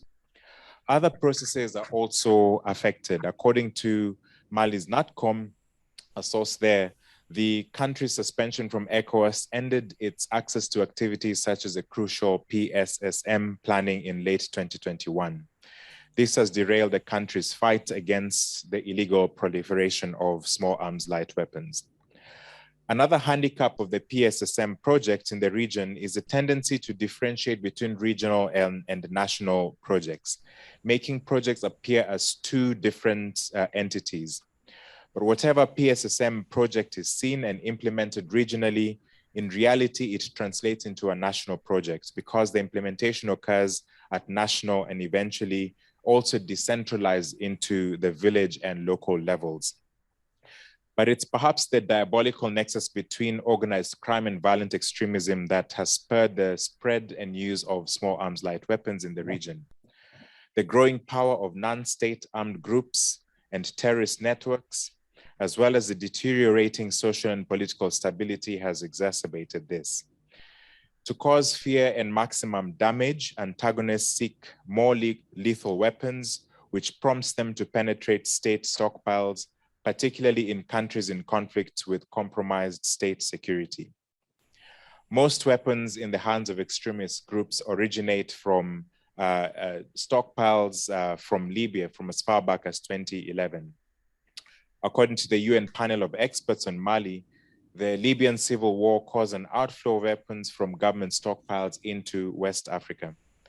The Mali linkages occurred when a mixture of Tuareg and Libyan ethnicities fled Libya into Mali and through radical armed groups based in East Libya with transnational affiliation, of course, to Al-Qaeda. A significant challenge that states in West Africa will need to address, and we heard a little bit about this, is a question around artisanal weapons. These weapons are manufactured in workshops across the region in alarming numbers. In a study that I carried out in Bamako, it was in the context of the Okwati project, looking at urbanization and trafficking of arms. We were informed by the Mali NATCOM that there were about 300 artisanal workshops that manufacture weapons in Bamako alone. That's quite surprising. So can you imagine then throughout the region just the extent of artisanal weapons that are moving around? And these artisanal weapons pose significant challenge to the authorities. So in Mali, there is an interdict on firearms licensing presently, which has been in place since 2021. But even with this, it doesn't quite respond to the challenge of artisanal weapons manufacturing or even the supply of the conventional ammunition that these artisanal weapons use. So in conclusion, effective PSSM processes are crucial to weapons management and the future stability of any of our countries in the West Africa region. I just want to draw your attention to some lessons also that we are learning that we've discussed here, and that is the siloed approach in dealing with the crime conflict nexus. We heard earlier this morning about the nexus between arms trafficking and other illicit criminal markets in the spectrum of transnational organized crime. We also know that the availability and the proliferation of small arms light weapons is key in conflicts, both ongoing and new conflicts, including addressing violent extremism. Some of the responses have received significant attention, but a lot of it has been militarized and securitized. These are necessary, that is, the militarized and securitized approaches, But we also need to turn to other responses that would assist in dealing with the conflict, and which in turn would decrease the demand for small arms, light weapons, and other conventional weapons. A holistic approach and response would not only need a whole of government response, bringing in other governmental ministries and departments, that's humanitarian, health, social services, water, etc., but also a whole of society approach, which brings to this meeting the idea of transitional justice tools to address the question of disarmament and arms control. Communities that are most affected by conflict should engage in mechanisms that allow them to engage in truth-seeking dialogues within the communities aimed at addressing some of the root causes of conflict. For example, the farmer-herder conflicts on the scarce resources available to these communities. We also know from our engagement with communities that there are other drivers that push and pull members of communities to engage in conflict.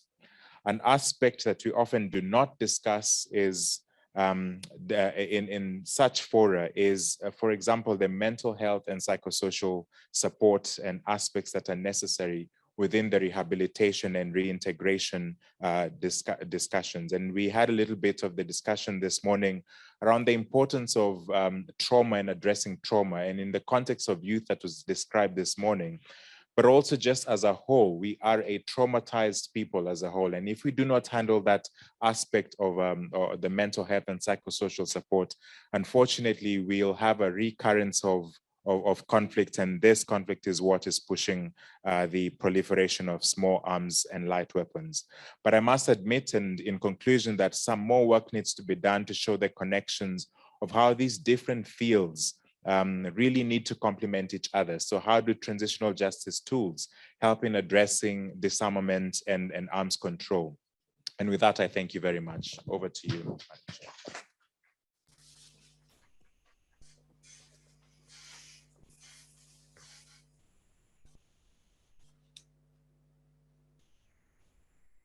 Thank you very much, Mr. Ngari.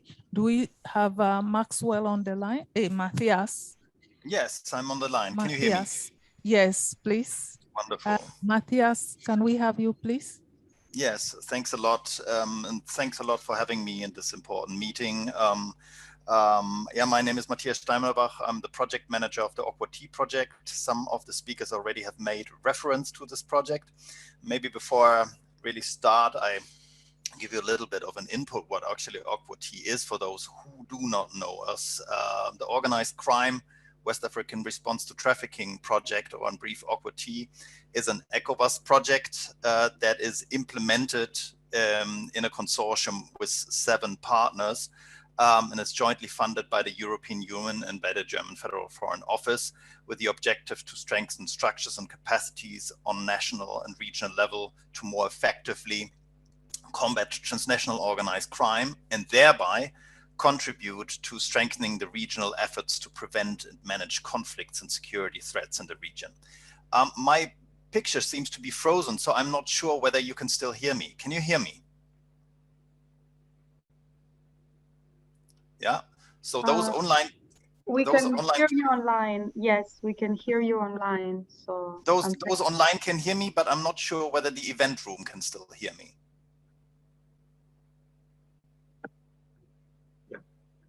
Maybe those in the event room have been kicked out. I'm checking with the event room. They should be back in a second. Wonderful.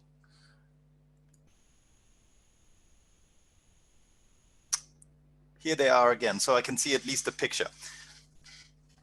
So I think I may continue. So I just briefly introducing Aqua-T and its objective to strengthen structures and capacities on national regional level to more effectively combat transnational organized crime. In this regard, the project is working on improving the knowledge base on transnational organized crime and foster evidence-led decision and policy making on national regional level. Facilitates efforts towards the domestication of international treaties and agreements on TOC, as well as the harmonization of legal instruments in the ECOWAS region, and enhancing investigative and judicial capacities as well as foster coordination and cooperation across the region. So I still cannot see the event room. So are they kicked out again?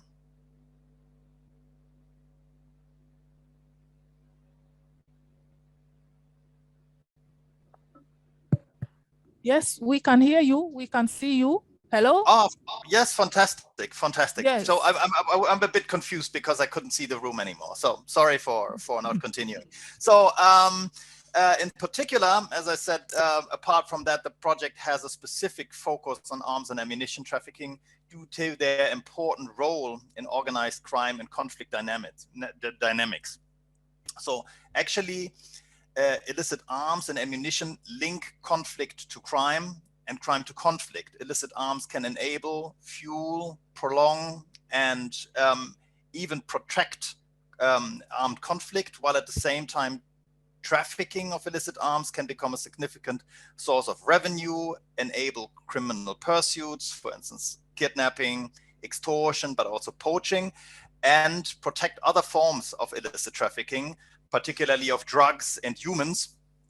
And GI tox study, for instance, has shown which correlates arms trafficking with other criminal markets. So therefore, for us as a project, it's only natural and essential to also work in the field of small arms control and to reduce the circulation, the illicit transfer, and the availability of small arms and light weapons in the ECOWAS region. So some of the speakers already have referred to that, so I do not want to repeat things too much, but I think there are three key sources of illicit weapons, particularly in the ECOWAS region. One is weapons from conflict-affected settings, so like battlefield captures or stockpile looting after state collapse, which we have seen in Libya. Legacy weapons and arms recycled from prior conflicts, which circulate within the communities, but also and oftenly linked to that, craft arms production, which is a growing issue, and some of the previous speakers have referred to that already. And last but not least, very important, the insufficient secured national stockpiles and the diversion of arms into illicit market by corrupt government officials.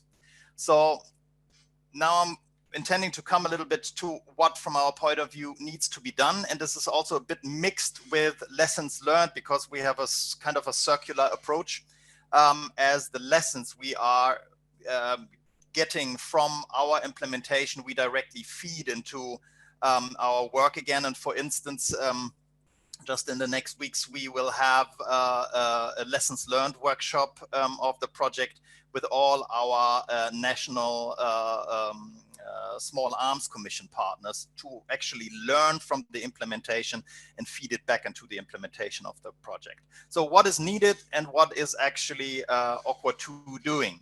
So first of all, I think, and this has been said multiple times also by the previous speakers, it is essential to improve national and regional small arms control regimes through the coherent domestication. And I'm also referring here to Mr. Grigsby, who have spoken a bit to that, to the coherent domestication, as well as the operationalization of international agreements, such as the UN Programme of Action, the Arms Trade Treaty, the UNTAC Firearms Protocol, and of course, the ECOWAS Small Arms Convention. In particular, it's from our point of view important to build and strengthen capacities of national instruments of small arms control, which are, from our point of view, first and foremost, the national small arms commissions, through strengthening their mandates and capacities to improve oversight, accountability, and management of arms and ammunition throughout their life cycle. Mr. Coulibaly already referred to the WAM assessments, which are building the basis for that, but also marking and registration also of civilian-held weapons are relevant, stockpiling, transfers, record keeping, and systematic arms tracing, also cross-border, is essential. And I think particularly this tracing dimension is currently quite underdeveloped still in the ECOWAS region. And from our point of view, a specific focus needs to be put on that. And Then something that has been referred to already by previous speakers is not to think in silos, not to think law enforcement and small arms control in different silos. It is important to build law enforcement and judicial capacities to make use of the full potential of criminal justice response to combat arms and ammunition trafficking and closely link law enforcement to small arms control. And last but not least, and Alan Gary already referred to that, for instance, but I think also Mr. Grigsby, is to increase sensitization of the population, and particularly of the youth, regarding the risks of small arms proliferation and armed violence in order to build resilience.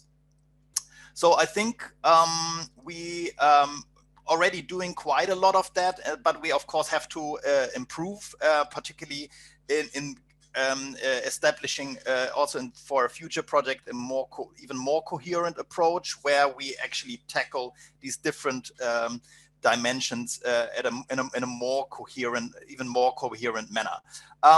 With our partners, UNDP and the Mines Advisory Group, I see Nicole Tagabo and Frederick Ampia, for instance, in the room. We are predominantly and jointly working on small arms control activities, but I would also like to mention UNODC, the Institute for Security Studies, and GITOC, who are working with us and who are also covering relevant dimension related to small arms control. So what are we actually doing? We support ECOWAS and its member states in the operationalization of the ECOWAS Small Arms Convention and the ATT, for instance, through the establishment of through support to the establishment of a model law in ECOWAS model framework to streamline the national implementation of both the ECOWAS Convention and the ATT on the level of the member states. We have been working with the ECOWAS Commission on the review and validation of regional SOPs on tracing and seized weapons, by which we are contributing to Article 19 of the ECOWAS Convention, and which we intend to, on the national level, to pilot in the framework of the project in the future. Furthermore, we are also working on the development of a regional guide for civilian possession and licensing of arms, by which we are contributing to Article 14, which is ongoing, or the production and transfer of craft arms weapons, by which we are contributing to Article 7 and 8 of the Convention. Furthermore, also very important, I think, on the regional level, and I think this is a constant learning process, and therefore it's so important. We are facilitating regional coordination of NATCOMs through support to the annual NATCOM coordination meetings and regional NATCOM meetings prior to the biennial meetings of states on the implementation of the UN Program of Action, which we have done in the framework of the BMS 7 and the BMS 8.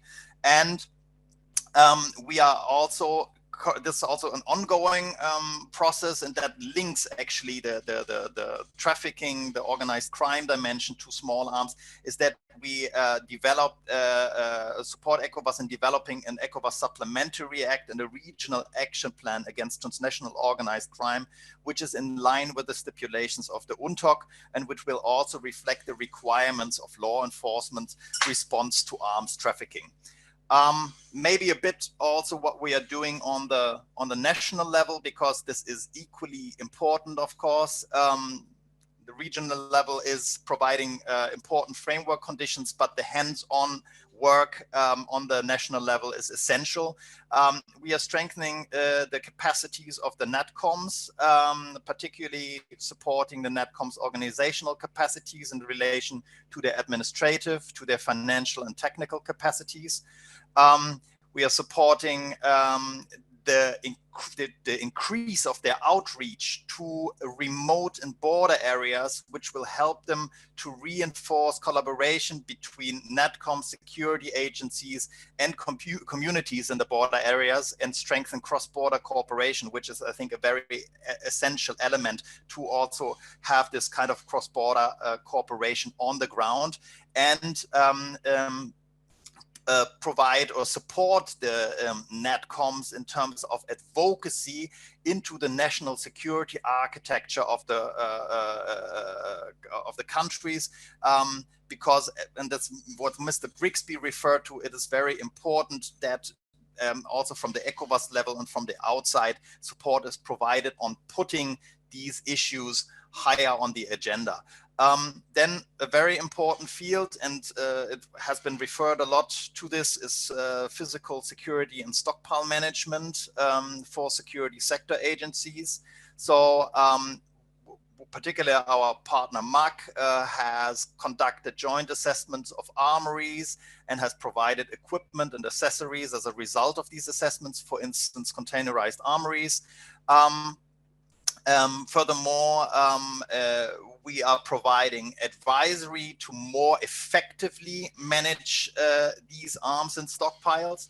The project is conducting trainings to security forces on PSSM, including arms marking and arms and ammunition destruction. For instance, by the end of the first quarter in 2023, we expect to have destroyed more than 137 tons of at-risk ammunition, which could actually got lost otherwise, and therefore it's important to get such ammunition out of the system. And something that will play a very important role in the future, as I already said, is the arms tracing, which we are intending to pilot, and also support to collecting data on trends of small arms and light weapons and data on arms violence incidences in some member states, for instance, Mali and Burkina Faso, which is done by our partner UNDP. Then very important, already referred to this, is the building of capacity for law enforcement agencies specialized on conducting investigations into TOC structures, with a particular focus also on the dimension of small arms trafficking, sensitization activities to the population, and last but not least, and this is also something that UNDP is doing in the framework of the project, voluntary arms collection in exchange for community support activities, particularly in remote border areas. So I think with what we are doing, we are already providing a quite comprehensive support package. However, as I said, the more important thing is that we more streamline also support in a way that we do not think too much in silos anymore, but we link particularly the law enforcement agents, the law enforcement agency and investigation to the small arms control dimension. So this is one of the key takeaways from me, and I'm of course happy for any questions. Thanks a lot for your attention. I think we can do ourselves a favor by giving ourselves a few more claps. Thank you very much. We've had a very exciting session this afternoon. Unfortunately, we don't have so much time, so I'll just allow 3 interventions from the floor. If you have any immediate reactions that you want to make to the brilliant presentations that we have. I can see a hand to my right, to my left. Armstrong.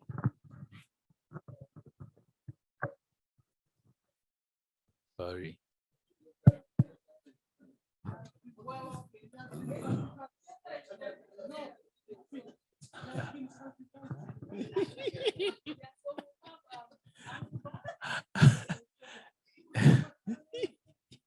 Thank you very much, Mr. J. I want to once more thank all the presenters for the very brilliant interventions. I've personally learned so much from the dynamics on small arms and light weapons. Mine is a question to Mr. Coulibaly from UNIDIR on this presentation. I wanted to know, you do very interesting research and assessments in member states, and you said not only small arms and light weapons, but conventional arms. And my question is, how do you validate this research and assessments? Because sometimes this information, like you mentioned, are sensitive. I said this because of experience we have the Regional Security Division, where we deal with law enforcement agents and other security services. We, on quarterly basis, receive crime statistics from member states on various aspects of criminality.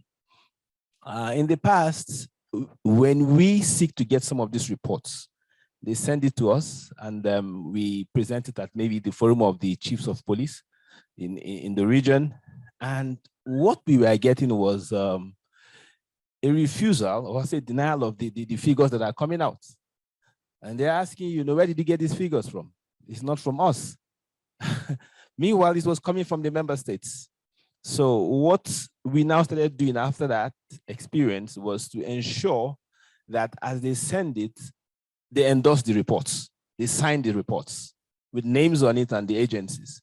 So now when we put out our slide and say, Sierra Leone, this is what you have on small arms and light weapons trafficking, or this is what you have on drugs, as they are denying it, we have our letters by the side there.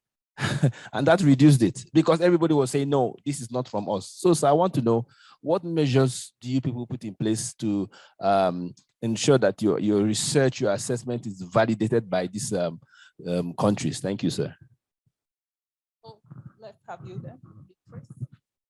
Oh, I have, okay. Yes, Beatrice, please. Please introduce yourself. Also, good afternoon to you all. My name is Beatrice Baden. I'm from Ghana. My background is in gender, peace, and security. So my question, I think, goes first of all to Maxwell, but then any of the other panel members can also take it. You mentioned the enforcement in terms of institutional capacities. And that for me is one of the key issues that we are facing, not just in ECOWAS. Okay, I can speak for ECOWAS. A bit of work I've done with the Ghana Small Arms Commission also indicates that when it comes to institutional capacities, we have a challenge there. But then looking at women, inclusion of women in these processes has been one of the main challenges. From your perspective, how can we influence that, or how can you improve on that? Secondly, you also mentioned youth inclusion. Now, a little bit of information I've come across recently has to do with, in my work that I'm doing in peace implementation, has to do with youth tokenization when it comes to arms control. Our leaders most often do not really include our young people in the actual implementation processes, but then just tend to tokenize our young people. And that for them has been the main challenge in my dealings with these young people. So how can we avoid that?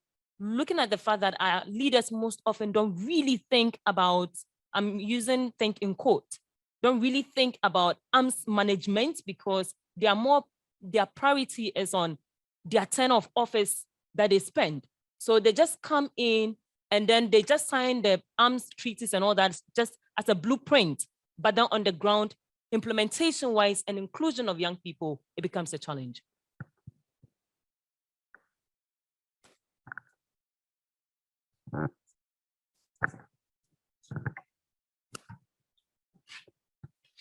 Thank you. I would like to congratulate again all panelists for more information. Dr. Sani, I think that ECOWAS must be congratulated for all the action taken to control weapons. It's one of sub-regional organizations that has made a lot of progress. I travel again, and I think that I don't want to say you are the best, but I think that you are the lead. You have the lead.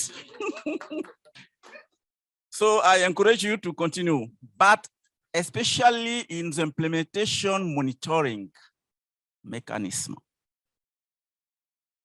Sunny, as you know, sometimes focal point needs support in terms of lobbying.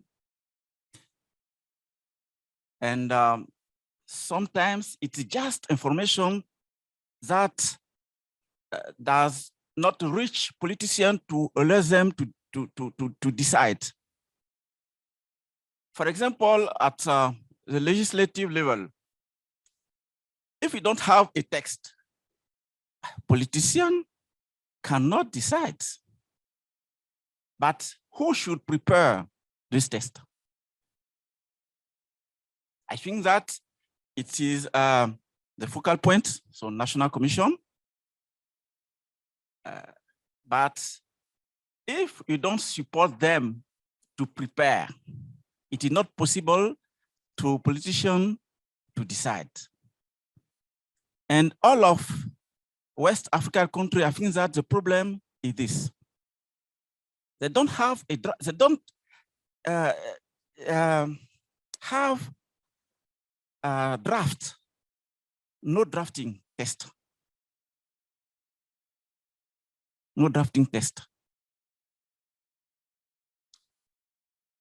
So you have to support all of National Commission to draft, to beginning to draft the test and help them by lobbying to the process, And second, for WAM, as my friend talked about, it's very important because baseline assessment is really a law state to define specific actions in terms of physical security, site security, management tools, database, and so on. For example, in Côte d'Ivoire and some all over countries, after the baseline assessment, many actions, several actions were developed with the support of partners. And Côte d'Ivoire today has a progress for security, stockpile management, and physical security. And I would like also to congratulate UNIDIR for the update approach. I think that it is a good monitoring process because there will be a good opportunity to appreciate the progress, correct and redefine another actions. So it is a monitoring mechanism, a good monitoring mechanism. So this action should be encouraged. Thank you.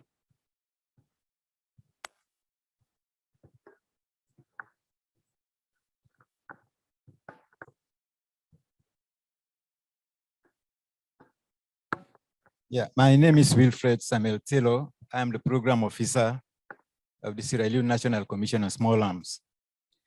I want to join my colleagues to thank the panelists for the brilliant presentations.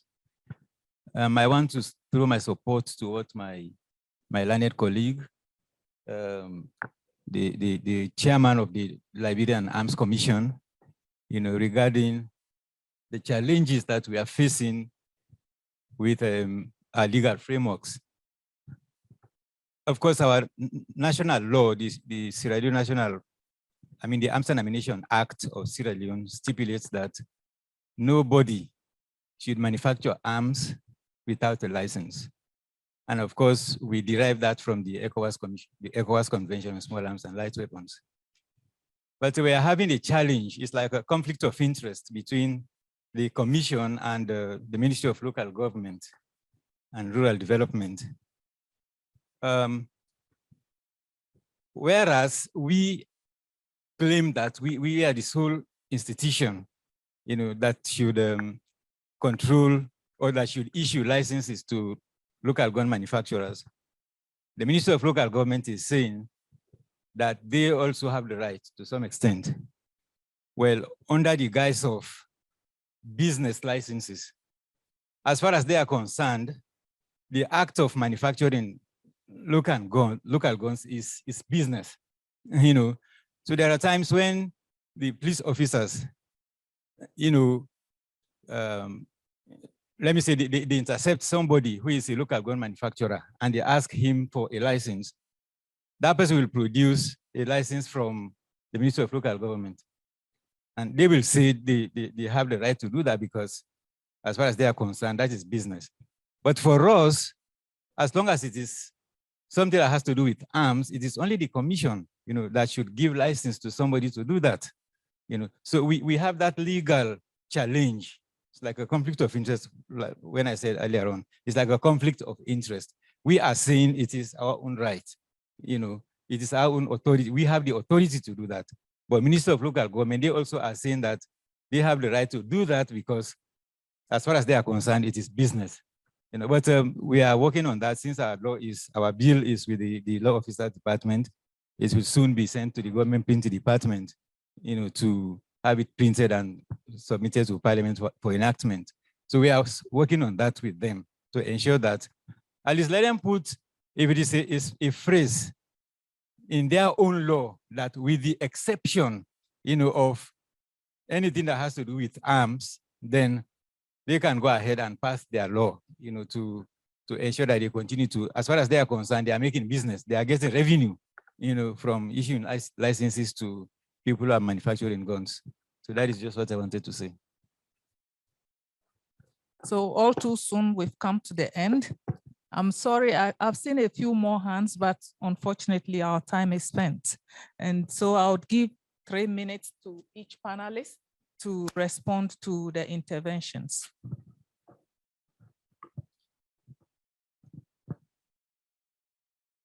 Well, ladies and gentlemen, it's really a pleasure to make responses or to take responses from the questions directed at ECOWAS. I think what one question given, it wasn't actually a question, but a commendation to the work, the excellent work that ECOWAS is doing. So I want to, I'm happy. I thought this will be said when my bosses were to be here, but all the same, it will be translated and submitted to them. Having said this, I think Mr. Anzen has brought in a very important dimension in terms of high level, the need for us to engage with our member states at the very highest level so that it challenges that the national commissions are facing, you know, we'll be able to see them resolved. There are actually some of them facing serious financial challenges. Some of them are not having the right capacity in terms of accessing state armories. You know, I can say it's only Cote d'Ivoire and maybe Sierra Leone and Liberia that have the National Commission chair can say, we are going to inspect the armies of the Nigerian army or the Liberian army, and we'll do it. The Nigerian center cannot do it, for instance, the general is there. The other national commissions are also having constraints in terms of having, you know, the appropriate oversight responsibilities in terms of also accessing armories, not for the armed forces alone, but also other services, you know. So, but importantly is what he said, the need for effective monitoring, so that at regional level, if our principals are going on specific missions, that will be able to trigger, you know, some of the actions. But conveniently, technically, the Small Arms Division has already instituted, you know, a convenient framework for engagements with the parliamentarians. We have a regular, you know, outreach activities with the parliament so that we can engage them to enable them, you know, get them conscientized on the need for legal reviews, on the need for, you know, availing the national commissions with the resources that they require, even if the executives are not providing them with such resources. Yeah, Sierra Leone made the comments, and the comments are germane.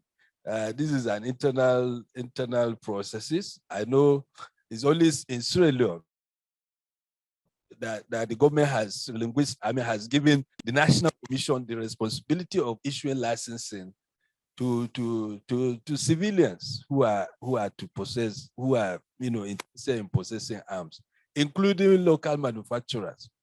So those of them that are in the vocation of crop production, they will have to seek authorization, and the National Commission gives out. So if there are conflicts, I think it's administrative and it can be internally resolved. I only want to crave the indulgence of my other panelists, if we can agree for them to take 30 seconds only, because with the next session, the panelists for the next sessions are all online, and honestly, we're already 30 minutes late. We need to have them. So I will use the discretion given to me by the moderator to start from my right to the left. 30 seconds, please. Sure. Very quick. I'll be very. Is it you? Okay, sure, Mr. Koulibaly. You are finished now. We can take 30 seconds. You have done 10 minutes. No, I mean you can hear me? Okay, I'm strong. I will be quick. I mean, the validation of research report is a key, especially sensitive one. I will not take straight to the validation process itself without telling you that there is a principle in terms of our research, is the ownership principle. I do remember that when we were discussing ownership, we can see that is important. So the first thing is to give the ownership to the member states. We never come to a country if there is no request from the member states. And the member state will send a request direct to UNIDIR or UNDP or ECOWAS, but there is a written request. That's first thing. This is very important. The second thing, that we put together a team of global and regional experts with knowledge on international norm and standard, law, treaties like ATT, ECOWAS Convention, but also train on the one methodology baseline assessment, because as I said, there is a tool. For you to be an expert, to assess a country, you need to be trained on that. You need to know how to do it. So in country, we have two sets of assessment. It's a consultative process. One is within the framework of the government. So we have like 1 or 2 days under the presidency or of the government, so the decision maker, and then we go through a national presentation by the national army, police. In Francophone country, you have gendarmerie or custom, whatever. So this is the national presentation is proposed by the government itself. If they want the intelligence service to do, they will do, but it will include a set of direction that we share with them before coming. So they will talk about how weapons are managed, how they are transferred, how they are imported, etc. So it's a national presentation, okay? Based on that, we then do a technical session where we look at the 10 pillars that I just mentioned based on the norms. So there is a roadmap at the end, and the roadmap is validated in a plenary. So we validate it with the army, intelligence, everybody, we validate. After the validation, the roadmap is officially handed over to the government before even leaving the country, because often we met the Minister of Defense, Minister of Security, Intelligence Service. We have a bilateral meeting with them. And at the end, we do the report. The report is not shared with anyone. It's shared only with the country. And the NATCOM will have like 15 days or 1 month to review the report. If they want to remove sensitive information, they can still remove. And it's sent back to us, and then we can popularize. That's it. Thank you. So I will just take a minute. First, youth and women inclusion. I stand to be corrected, but the law creating the Arms Commission in Liberia makes it mandatory that of the 3 appointed commissioners, at least 1 person should be a male or female. So we have currently the outgoing vice chair was female, The president wanted to appoint a male. He could not appoint a male because there's a legal barrier. He has to find a female because we have 2 male currently at the commission. So that's one of the positive ways to insist that certain decisions should be taken. In terms of youth and women from a CSO standpoint, we do not see the commission as an institution that should always be looking out for every small project and to play the role of CSO. The role of CSO is very unique in the work we do. Under the new law, we have a trust fund. That trust fund is going to be supported by the government, and we are going to ask partners to put money in that fund, but it's not going to be spent by the commission. CSO will do submission. Once we certify that, you have the business community, the government, the CSO, those who will be selected will be providing support to the counties. 2 key points we realized that those importing firearms through our ports, there was no obligation on flights. So any airline could bring 50, 60 firearms. We'll only punish the people who are bringing it. In the new law, we made it mandatory that if you bring firearm in the country as a vessel, we're all making sure the person bringing the firearm has a lesson. We'll fund that vessel. So it's a progressive thinking we've introduced in our new law. And that is something I'm discussing now with the Aviation Authority. I'm doing it between now and December. By next year, some of the flights coming to Liberia, where people bringing firearm, will hold the people, but then the vessels, some of them will be grounded. In terms of the one about unauthorized person, part of the amendment to our penal law, this is something we are looking at. Because in Liberia, Ministry of Internal Affairs, the EPS, the police, they used to give lesson before. Now in the new law, we say only the commission, but some of these people still want to give lesson.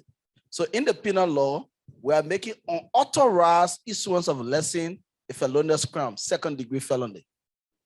So once we send that to the police and send it to everybody, nobody won't give lesson when they are not authorized to do that. I want to thank you. So very quickly from me, I was hoping Dr. Sani would have been here, but Dr. Hoba is here. Earlier, Dr. Sani was saying he hopes his bosses were here to hear the congratulations that were being thrown from the floor about how ECOWAS is really advanced compared to the other regions in trying to address more arms control. And this is really the case. I mean, having worked in other regions as well, I must say that this region is miles ahead of the other regions, and congratulations needs to be given where it is due. So congratulations to the Commission and to member states and you who are around the room who are doing this good work. But let me also just perhaps put an exhortation to ECOWAS Commission as well as UNIDIR. Earlier in the morning, Fred spoke about we sort of seem to be speaking to each other, and we perhaps need to enlarge the circle and have more voices coming into these sorts of discussions. And I think that there's an opportunity for a 2nd regional seminar to really expand the space, expand the tent. And it speaks to a little bit to the question that Beatrice had on women and youth inclusion. But I must also add other sectors and other areas that are implicated as well. When the gentleman from Sierra Leone was talking about the challenge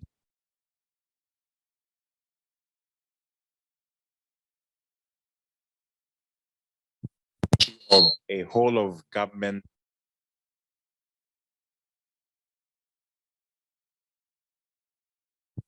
to, and in a whole of society response as well, which other actors do we need to bring on the table so that we can have meaningful change on addressing these issues of disarmament and arms control? So my exhortation is let's enlarge the conversation, the spaces to be a bit more inclusive of others who are impacted in this fight. Thank you.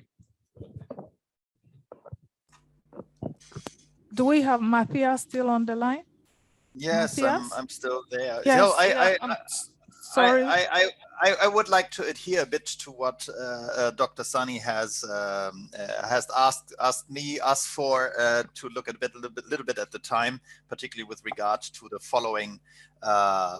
following session. So I also would like to reiterate what Alan just said. So we have a very active and very fruitful collaboration with the ECOWAS Commission and the ECOWAS member states. And I think only only in the short period that OQT has been supporting the ECOWAS Commission and the NATCOMs, I think quite a lot has been achieved, and I think quite a lot of important processes are underway. For the future, I think particularly looking at the nexus of transnational organized crime and small arms control, I think it's very important to also broaden the discussion a little bit in how this can be better linked, not only on the regional level, but also on the national level. And in this regard, of course, it is very important, particularly on the national level, to support the national small arms commissions in strengthening their mandate and advocate on the political level in this regard, so they are actually able to fulfill their mandate and are able to closely collaborate and actually coordinate the work in this regard, also including law enforcement agency. So I would like to leave it with that from my side. I would like to thank you for your time, and thanks a lot. Okay. Well, thank you all too soon. My time has come to an end. You would all agree that it was a very exciting debate. We could actually continue. Unfortunately, we are working within a time limited. And I would like to thank you very much for your cooperation.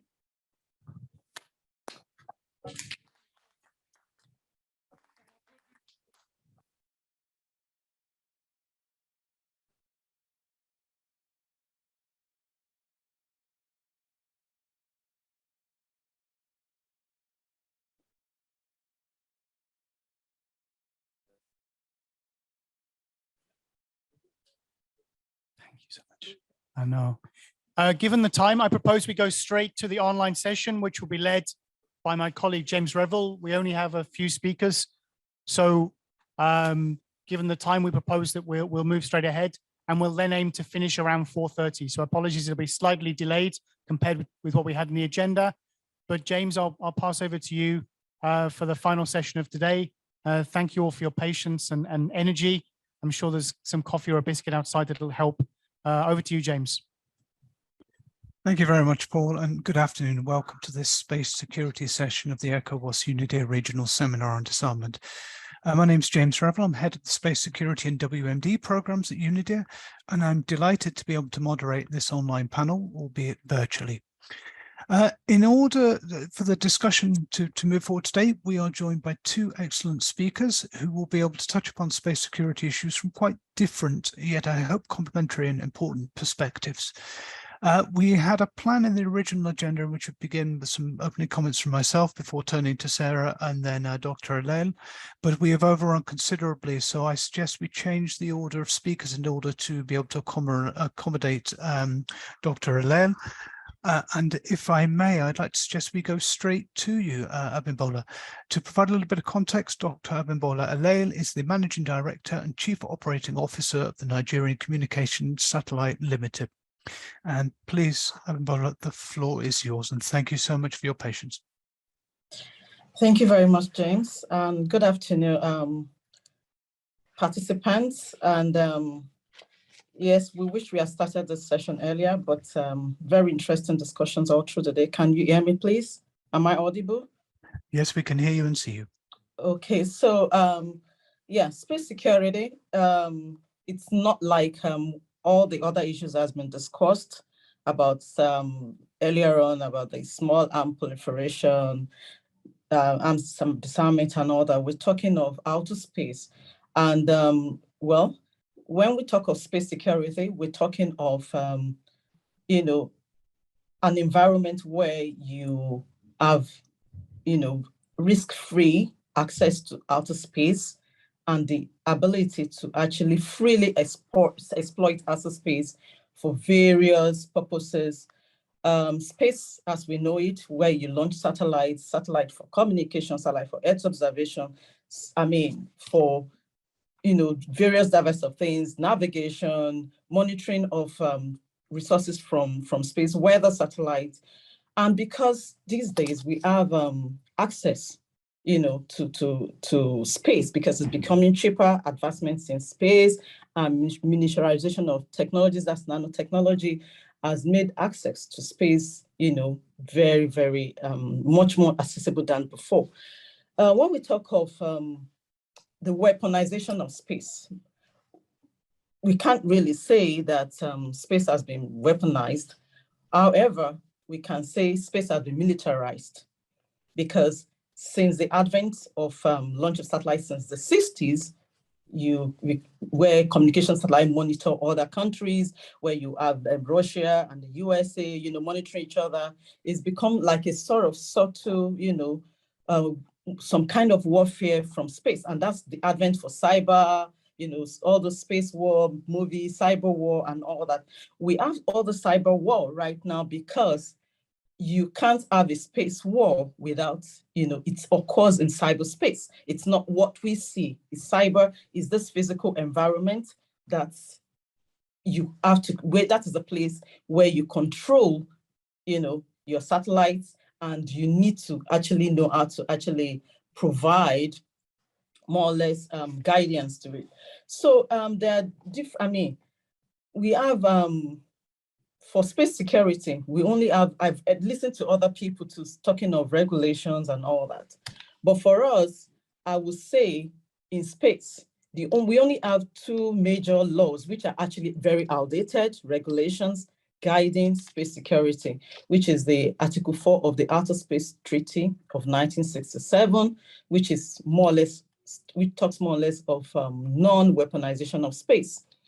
And we also have the Liability Convention of 1972, Articles 2 and 3, which talked of states parties to this states parties to these conventions being liable to pay for any compensation of damage. In case your spacecraft, it's my spacecraft, that's countries, then you need to pay for it. And of course, the Article 3 also mentioned, other than space, if your space object comes into again the re-entry into the space into the earth and damages my objects, you will be liable. So between space and of course ground. But I want to tell you that UNIDIR has a very good opportunity now to actually correct all these outdated laws that have been guiding space activity, because space itself, it's a very, very risky arena.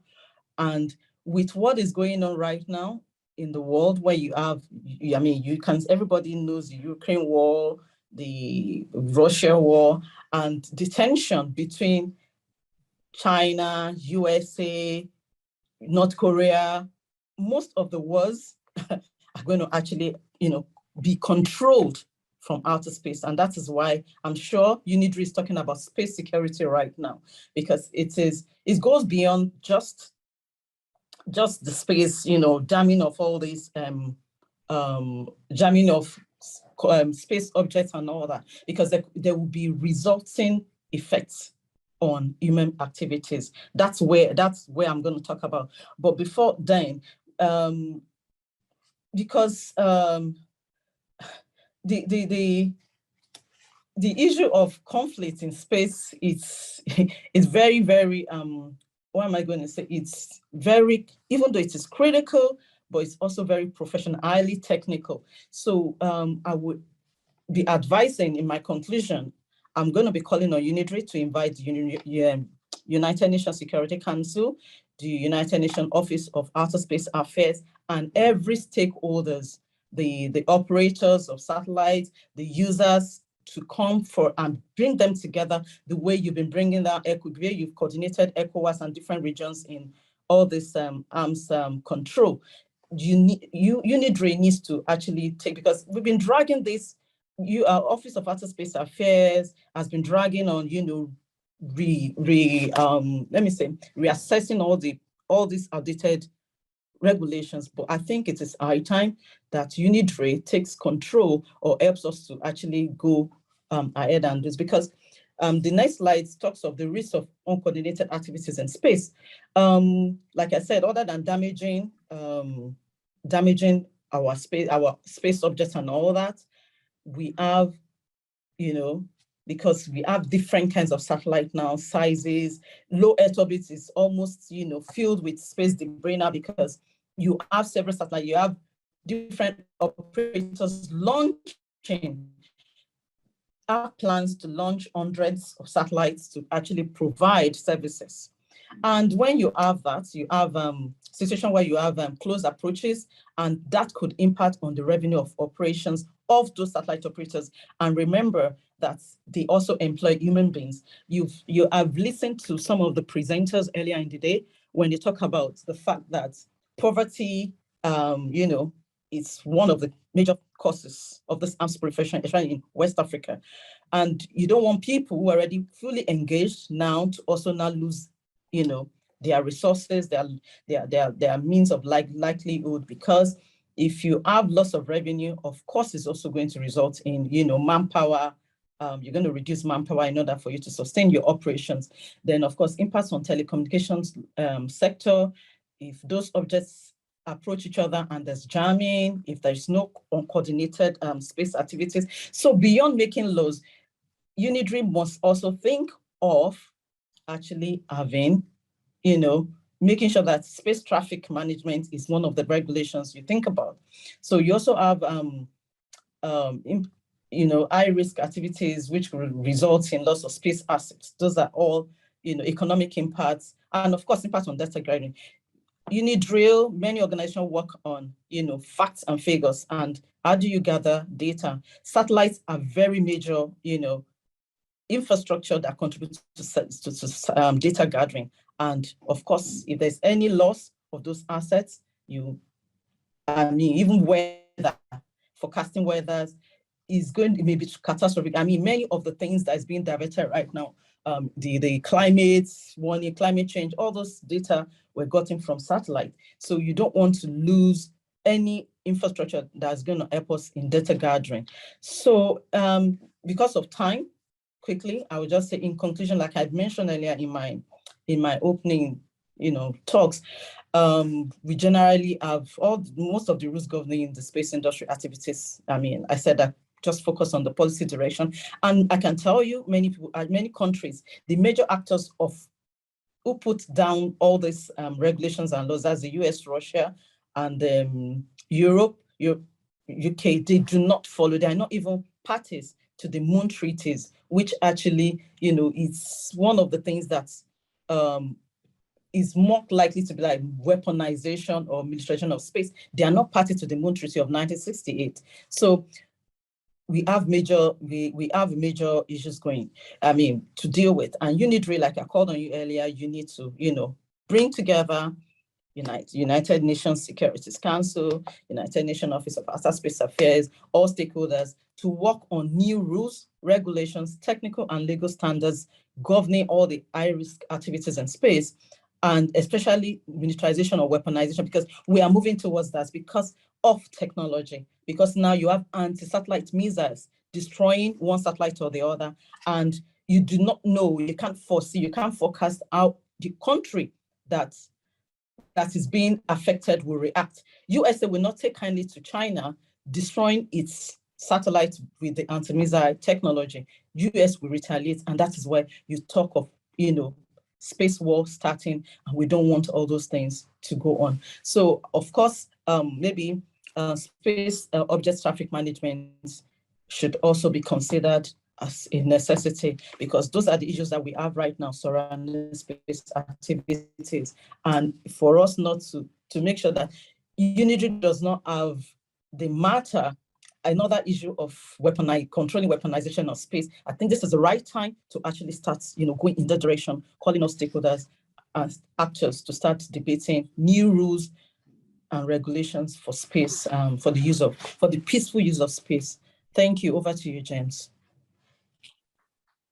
Thank you very much, Dr. Alev, for providing a really useful overview of space security issues and its militarization, to use your term. And I think I take your point on new rules and regulations. I think it's really important and sets us up nicely for the next two sessions. I also, just on a tiny personal note, as head of the WMD in Space Security Program, I personally quite like the idea of UNIDIR taking control of space security. I think sadly there's probably about 200 plus states, as well as my wife, who would object to that really quite significantly. What we can try and do, though, is facilitate and bring people together, and that's something that we've been working on for a number of years now, and perhaps something Sarah may touch upon subsequently. I should have mentioned earlier, for the format for this session is going to be a moderated conversation. So we'll have another presentation from Sarah, and using my role as chair, I'd like to provide a little bit of context as well, echoing some of the points which were raised in the first presentation. So what I will do, I will open the floor, and I'll try and, once I've had the two presentations, I'll open the floor to questions, and we'll try to finish at 4:30, which I know is a little bit late, but it's the time that's been suggested to me, and try and make efficient use of the Q&A time as well. But I do, before offering the floor to Sarah, I want to pick up on a couple of points that were raised. And firstly, I think it's important to stress the importance of space. It's become essential for humankind. Space technology enables critical infrastructure and services for billions of people on Earth. And we see the space economy is continuing to grow, but space is also addressing a number of the mega challenges that we face on Earth, including trying to address some of the Sustainable Development Goals. So to provide some examples, space-related technology can help redress issues related to poverty, for example, through the forecasting of natural disasters or better coordination of aid provision. It can help address food insecurity through optimizing crop productivity. It can help with things like monitoring the quality of water. So all of these really important functions, and we're becoming increasingly dependent upon space assets in order to be able to achieve these. And I think as space progresses, this will become more and more important. Second, as Abdul pointed out, we're starting to see growing threats to space systems. The concept of space weapons is somewhat difficult to define at the moment, but what is fairly clear is that we're talking about a spectrum of possible space or ground-based technologies that could be used to cause harm to space assets. This includes assets in space, but it's also potentially a risk to the ground segment as well. So those bases and facilities which are needed to be able to operate space objects and deliver services to users. And then, of course, there's the data that flows between those ground-based sources and the assets in space. And we have a range of possible counter-space technologies that are being looked at. Most obvious is perhaps those kinetic technologies, things that go bang and blow stuff up and can be used to strike a space system component. This sort of thing can be done direct through direct descent kinetic ASATs, but it can also be done from anti-satellite technologies in orbit, which can be fired from one satellite to another, and can often have significant and irreversible effects on the target. But not all weapons are necessarily going to be kinetic. I think, as Dr. Aleo pointed out, there are other ways this could be done. I think you place the emphasis on cyber, tools that can target data, or they can target the systems that transmit and control the flow of data. And there's also tools like lasers, which could be used to blind, dazzle, or indeed frazzle space systems, and electromagnetic pulses, which could be used to cripple electronic circuits or processors in a satellite. So we have this broad range of space capabilities, and interest in these in major powers at least appears to be growing. This doesn't even get into the risk of natural or indeed accidental harms that could be caused in space through, for example, the debris, which was discussed as well. My third point here is that safe, secure, and sustainable use of space is not necessarily going to get easier. Arguably, the current situation looks as though it's going to get more complex as technology becomes more powerful and diffuses to ever more actors, including a growing number of private sector actors who already control some 80% of space assets. And these trends are taking place at a point where we see geostrategic tensions at an all-time high. And a situation in which there is a growing risk of misunderstanding in space, with the potential to escalate conflict on Earth as well. That's really one of the reasons why we need better systems to govern outer space. It's why we need private sector actors and bringing all these people together, as was suggested before, to try and develop a more relevant, up-to-date and functioning approach to be able to ensure the safe, secure and sustainable use of space. And to unpack some of the current discussions on this topic, I'd now like to hand the floor over to my colleague, Ms. Sarah Erickson, who is a graduate professional here at UNIDIR's Space Security Program. Please, Sarah, the floor is yours. Thank you, Jimmy, for the introduction, and to ECOWAS for having me take part in this important event. To you all here for participation and attention. I also want to thank Dr. Lale for your remarks and for setting up very much the need that we have to update and to make progress when it comes to current outer space governance. As you have mentioned, we have the Outer Space Treaty, which provides a framework, but unfortunately it's not enough. There are other historical approaches to, political approaches to solving issues of space security, going back to the concept of PEROS, or preventing an arms race in outer space, which has remained an agenda item in the Conference of Disarmament since 1981, and other initiatives introduced by Russia and China, the draft treaty on prevention of placement of weapons in outer space and of the threat or use of force against outer space objects. But unfortunately, what I want to highlight is that there has been political stagnation on these initiatives for decades, and all the while, emerging technologies and weapons capabilities applicable to outer space just keep advancing. And so what I really want to spend some more time on is the current processes that are taking place to try and resolve these issues. So we see governance attempts outside of the UN taking place, like the unilateral political commitment not to conduct destructive direct ASAT tests that's currently pledged by 9 countries. We have seen past initiatives led by EU, like the International Code of Conduct on space activities, but there's also important industry initiatives like the Space Safety Coalition and the Consortium for Execution of Rendezvous and Servicing Operations. But the most prominent process that is happening right now in the UN is the open-ended working group on reducing space threats through norms, rules, and principles of responsible behaviors. This was introduced by the United Kingdom in a resolution last year, 2021. And this group has a 2-year mandate consisting of 4 sessions. And what makes this process unique from others is the open-ended nature of the group. So it brings together all perspectives and conceives them as building blocks for one unified structure. So what I would like to say is the first summary of just a quick summary of the first session that took place in May of this year. The mandate of this session was to take stock of the existing international, legal, and other normative frameworks. So there was support from states on the reaffirmation of the applicability of international law to outer space. Interestingly, there was also comparisons of adjacent domains of air and maritime law to see what could be transposed to outer space or applicable to outer space. So for a concrete example here, states discussed how maybe the Code of Unplanned Encounters at Sea, or CUES, could influence issues of close proximity maneuvers and rendezvous encounters. States also discussed Article 9 of the Outer Space Treaty, where it lays out right to consultation, and it talks about the principle of due regard. And a substantive discussion really expanded on what this process would look like. There were questions as to what would consultations look like in practice, when and how it could be evoked. And through this debate, there was a gray zone of activities which was revealed, where states were asking what even is the threshold of harmful interference. And this sparked further definitional issues, such as then what is harmful interference in outer space and how can we come together to define this?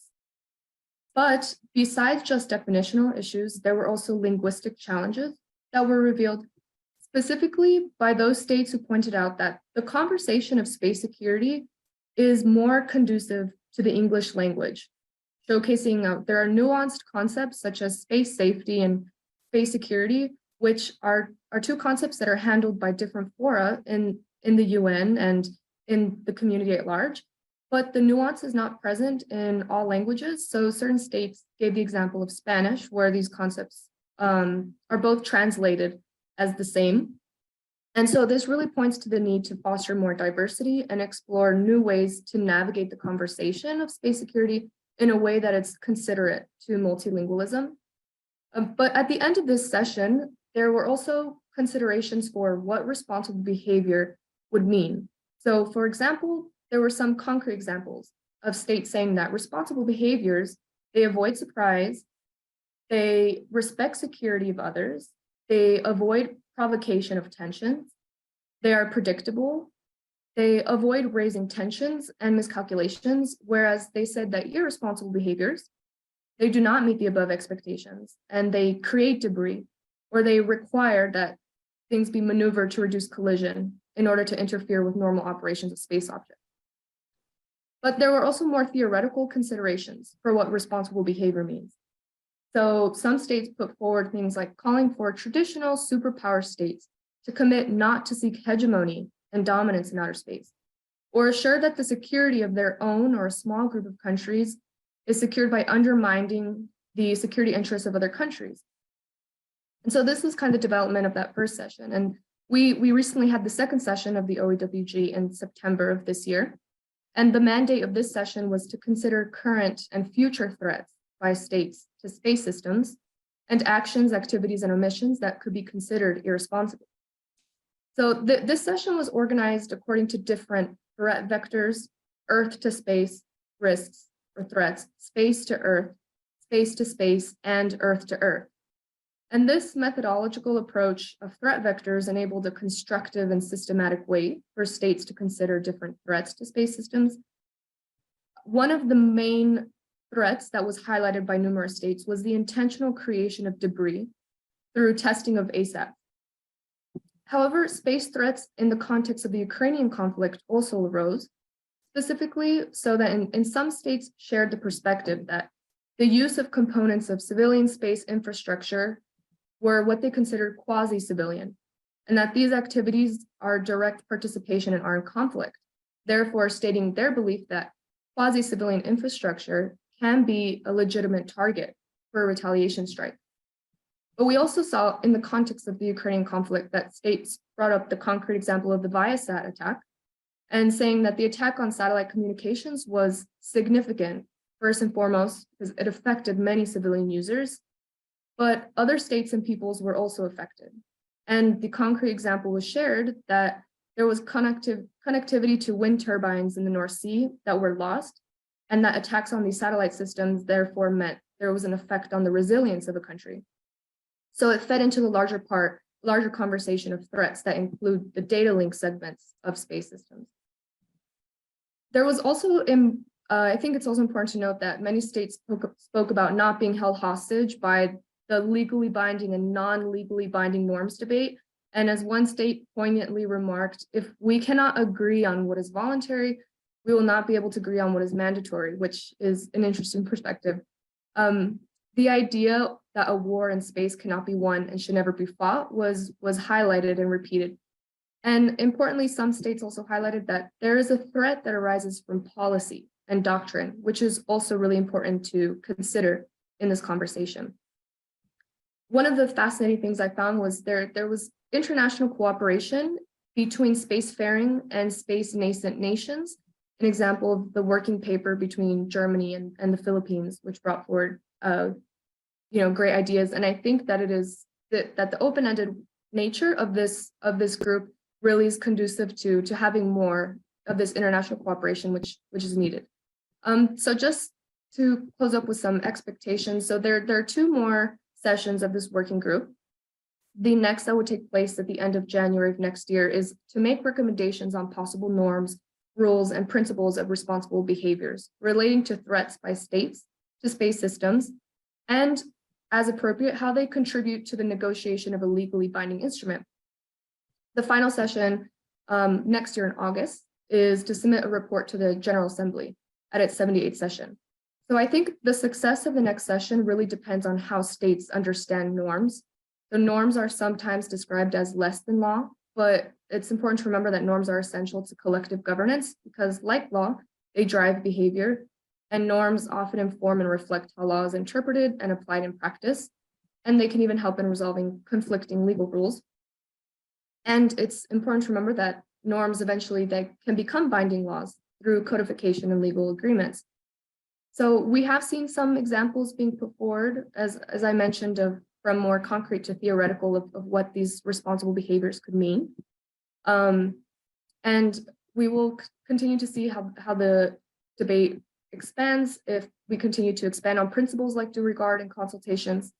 It is important to highlight that not one single measure will be able to solve space problems, and that space security is an evolving field. So policymaking will have to constantly work to match new challenges that may arise.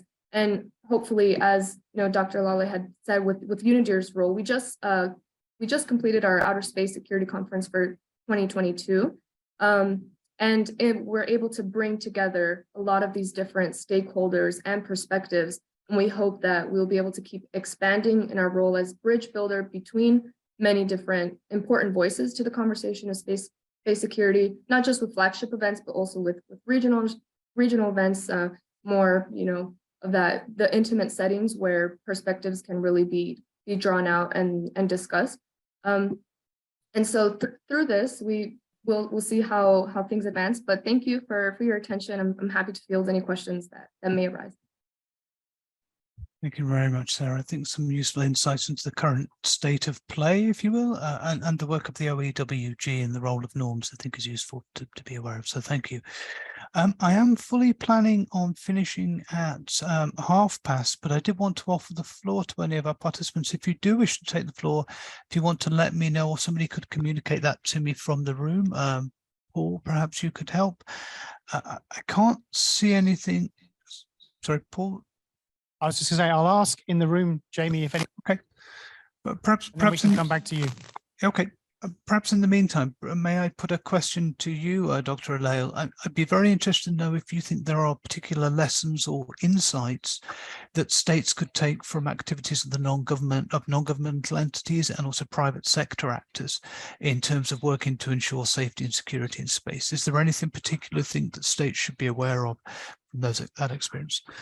And perhaps, Sarah, in due course, I'd be interested to know whether you think there are any lessons to be learned from other arms control and disarmament processes that could inform efforts towards space security. Perhaps I could offer you the floor first, Abimbola, if I may, if you want to take that, or please, the floor is yours, madam. Okay. Lessons learned by state actors. I would say probably what we're doing. Sarah mentioned responsible behavior in space. For me, I would say because everybody is safeguarding its space assets and ground assets, and you don't want issues or problems, you don't want to be liable. So for now, I mean, based on the existing liability, convention regulations. So those are the only things guiding, and those are the only experience that states are, you don't want to be liable, even though we haven't really, in recent times, we've not had countries or companies being held liable, but you don't really want to fall into that because it's a very, very long process. So as per, we're all discussing right now, all operators, we're all discussing responsible use of space, space, and nobody wants to fall into, into the, you don't even want things to happen. So everybody's careful, and that's why I'm saying it is the right time for us, for UNIDIR to coordinate, with all the relevant stakeholders for us to discuss this so that we can have a more peaceful and responsible and sustainable use of outer space for the common good of man. So the lessons learned really has been what you don't want to happen. You just safeguarding your resources, because it's very capital intensive to launch space assets. So you're guiding your money, you don't want to lose more money. So that is the only thing, guiding, users of space. So really it's about safeguarding your resources. Thanks. I think that's a really important point, the issue of liability and those sort of resource issues as well. So thank you for raising that. Sarah, I'll turn to you shortly, but before I do, if I may, I think Ms. Yakuba of the Ghanaian Commission on Small Arms wants to take the floor from the room.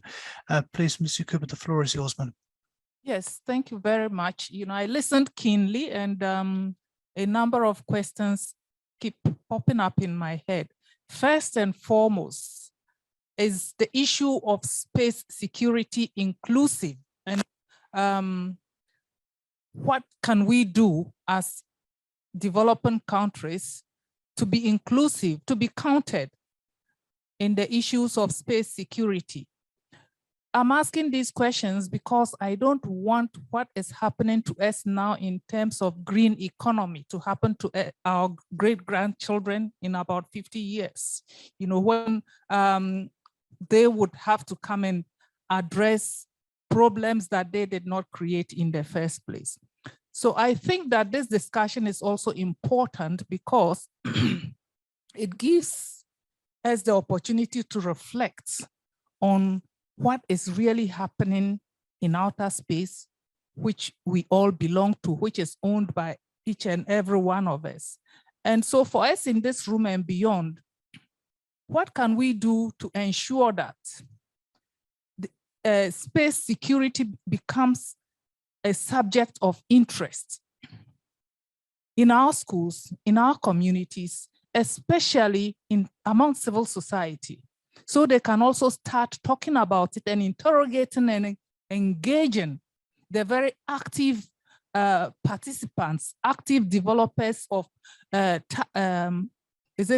gadgets that are thrown out in outer space, and eventually how does it impact on us in Africa and elsewhere? Thanks. I think it's a really useful point to raise. I think Sarah mentioned that we're holding regional events. We hope to continue to do this, including through a regional event on the African continent sometime next year. So I think it's a very important point to raise. It's something that we're trying to do more on, but I think it's also an area where further work is needed to make sure that all voices are brought to the table. Just on the awareness raising, the sort of engagement issue, I think space is unique in the sense it has the advantage of being, for want of a more eloquent phrase, really quite a cool topic. It's an area where you can stimulate interest in classrooms, I think. And I think that's perhaps gives scope really for drawing more people into this discussion. But they're just my points of view, and I realise I'm taking the floor from you, Sarah. It should be your turn. So please, there's a question on inclusivity, sort of almost engagement, and then the question on lessons from other arms control arrangements. And then I have another question from the floor, which I'll take. Please, Sarah, the floor is yours. Thank you. Yeah, I'll just answer first your question quickly on lessons from other arms control and disarmament processes. So recently this year in information and communications technologies sector, there was an OEWG that was concluded and successfully adopted a report. And some of the recommendations from this process, I think, apply to space, such as the recommendation for states on a voluntary basis to survey their national efforts to implement norms, that states should not conduct or knowingly support activity contrary to their obligations under international law that intentionally damages critical infrastructure, and that states should voluntarily engage in transparency measures by sharing relevant information. But I think there are also lessons from the nuclear field when arms control agreements were based on more specific technical parameters, thinking here of the Intermediate Range Nuclear Forces Treaty, which looked at specific short and medium range land-based ballistic missiles. So I think with small technical step-focused agreements, such as the moratorium on direct descent ASATs, these small technical agreements can serve as catalysts to continue advancing the conversation of space security. And in terms of inclusivity, so I think it's important to highlight, yes, that outer space. And generally, in the preamble of the Outer Space Treaty, it really puts forward that exploration and use of outer space should be carried on for the benefit of all peoples. And so I think it's something that we continuously need to say that in outer space law, it exists already that space should be used for the benefit of all peoples, and that needs to be reiterated in every single process that is happening at the international level. But in terms of at the more local and regional levels, I think not only is, peer-to-peer advocacy, I don't think can ever be overestimated in order to create more buzz and to create more conversation on the topic. But I do think that research institutes and universities can do more, as well as when we're spreading technology and when we're having sharing agreements and technology agreements with each other, to have some aspect of policy implemented with that, so we can share not just how we're, expanding technology within places, which is extremely important, but also then expanding on understanding how to govern this technology and how to have domestic, and national robust frameworks that can support this, support sustainable use of technology. And it's really then to put the pressure on the larger states, which have, historical larger programs and use in outer space, and then to make sure that they are also sharing that expertise and that policy expertise, and then providing room at the table for all geographies to have equal say into how the way forward for governance is going to look like. So, thank you, Sarah. I'll come back to you, Dr. Alail, but I think we have one final question from the floor from Beatrice from OCWAR. Please, if you can hear me, the floor is yours. If I could ask you to keep it brief, Madam, the floor is yours. Okay, thank you very much. So just two quick questions. One is that space security is a fairly new area. And so for some, it might be a bit abstract. So has UNIDIR thought of maybe partnering African universities or institutions to conduct more research? Because I had a colleague 2 years ago in Geneva, where her research focused on space security, but getting research data and all that was difficult. So probably some partnerships to conduct a lot more research, and particularly also to get an African perspective, an African narrative to this, because normally we don't have that African narrative. So partnership with Africans to get the African narrative to space security, I think, would be key. And then the last question was to put a human face to space security. It looks too abstract. So how can we put a human face to it so that people can relate more to it? Thank you. I think that's a really good idea and a really good question. Thank you very much. Perhaps if I could put the last question, if you want to have any wrap-up remarks, Dr. Alail, perhaps I can give you the floor first and then I'll turn to Sarah. Please, madam. Okay, thank you. I think Sarah has already answered the question on inclusiveness, but I just want to say programs organized like this by UNIDIR, it's also a way for everyone to participate. Madam Yakubu already raised the question, she's already aware. So I believe we need to just continue the awareness in every, some gathering like this. We need to continue talking about space security.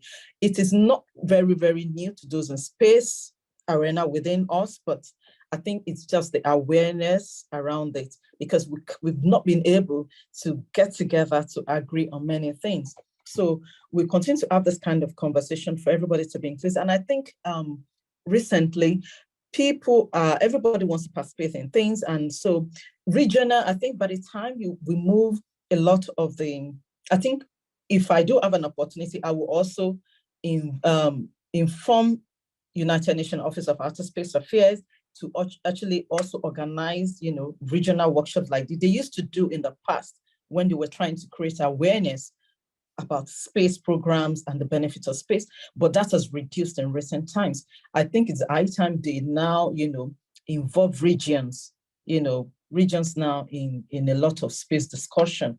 And of course, I think what the last lady said is, yes, we need to work more with the universities and to continue to collect data and have African perspective about, there's a regional center actually, instituted by Office of Outer Spaces and University of Ife.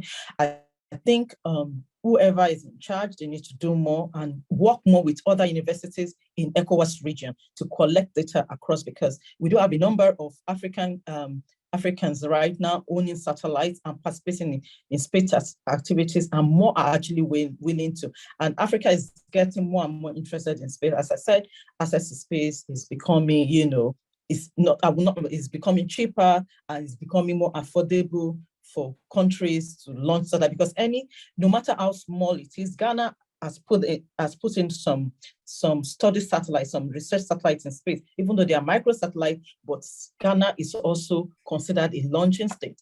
So because we have several African countries already showing interest in space activities, so I think it's on the right path. If UNIDIR, if UNOSA, and every other international bodies, you know, involve everybody, go to regional, collect their opinion, stakeholders, and, you know, get everybody involved so that, as Madam Yakubu said, in another 50 years, our children are not going to be saying, why did you make all those problems for us? So that's on that note. I think UNIDIR has done very well in bringing this particular discussion to the West African region. And I want to thank ECOWAS for also doing a very good job in getting their member states to actually participate actively in collecting all these data that we listen to, the result of which we listen today. And I wish everyone, you know, very good, what I'm saying, implementation of all the recommendations and take back homes after this workshop. Thank you very much from my side. Over to you, James.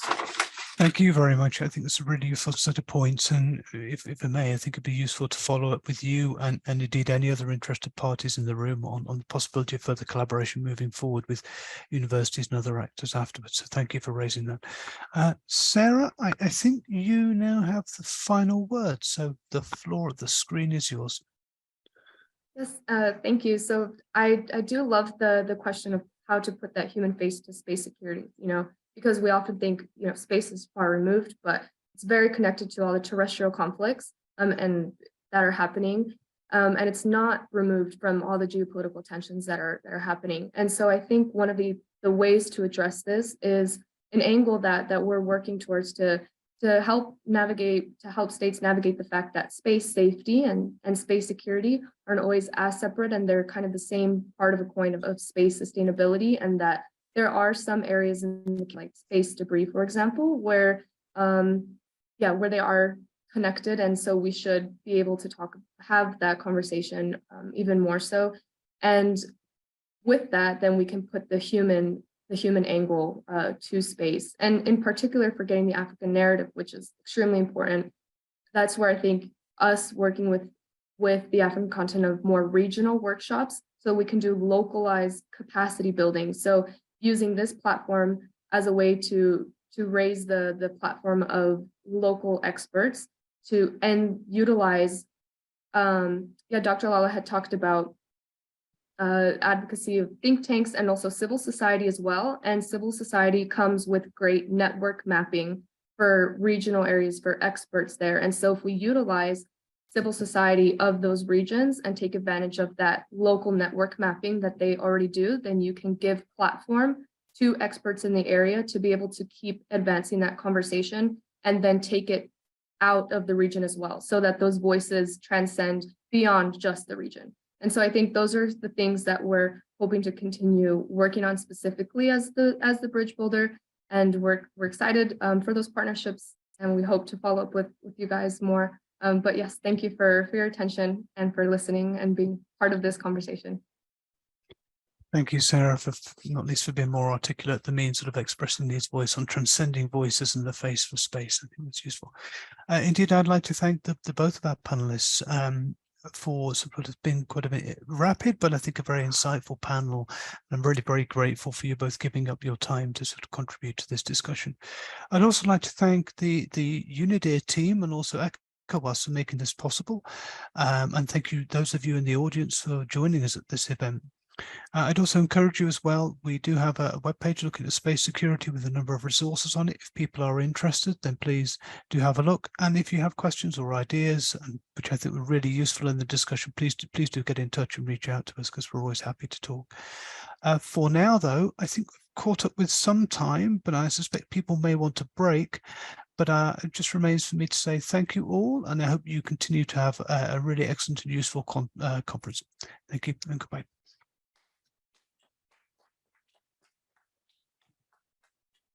Thank you, Abimbola, Jamie and Sarah, for an excellent final session for the first day of the first ECOWAS-UNIDIR Regional Seminar on Disarmament and Arms Control. Thank you so much to all previous panelists and to all the excellent interventions that we've had, both here in the room, online, and I'm sure over coffee and over lunch as well. We'll see you all back here tomorrow at 9:30, both for those people joining online and also for all participants in the room. And with that, I'll close the first day and look forward to joining you all for the second day. Thank you so much and have a great evening. Bye-bye.